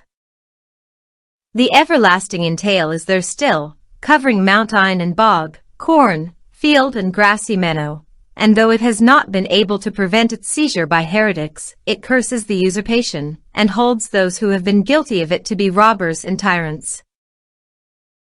The de jure landlord, the true owner, always supposing him not to have forfeited his rights by lapsing into heresy, is the peasant whom you see cultivating his potato plot, or digging his winter's fuel in the neighbor-ing bog.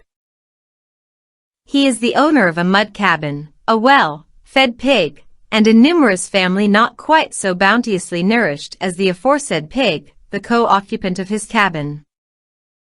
To these goods and chattels he adds the further acquisition of a picturesque wardrobe, and if we include the inevitable shillelagh, we complete the catalogue of his worldly possessions. But if he has little in hand, he has much in prospect.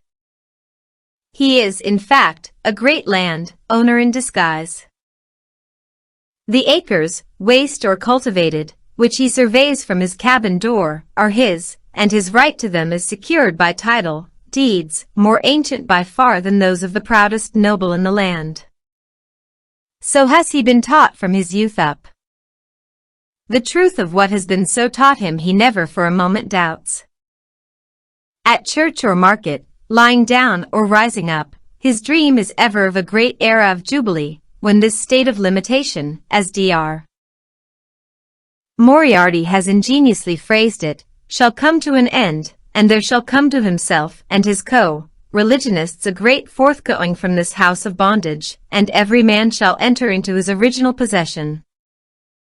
Meanwhile every day that passes over him, and every repetition of the priestly lesson bring with them an accession to the bitterness of the bondage in which he believes himself to be held, and fan into a yet fiercer flame the vengeance that burns within him against the spoilers and oppressors who have robbed him of his inheritance, and are living in idleness and splendor, while he has no dwelling but a hovel, no clothing but rags, and no board at which to seat himself and his family save one, which, instead of satisfying their wants, only mocks their hunger. And not less does he over this robbery and oppression. We behold here the root of Ireland's miseries. With these facts before him, and we repeat that the proof of these facts exists in overwhelming abundance, can any man doubt that we touch the source of all her mischiefs? The secret diocesan statutes of Leinster, the diocesan statutes of Dublin, the numerous documents of similar character which Mr. M.G. deposited in the English universities and in Dublin University, to remain there the monuments of the conspiracy of the papal hierarchy against the throne and nation of England, as the censors of Cora and his company were laid up in witness of their rebellion, the 8th volume of Den's Theology, which the Irish bishops published in 1832. And which is not what it bears to be, for Den's never wrote a line of it, but a compend of papal laws in force in Ireland, the subsequent utterances of Cardinals Wiseman and Manning on this point, the more recent declarations of popish priests on platforms and in the press, form a body of evidence, so distinct and unequivocal as to the laws in force on the consciences of Irish papists, and the indoctrination, which for a generation the Irish peasantry have been receiving, that the attempt to gainsay our indictment neither can nor will be made. When we think of what has been going on in Ireland these 50 years, the course of nature must change, and a miracle must be wrought to sever the link betwixt cause and effect before anything else can happen in Ireland save just what has happened. Even a state of things which the Times describes as a more frightful picture of triumphant anarchy than can be found in any community pretending to be civilized and subject to law. Here, then, are the rights of the Irish people, as they have come to view them, and as they have been instructed in them by their priests. First, the soil of Ireland is entirely and exclusively theirs, and ought to be restored unconditionally, that is, without the payment of the smallest sum as purchase money, or the imposition of any obligation of annual rent. And, second, they claim that Ireland be left in their exclusive occupation, and that every Protestant, and every Englishman not being a Romanist, shall quit the island. This is the undeniable fact. There is no use in our shutting our eyes to it. The people of England and Scotland may be assured that, in the end of the day, they will have to look at this fact, and deal with it, and the sooner we do so the better for ourselves and the better for Ireland. Both the Land League and the priests tell us, without affecting almost any disguise, that, short of this point, there can be no settlement of the question, no cessation of the agitation. They do not pledge themselves to stop even here, but, short of it, they certainly do not intend to stop. This secured, it would become a new point of departure for effecting the separation of Ireland from Great Britain. So, too, says one whose eminence as a historian, and whose posses shone of a personal knowledge of more than 40 years of the people and the country, give great weight to his opinion. In his supplementary chapter to his new edition of his English in Ireland, Mr. Froude writes, "The land tenure is not the real grievance in Ireland, it is merely the pretext. The real grievance is our presence in Ireland at all." Chapter 20. Ireland, its many maladies and its one cure. But we are reminded that there are more things than one wrong in Ireland.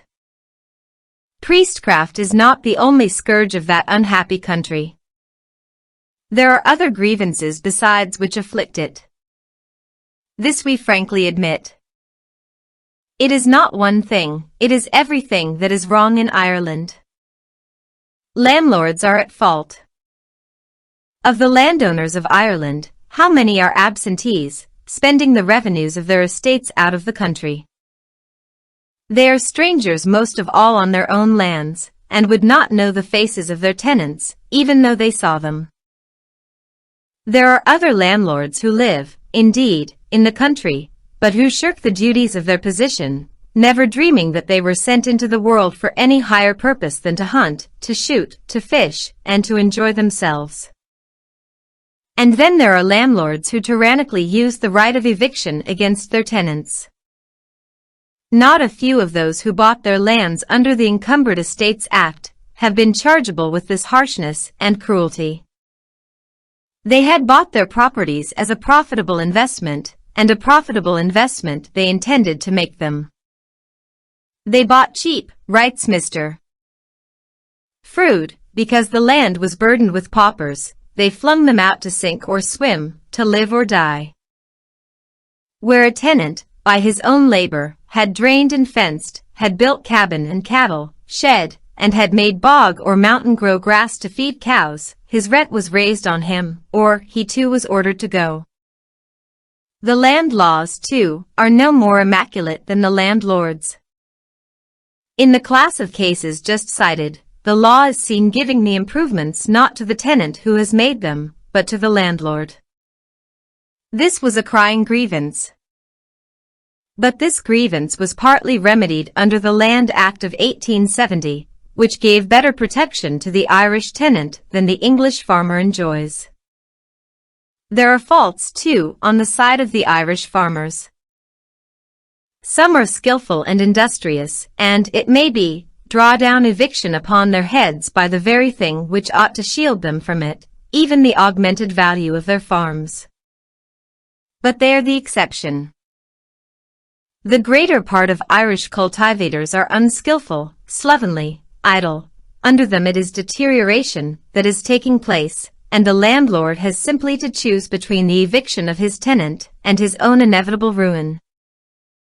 Further, it was a tremendous error on the part of the Irish nation to permit itself to become dependent for the staple of its subsistence on one single root, the potato. This was a short-sightedness which none but savages, one would think, could have fallen into. The awful consequences were seen when the potato disease broke out in 1846. When that calamity visited Ireland, there were believed to be nearly 9 millions of inhabitants in it. Of these there were 2 millions who did not possess so much as a potato field, and who, even in ordinary years, had to be supported by charity. In 1846, the food of 3/4 of the population was suddenly swept away, and few tragedies even in the tragic history of Ireland are so appalling as that which followed. Of the Irish people some millions had to flee to America, and some millions more, without food, and without the means of emigrating, succumbed to the famine, and sunk into the grave. One other thing, a normal source of calamity and suffering to Ireland, do we here specify. There is a physical law, according to which greatly impoverished races multiply their numbers at a prodigious ratio, as if nature were making an effort to ward off the extinction that threatens them. This law has population upon their soil, which is beyond its power of sustaining. The consequence is that when the potato or other harvest fails, the famines of that land are attended by a mortality that is truly dreadful. We are next reminded of the penal laws for a short while in force against Ireland. This is a subject which has two sides. A rapid cursory glance at the history of the country, since its connection with the British Crown, can alone set the matter in its true light, and furnish the reader with the facts necessary to enable him to judge candidly of this matter. Down to the middle of the 12th century, Ireland maintained both its ecclesiastical and its political independence. Its people were governed by the descendants of their ancient kings, and its church neither professed the creed nor submitted to the jurisdiction of Rome. Who robbed it of this independence? The Catholic Irish do not care to hear of this affair, but history makes no secret of it. The man who enslaved Ireland was the Pope. He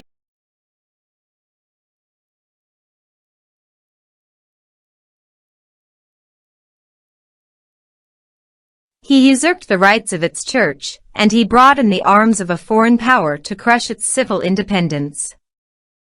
Breakspear, Adrian IV. The one English name in the roll of the world's worst tyrants, in virtue of being God's vicegerent and Lord paramount of all the kingdoms of Christendom, claimed Ireland as his own, or, in papal phraseology, part of the patrimony of Peter, by a bull dated A.D. 1155. He next sold it to Henry II of England on condition that he should pay a penny a year for each house in the kingdom.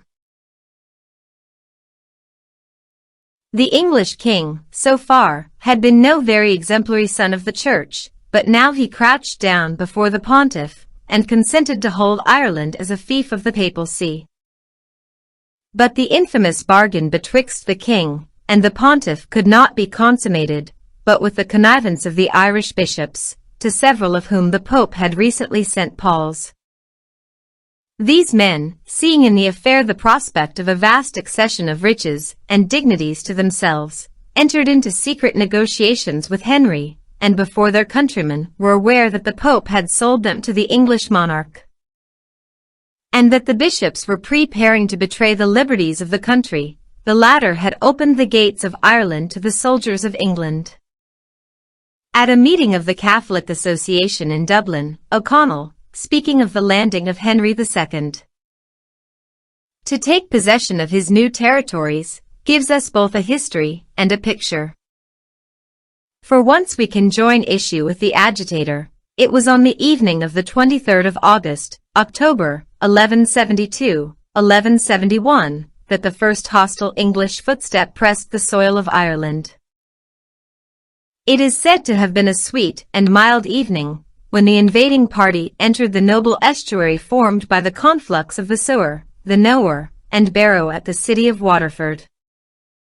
AC cursed be that day in the memory of all future generations of Irishmen, when the invaders first touched our shores.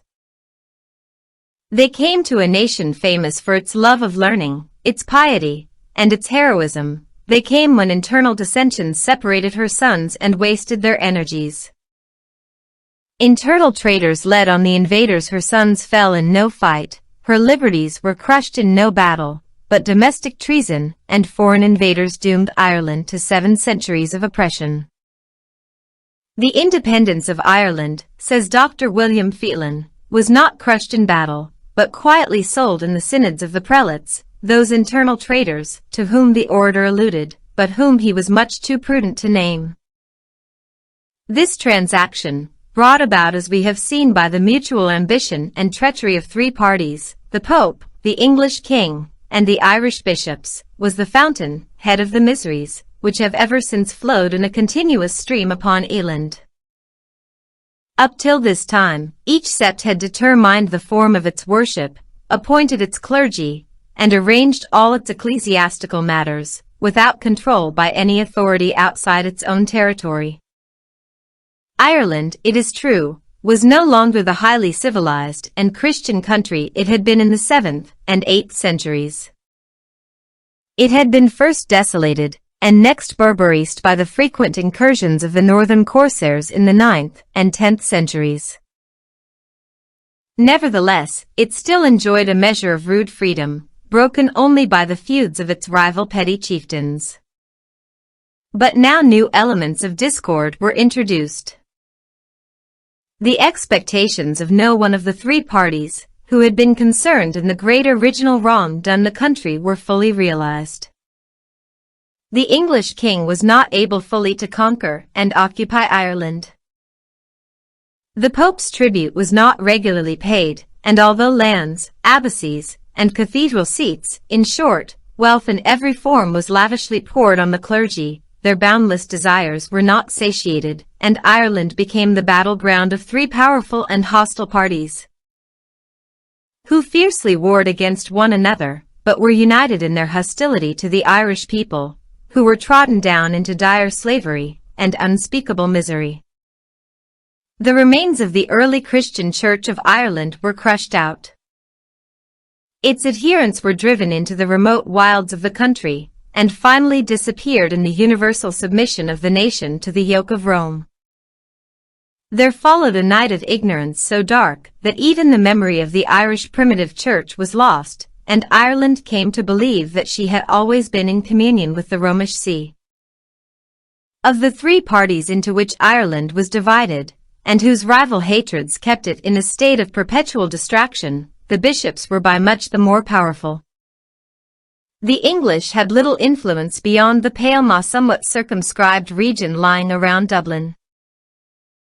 The native nobles were weakened and divided, the hierarchy stood up strong in their numbers, in their superior mental astuteness, and their now swollen wealth, and the king was unable to check a priestly dominancy, whose licentiousness filled the land with ignorance, turbulence, and crime.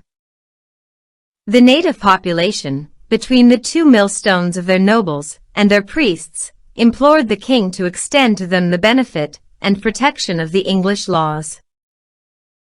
The king was well disposed to grant the boons supplicated for, but his intentions and wishes were frustrated, mainly by the bishops, who found their interests to lie in keeping the Irish in hopeless dependence and villanage.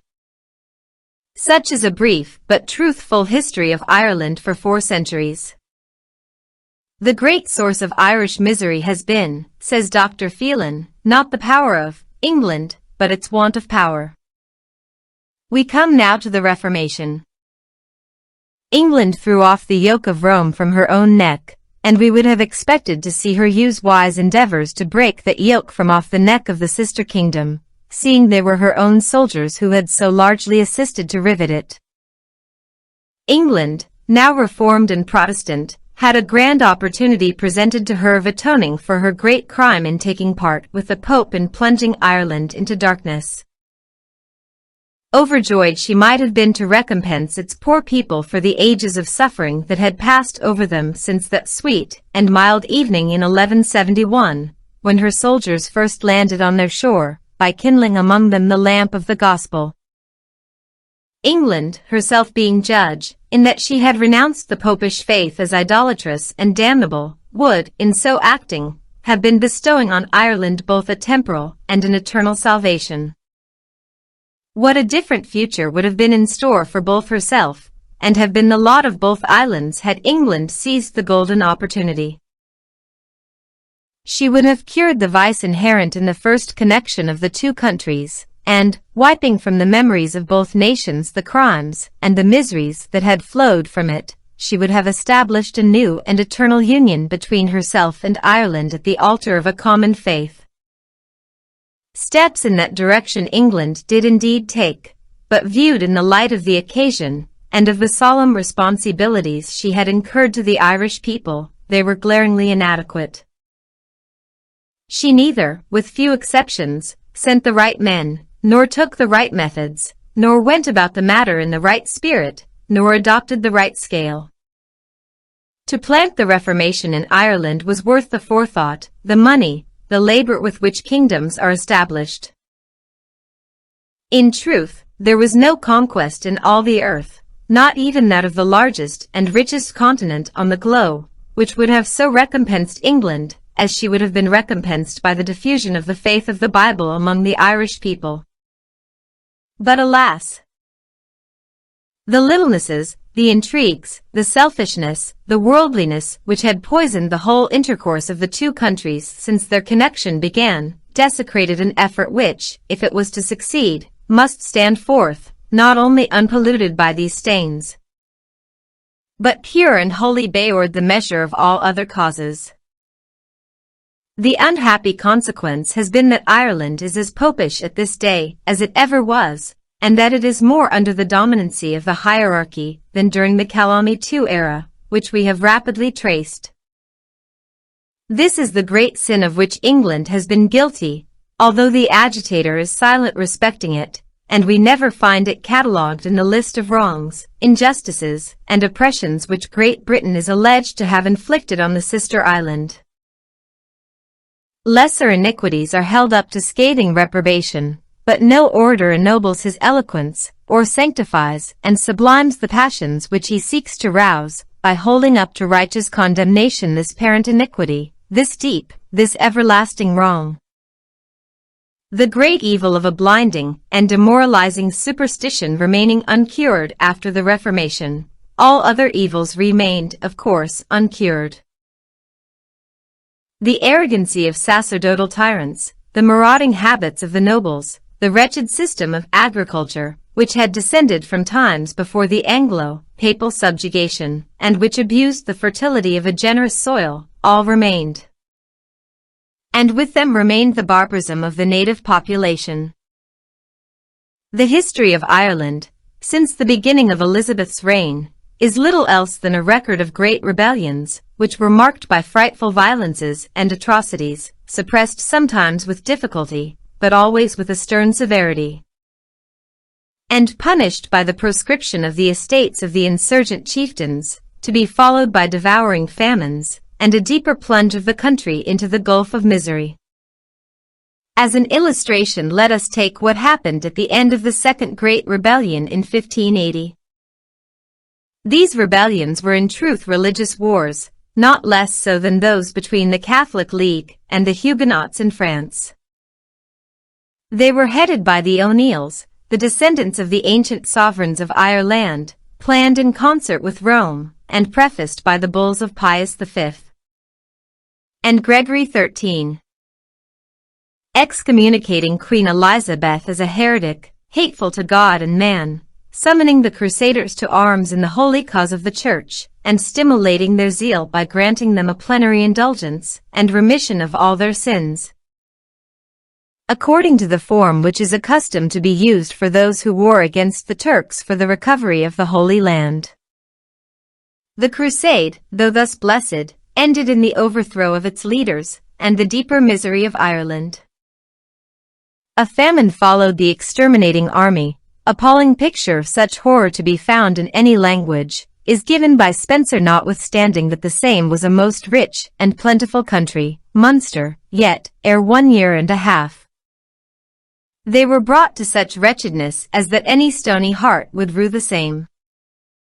Out of every corner of the woods and glens they came creeping forth upon their hands, for their legs could not bear them. They looked like anatomies of death.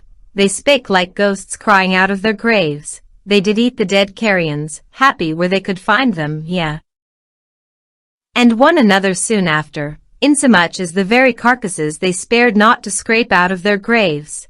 And if they found a plot of watercresses or shamrocks, though they flocked as to a feast for the time, yet not able to continue therewithal, so that in short space there was none almost left, and a most populous and plentiful country suddenly left void of man or beast. Let us glance at the rebellion of 1600. The leader of that rebellion was Hugh O'Neill, on whom Queen Elizabeth had bestowed the title of Earl of Tyrone, and with it the splendid inheritance of that earldom.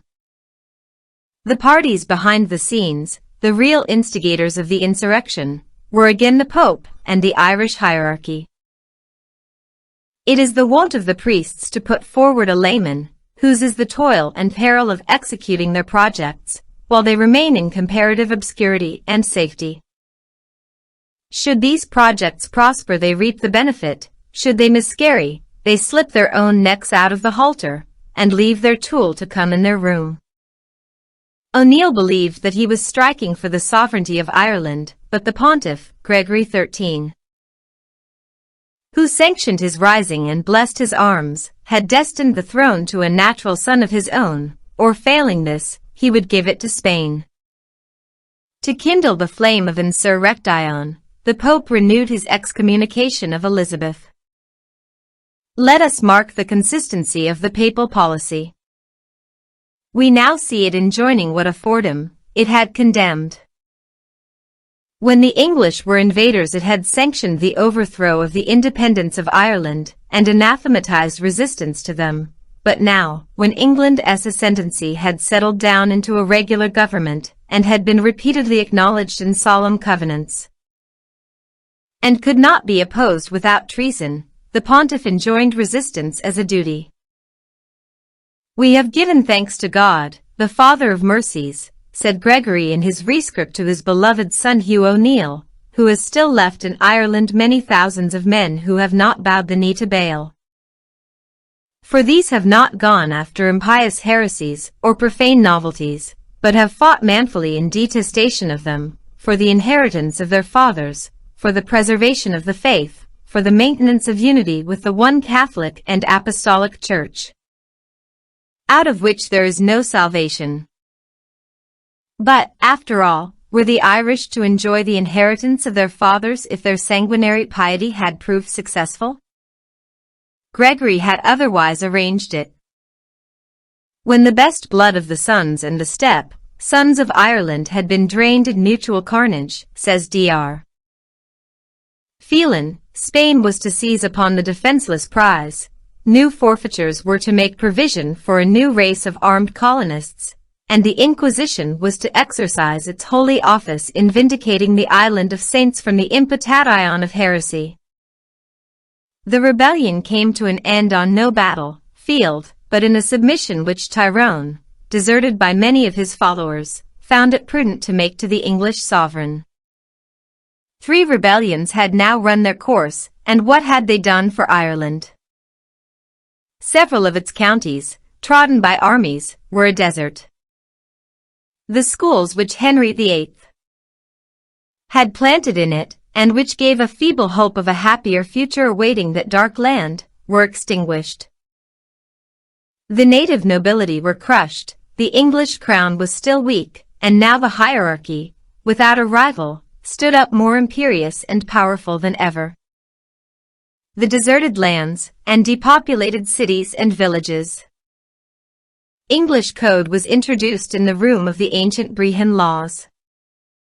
Churches and schools were planted. Trading guilds were formed, arts, manufactures, and commerce were encouraged, and order and peace seemed at last to have dawned upon the torn country. This fair vision proved an illusion.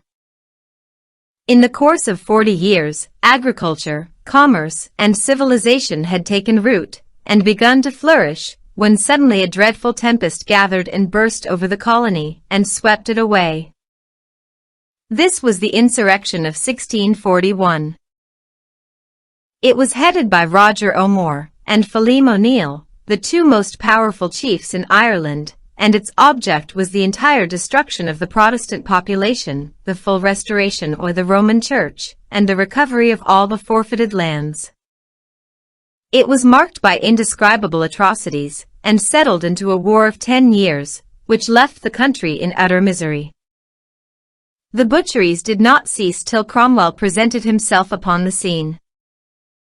The Irish Massacre of 1641, in which it is estimated that 100,000 Protestants perished, though it has not received the same prominence in history with the St. Bartholomew of France attained, in actual fact, the same magnitude of horror.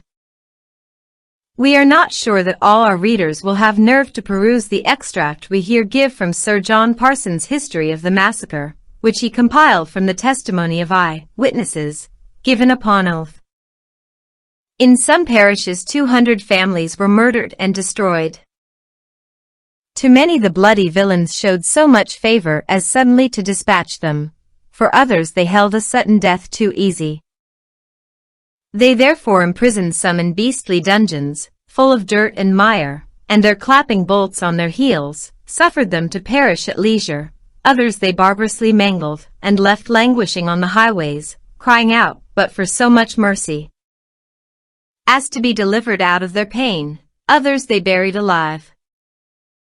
In Clownies, in the county of Fermanagh, there were 17 persons having been hanged till they were half dead, cast together into a pit, and being covered over with a little earth, lay pitifully, sending out most lamentable groans for a long time. Some were deadly wounded, and so hanged upon tenter hooks. Some had ropes tied about their necks, and so drawn through the water. The inhuman monsters hung up women. Sometimes they gave their children to swine, some the dogs eat, and some taken alive out of their mothers' bellies they cast into ditches. Some had their brains knocked out, others were trampled underfoot, some were found in the fields sucking the breasts of their murdered mothers, others were starved in caves, crying out to their mothers rather to send them out to be killed by the rebels. Multitudes of men, women, and children were found drowned, cast into ditches, bogs, and turf pits, the ordinary sepulchre of the British nation. Multitudes were enclosed in houses, which being set on fire, they were most miserably consumed. Some were dragged from sick beds to the place of execution, and see.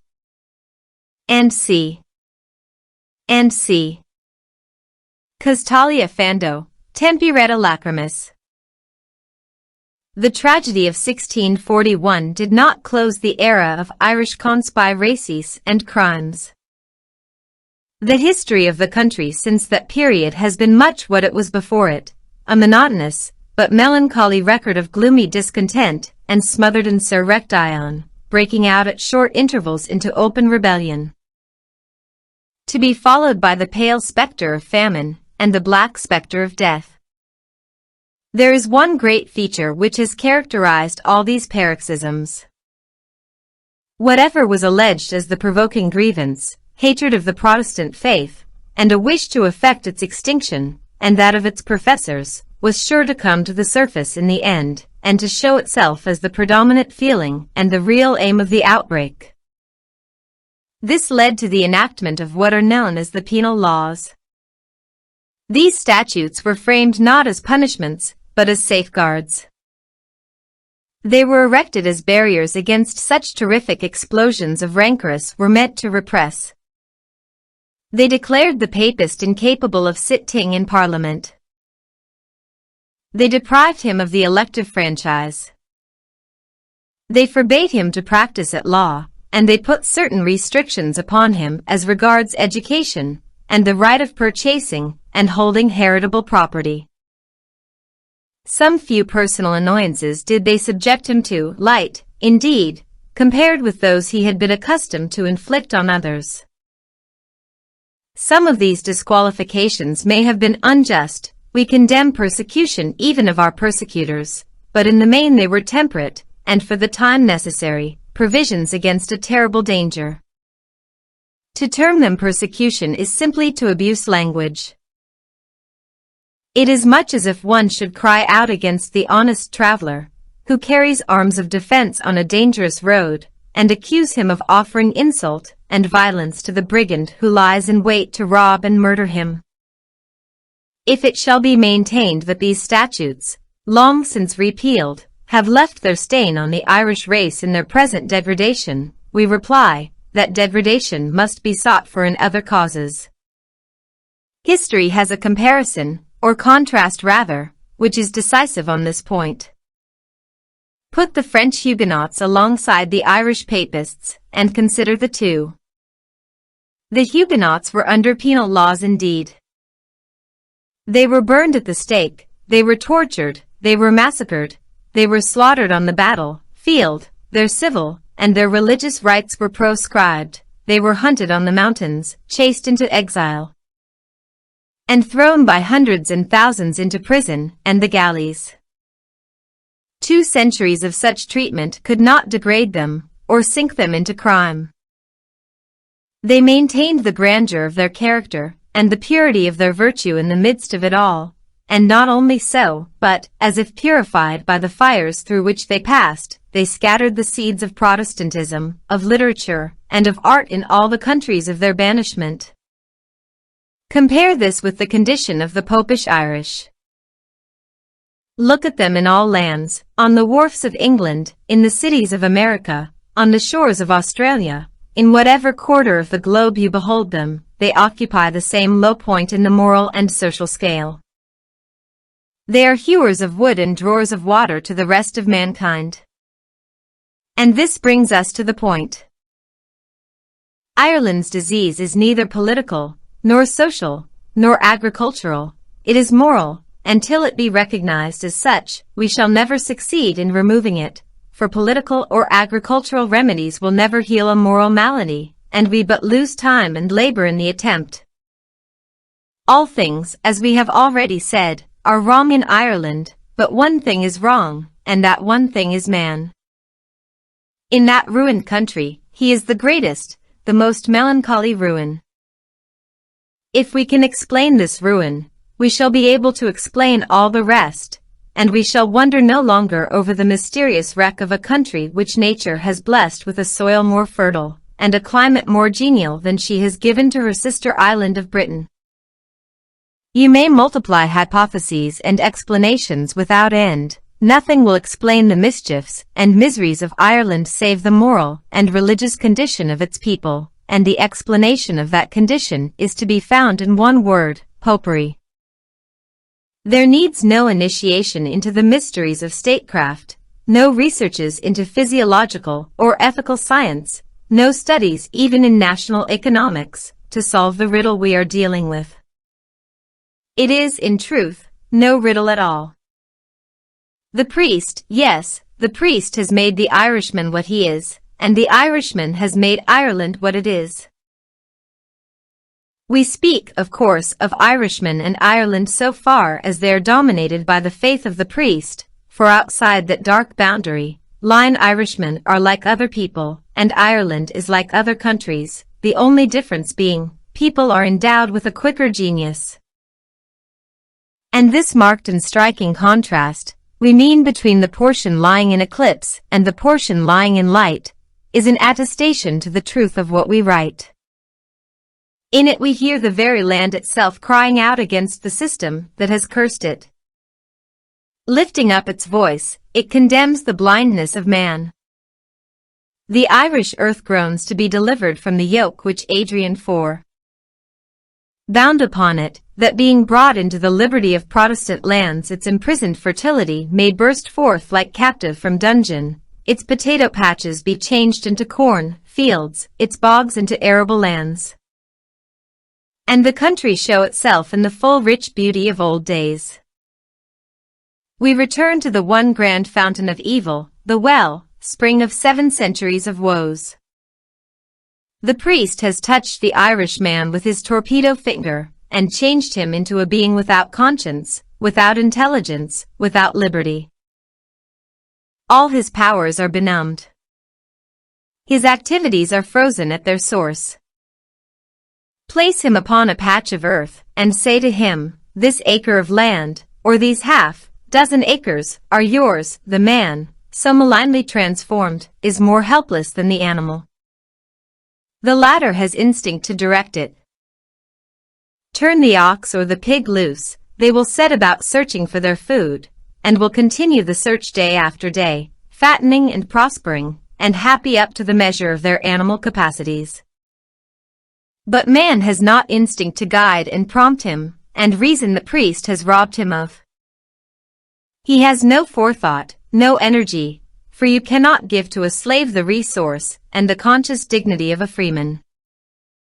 His spirit is dead, the spring within has not power enough to put the body in action, and keep it in action. The rust of indolence and sloth gathers on him. Day by day that incrustation grows thicker, the mold of neglect spreads over all things around him. He has not forethought to do the work proper to the season passes on, and is lost. His feeble powers but extend to providing what he needs for the passing day, and often do not suffice for that. He is overtaken and crushed by evils which he did not foresee, and for which he had made no provision. His lot is, in reality, less enviable than that of the pig with which he keeps house, for, while it is abroad regaling itself after its own kind, its owner, with higher wants, which he knows not how to satisfy, lies down, discontented and unhappy, to sleep in his rags, and enjoy a brief respite from the evil conditions that environ him. Such is the individual Irishman. Instead of one, let us take 5 million such, all automatons, with some rare exceptions, with no ideas, feelings, and purposes, save what the priest has inspired them with. You have the evil repeated and repeated till it becomes overwhelming. You have the Ireland of the past 7 centuries, the Ireland of the present hour. But if it be a fact that the ruin of Ireland begins with man, what can be more obvious than that the Reformation of Ireland must also begin with man? Let every unfairness, every injustice, be removed. Let everything be done to ameliorate the lot of the Irish people. Let the land laws be reformed. Let industries and trades be encouraged. But when all has been done, the real Reformation of Ireland is still to begin. It is not more land that the Irishman needs, it is more industry and skill to cultivate the land he already possesses. If, instead of his little island of Ireland, you should gift him with the whole American continent, and make him sole proprietor of all the spacious realms that lie between the Atlantic and the Pacific, leaving him the same being, what would he make of this vast and rich possession? He would make another Ireland of it. His new home would differ from his old only in the larger scale of its indolence and filth, and, in process of time, of its suffering and crime. What then is to be done? We have a remedy to propose, but it is by far too simple. Queen is said to have accompanied the gift with the words, "This is the source of England's greatness." Is this a truth, and do we believe it? Then, give a free Bible and a free school to every family in Ireland, and let us take good care that no priest shall have it in his power to nullify the gift by placing the fetter of anathema upon the Bible, and the seal of interdict upon the school. Till we do this, we are but pouring the resources of our legislation, of our philanthropy, and of our money into a bottomless pit. But, it is said, it is not the priesthood, but the Land League, that is the author of the present Irish disturbance.